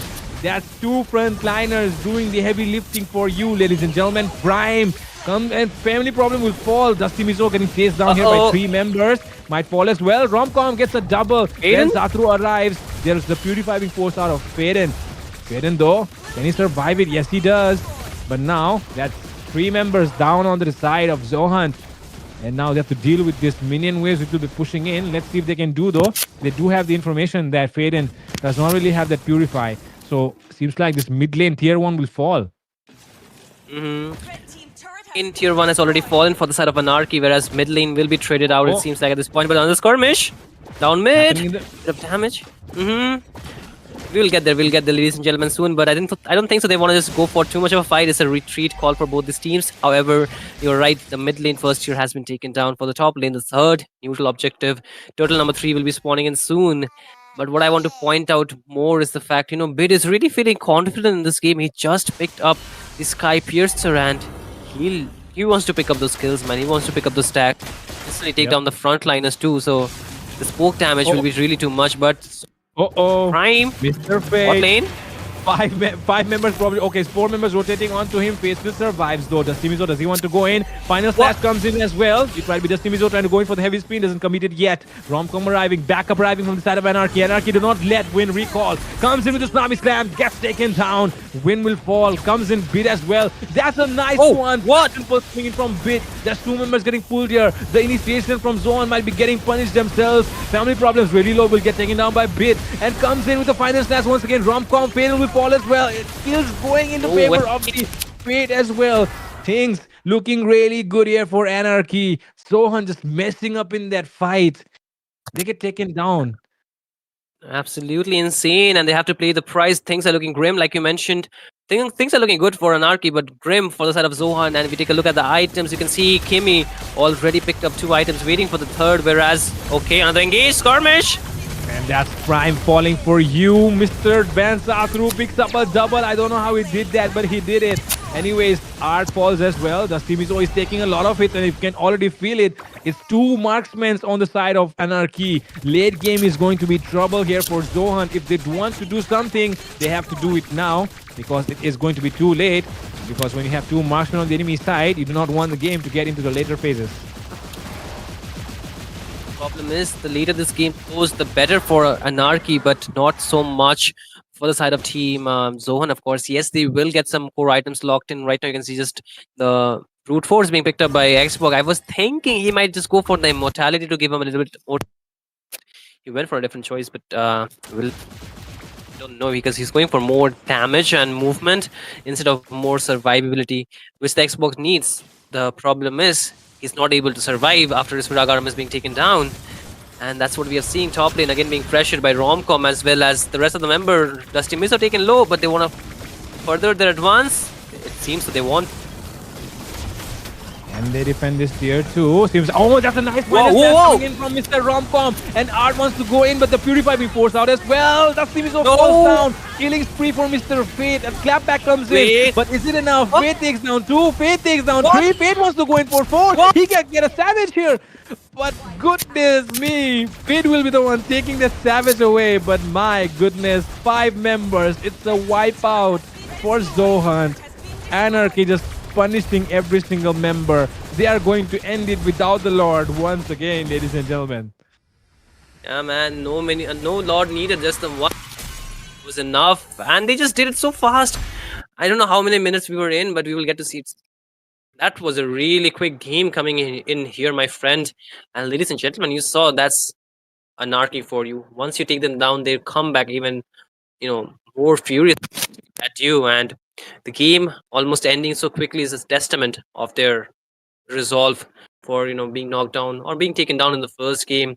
But the same thing happened in the previous match as well. It was like first game was won by Ascendria, the second game it was won by, of course, team Armageddon, the third one too, fourth one again Ascendria won. This time we might get to see another same glimpse, pretty much the same. But again, what we need to take a look at is gonna be how or why Zohan couldn't really get too much in this game. What do you think? What went wrong this time? Like, they were doing pretty okay. Not okay, actually. They were 5-0 down. I mean, I think it was just Anarchy doing too good. Yeah, man. I mean, like I said, once again, the first game was just Zohan being on their comfort picks and picks that actually work in this meta. Probably because, okay, not picks that work in this meta, but just they were on their favorite picks, right? And Mhm. Anarchy were, I don't know, Lucas. I have not really seen Van being forced onto a Lucas, but the thing is, the enemy was banning out all those heroes, just forced him to pick a Lucas. And after Absolutely. that, Art on a high loss and Romcom on a CC just getting outplayed there. I mean, he gave a free kill away to Dusty Mizo in the first minute. So if you think about it, it was basically everything going wrong for Anarchy and everything going right for Zohan. But not, I mean, I won't Absolutely. give. Not gonna lie. That was a very good play from Zohan as well. Faden was entirely completely, controlling the mid lane by himself, controlling the river area. Like you said, a lot of information being given by Faden as well. So gotta give it to Mhm. Faden for the first one. But after that, man, it's all Anarchy. Anarchy, and you can see them taking away the MV despite, I would say, being the mid laner. This time he was a lot more potential. And I think my friend Fred was really happy to see him receiving the MVP using a different hero, right? Wait, it Yep. is from Anarchy, of course, with getting.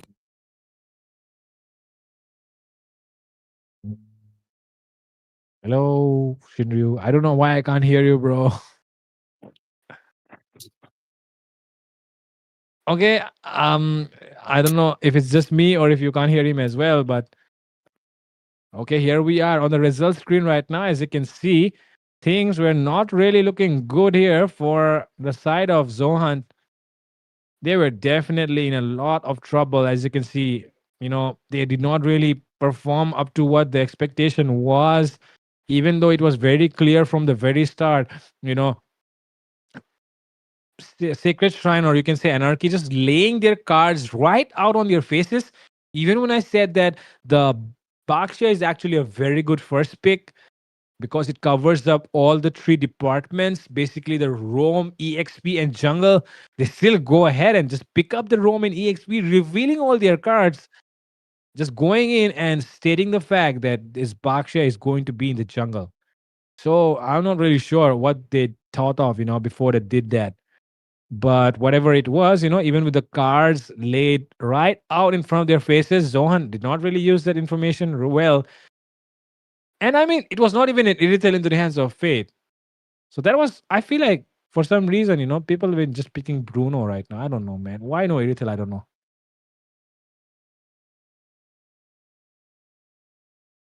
Hello, Shinryu. You're not audible to me. You're not audible. I can't hear you. I don't know. Something wrong with your mic or something? I don't know, man. Still can't hear you. Yeah. Now it's better. No, no, no. It's still cutting again. I don't know.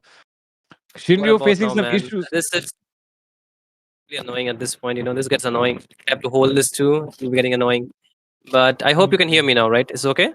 Yeah, it's It's better fine, right? now. Now I can hear Thank you. goodness, man. I'm so happy. Okay. A fourth game we are going in, right? I was whatever you said in the draft, I heard you all. I guess this time the way Anarchy are playing is definitely different. More probably the point that their side laners are getting the heroes that they need or can carry with, right? I think a lot of those things are being enabled by them, for which Zohan are facing a problem because in the first game, we did talk about it, they were not really able to play the side lanes at more. And Vansatura not getting a comfort pick was also one of the problem. But what I feel is, Team Zohan, they need to step up because they cannot just rely on to Dusty Mizo and Faden for all the times, right? The first game, it was just most likely them that actually outshined the rest of the members, right? Because I didn't see too much from the rest because I think Win can do a lot more if he gets some good heroes. Whereas Mm, Prime as well, even man. yeah, Prime as well, right? I think Prime is kind of being narrowed down to a Man. point where he cannot do too much. Yeah. Yeah, like when he was playing the Harriet, I clearly saw him dominating Fate, even though the Fate Hmm. was on a Bruno, which should not be getting too dominated easily in the early game, right? But Yeah. even with that, I don't know, man. When Fate did not get, sorry, when Prime did not get his Harriet, I don't know. For some reason, he has not been performing. Let's see if things can turn up this match for Zohunt, or will Anarchy spare us all with one game? Let's see what can happen. For now, though, look at Zohan. Yeah. They're locking in already onto those heroes that Van is going to play. Yeah. I mean, I feel one thing that at this point you are not going to be a one trick user, right? You cannot be just one trick Harriet. I think you need to step up on the other heroes too, whatever heroes you get, because your team, when they're making you play the gold lane, they're relying you a lot for the late game. Yes, in the early game you might get taken down once or twice, but the late game is where something you need to go for the carry. But I think last two games the late game was never really reached much of. It was like mid to late game when the game got over, right? The first lord Yep, yep. or the second lord in the second game, and the third game without a lord. I feel it was just too much. But Anarchy, I think the way they're playing is definitely working for them. However, it cannot be said same for Team Zohan because they need to step up, man. I've been saying this for quite a while. They need to step up for sure. Man, the first one was, I don't know how to explain it, but that was flawless, right? That was flawless execution. But I also feel Hmm. like it was just Anarchy not being in their right senses or something. Yeah. But they finally realized, man, what is happening here? We are in a best of five and we lost the first game to Zohan. Man, this is not us. Hmm. Let's lock in. And they decided to lock in, and we are right now. We're into the fourth game, and they're up by one.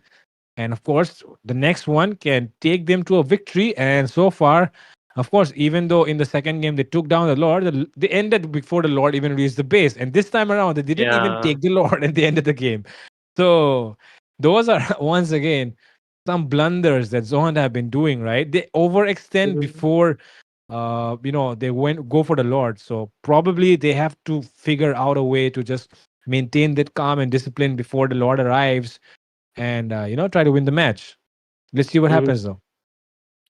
I mean, let's see what happens though. But I think they need something good to happen for them. Without that, Zohan might just lose the best of 5 series here, the showdown that we have been talking about.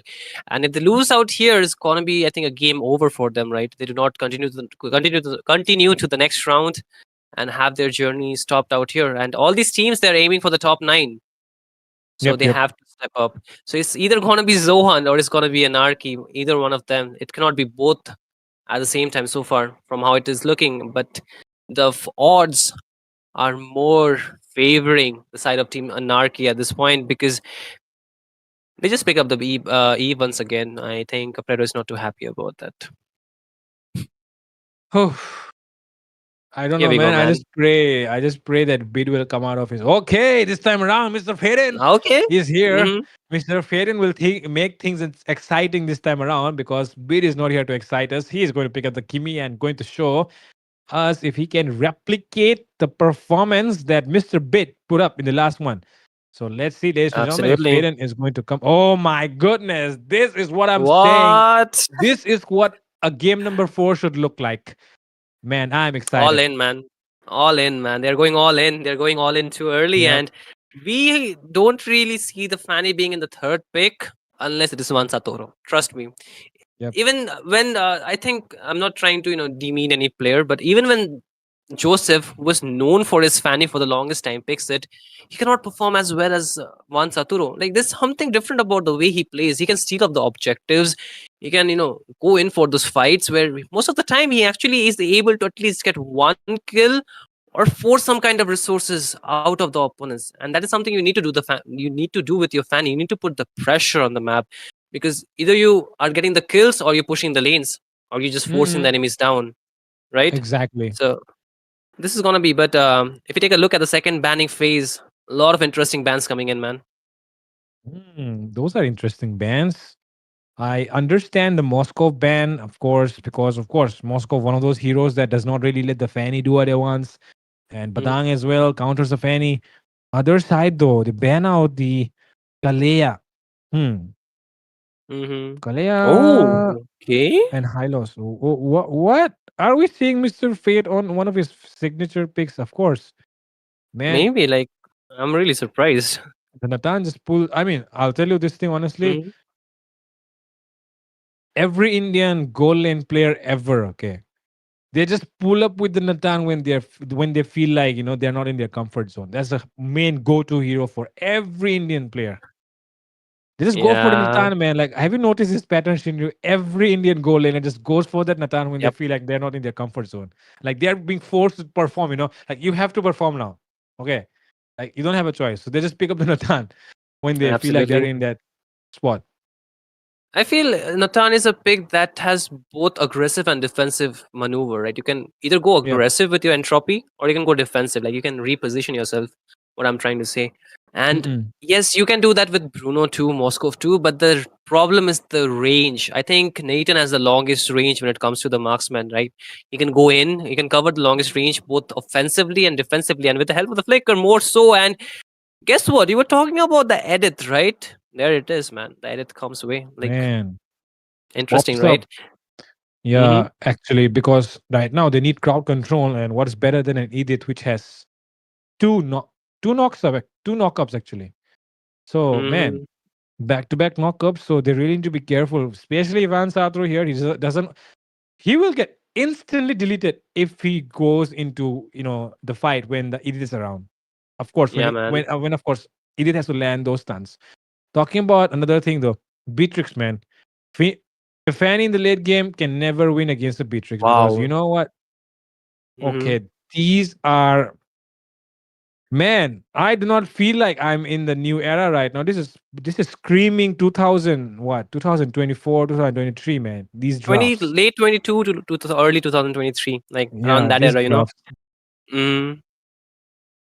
But I really like to see these heroes which are completely, out of most people's tier list, right? At least in the top S or top 5 heroes that would like to go for onto the EXP or onto the Roam too. The Jawhead, yes, we do get to see him sometimes, but very rarely. I think most people would like to prefer the Chow over the Jawhead because of the Yeah, way yeah. Jawhead. I mean, Chow can actually immune a lot of those things, right? Whereas Jawhead, if you just lock in once, you can just be pushed inside your own base. You know, if there's a Fanny or a Ling, you can just take you back to the base, man. But again, what we will be going in would be the game number 4 potential match point here between Zohunt x MEA versus Anarchy, where Anarchy are having the match point in this best of 5 series. But for Zohan to come back in this game, it would be really important. And let's see what is going to happen. And you are watching, ladies and gentlemen, NCC National College Cup presented to you by Battleknights India, and it is in production partner being IGC, of course. And my name is Shinryu, and I'm joined by Fredo forecasting this game, which could be a potential last game or the beginning of an absolutely cinematic night. But again, both the teams that are looking to get some farm across the map, but the Fanny's rotation is really going to be important. The Litho is already up. Both the teams are making their way. Okay, Van Satro, I don't know what he was thinking there, but whatever it was, I do understand the reason why they've picked up this Jawhead here. They just want this Fanny to be farming up faster, right? And Jawhead does help him with doing that. And that is probably one of the reasons why they've done this. But in the long term, like you said, if you think about it, Jawhead is not really one of those roamers that you want to pick in this meta. Okay, Mr. Fate, I see what you're doing there. I see you're trying to zone away Prime. But yeah, Mr. Prime is also requesting backup right now. Family problem just providing him, and we all know what happened. And now he's freezing, man. Now he's the one freezing. Okay. Wow, that is some weird rotation coming in from the Fanny. But we all know we're talking about Mr. Van Satoru here. He can do whatever he wants. He can even claim himself to be the top jungler of India right now. Because he is, of course. Okay, Mr. Dusty Mizo just charging up those stacks before he wants to go in. Doesn't really do anything yet. Yeah, they're just trying to play it out. It's safe early game, but it's not really safe when there is a Jawhead and a Fanny on your opponent, because they will be throwing you like that, but not onto the tanky members, right?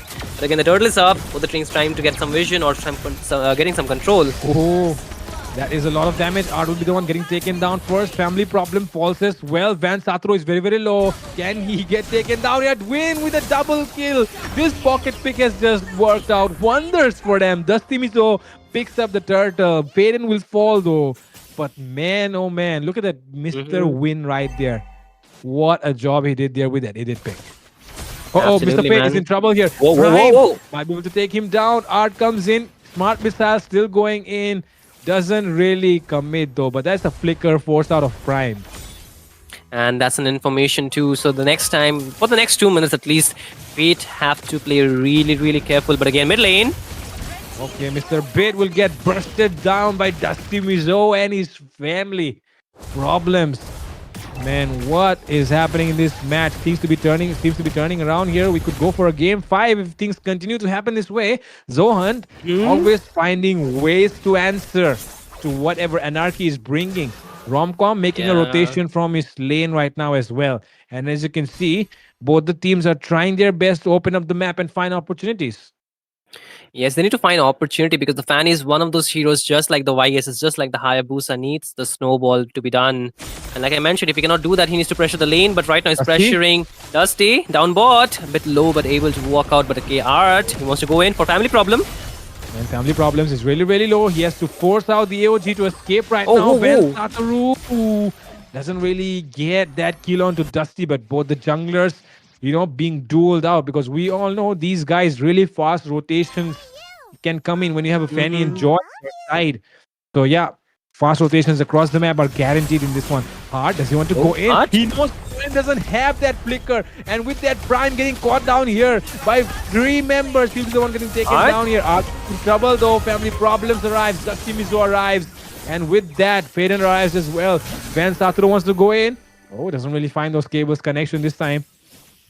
And he will just force back retreat, because the next turtle will be up at right now. And both the teams, they need to get some vision, get some control around the turtle pit. Once again, last time the hard WM really enabled the fight. This time it is not really available for Anarchy. So how do they want to maneuver around the turtle? Do they wait it out? Do they just buy some more time because the Fanny does not have the purple enough? I mean, purple yet. And, Dusty Mizo still has 2 kills, but he too needs some farm. But okay, he's getting really low out top. And able to just walk out, man. But this might be the call for Anarchy to take the turtle. Yeah, but if you could take a look at the green lights, right? Anarchy does not really have any green lights available except for Base Ultimate. That's a very risky move. But guess Conceal? what? It feels like they still take it anyways. And now Win might be in trouble. The one who did the outplay here as a roamer did outplay once again. Escapes it using the conceal. There was a conceal being used there, right? Yeah, I mean, that conceal was used, of course, from the side of Anarchy. Of course, they wanted to find and engage, but Win was able to outmaneuver his rotation. And again, you can see Romcom is there, but so is Van Satru on the lane. Eden gets deleted by Van Satoru, picks up a right kill. And with that, finding right targets across the map right now. Just one though in his hands. And look at the way Art has been putting pressure onto the side of Prime. Prime doesn't seem to have too many options. He does understand that the enemy's probably there. Even Family Problems is kind of scared though, because he knows that he's not really strong enough against the magic damage that Fate will be coming in with, So, absolutely. Okay, what is Art doing here? He gets taunted inside the tower. He might be falling down here, but flickers out though. Fate comes in with the entropy. There's a lot of damage being done here. And Dusty Mizo probably arrives. And there it comes, the electrifying beast. Two members might be getting taken down here by Dusty Mizo. He gets thrown out. And he will be the one getting shut down instead. Fanny comes in with the kills. Fanny gets deleted inside the tower. I mean, inside the jungle area of himself. Romcom arrives as well. That's a complete brawl going on right now. Faden will fall surely here. But seems like he might be able to survive this one. Romcom arrives. It's a double kill. And for some reason, the roamer was not there. I mean, Win being there could have really turned things around, but Romcom has a faster rotation compared to Win because, not the joy, but the CC can really rotate fast, and he was also able to take down the turret with the help of the rotation, whereas Win was trying to do the same onto the mid lane, but was not really able to do so. But again, here comes the unstoppable force, and Entropy 2 down bot. But 2 big resources being used, however, the Entropy is really short, but okay, 1v1. Romcom pops out the vengeance as well. That's him taking 2 versus 1. Van arrives. Van is still waiting for the right moment. Fate into the bot lane. Win seems to be in trouble. But look at his stacks. He might be able to do it now. Player comes in with the killing spree. Mr. Win just making things happen. That look impossible.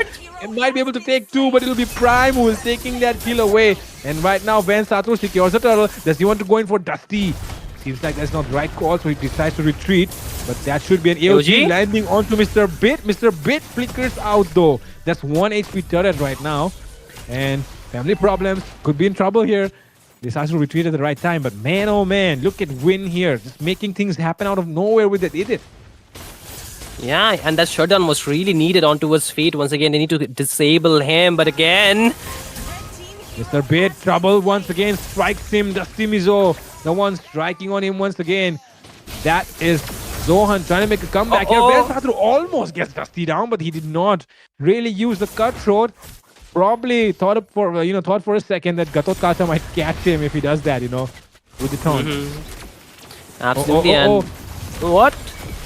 Are they going in for Family Problems? Yes, they are. It's the unstoppable coming from Mr.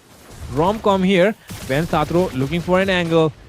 He can definitely go in for a Kimi if he wants to, but he still realizes that there is an Edith alive, and you don't want to go in when there's an Edith around. Dusty Mizo though might be falling here. Ben Satru picked up a solo kill onto Dusty Mizo, and now Dusty Mizo is taken down across the map.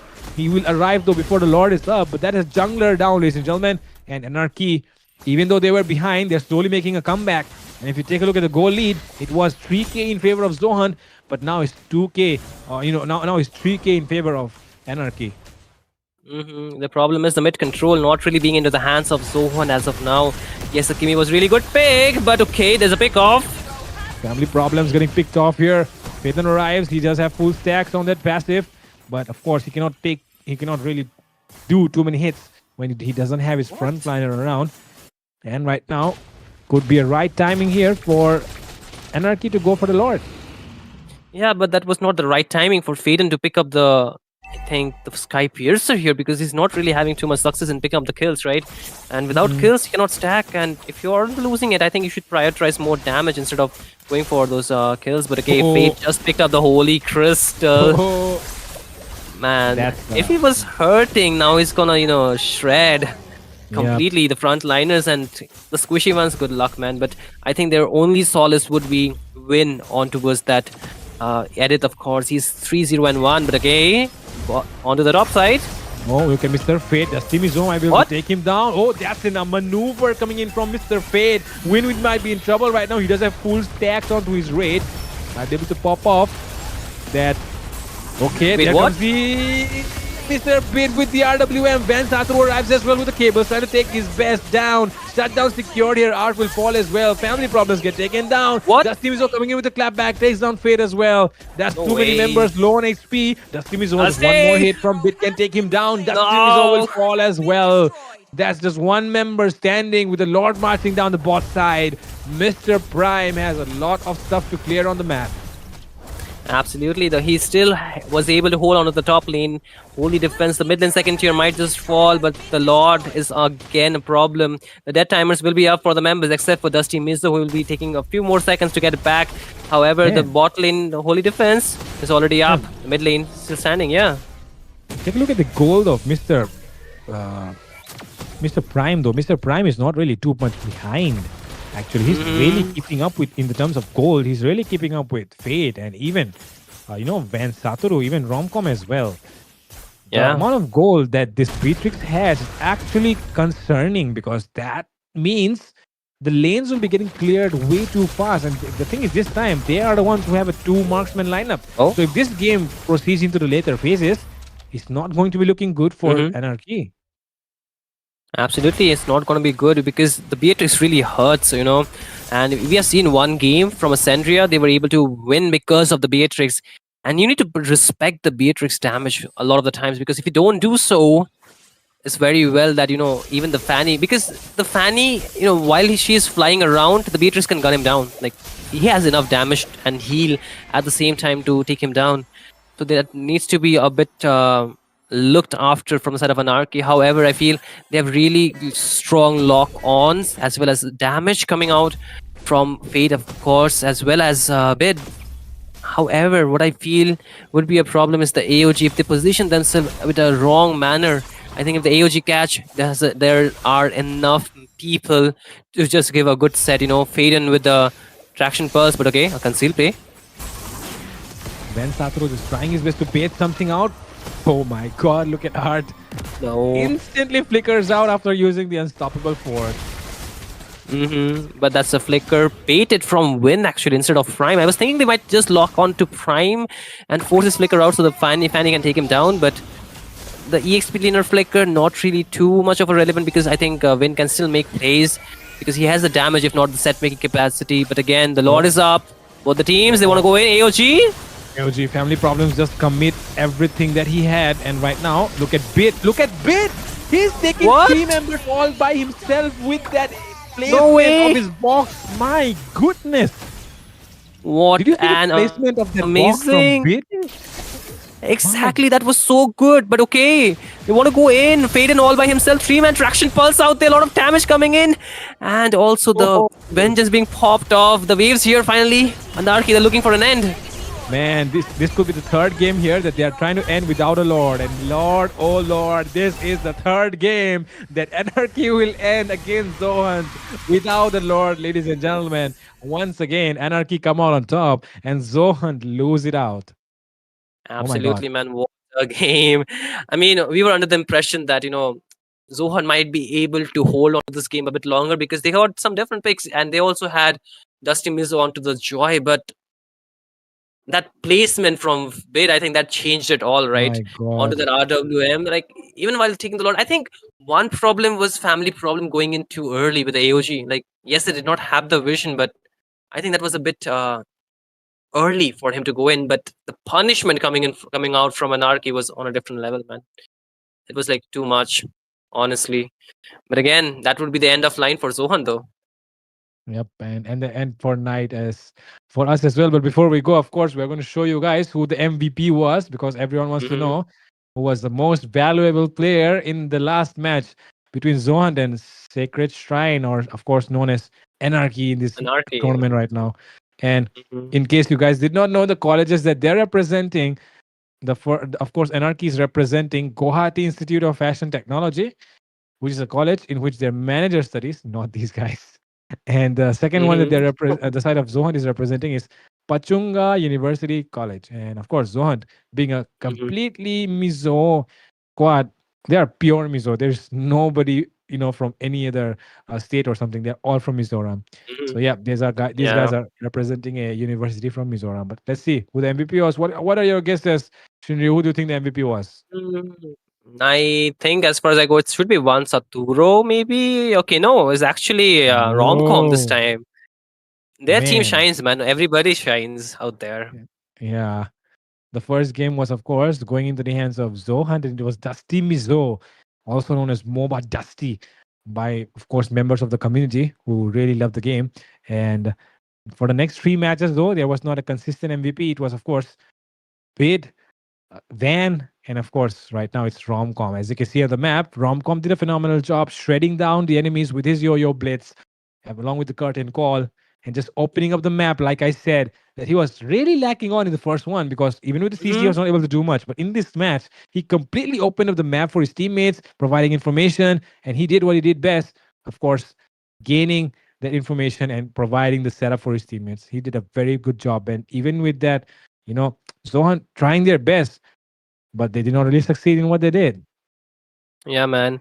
I think part of the reason could be the main power spike item for the Beatrix not being available, but more so ever, I think that early engage near the Lord Pit, which really enabled Team Anarchy to punish Zohunt, of course. And I think it was a really problematic thing that we were going in. But again, what we need to see is the fact that Team Zohan will be out of the NCC, whereas Sacred Shine would be going to the next round. But I was kind of concerned, are we not going for the spins tonight? Like we had 3 spins. Are we not going for the 3 more spins? Okay, so let's go for the 3 more spins and go for a quick end here. But again, you know, yesterday there was an 899 winner here, Fredo. So do you think we might see one more tonight? Oh my god, 899. Man, I'm Mm. participating in this giveaway from tomorrow onwards, guys. Okay, So yeah, let's let's see. see the Let's see. participants for tonight.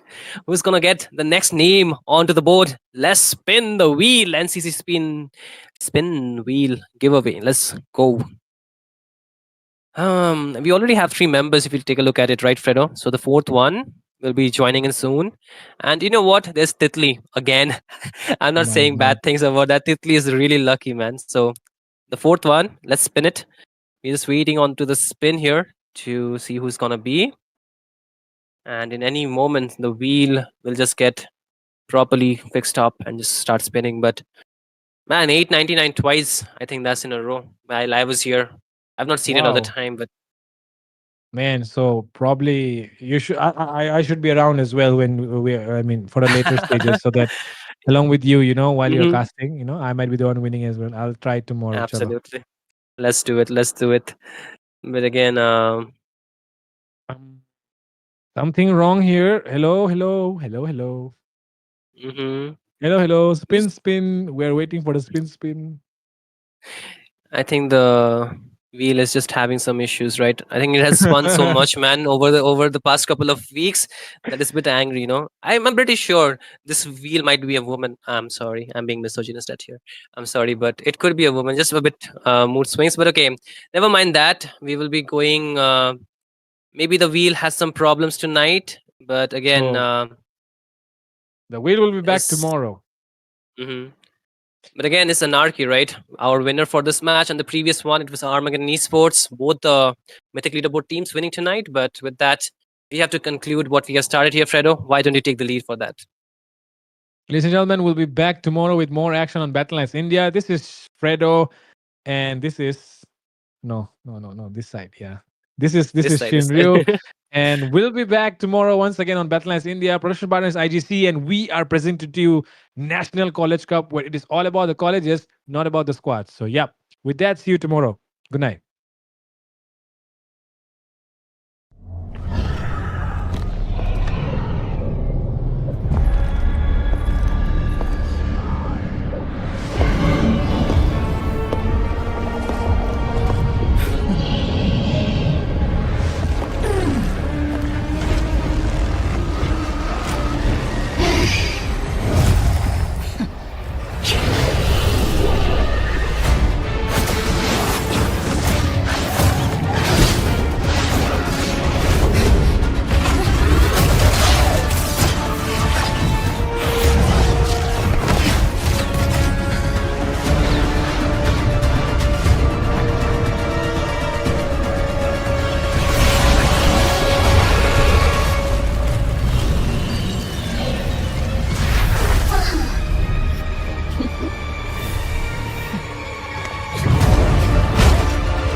am more than a weapon.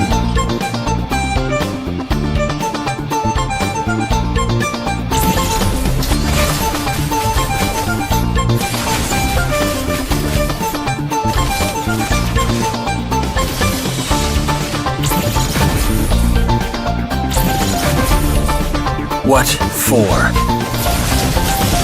You asked for it. Chain up!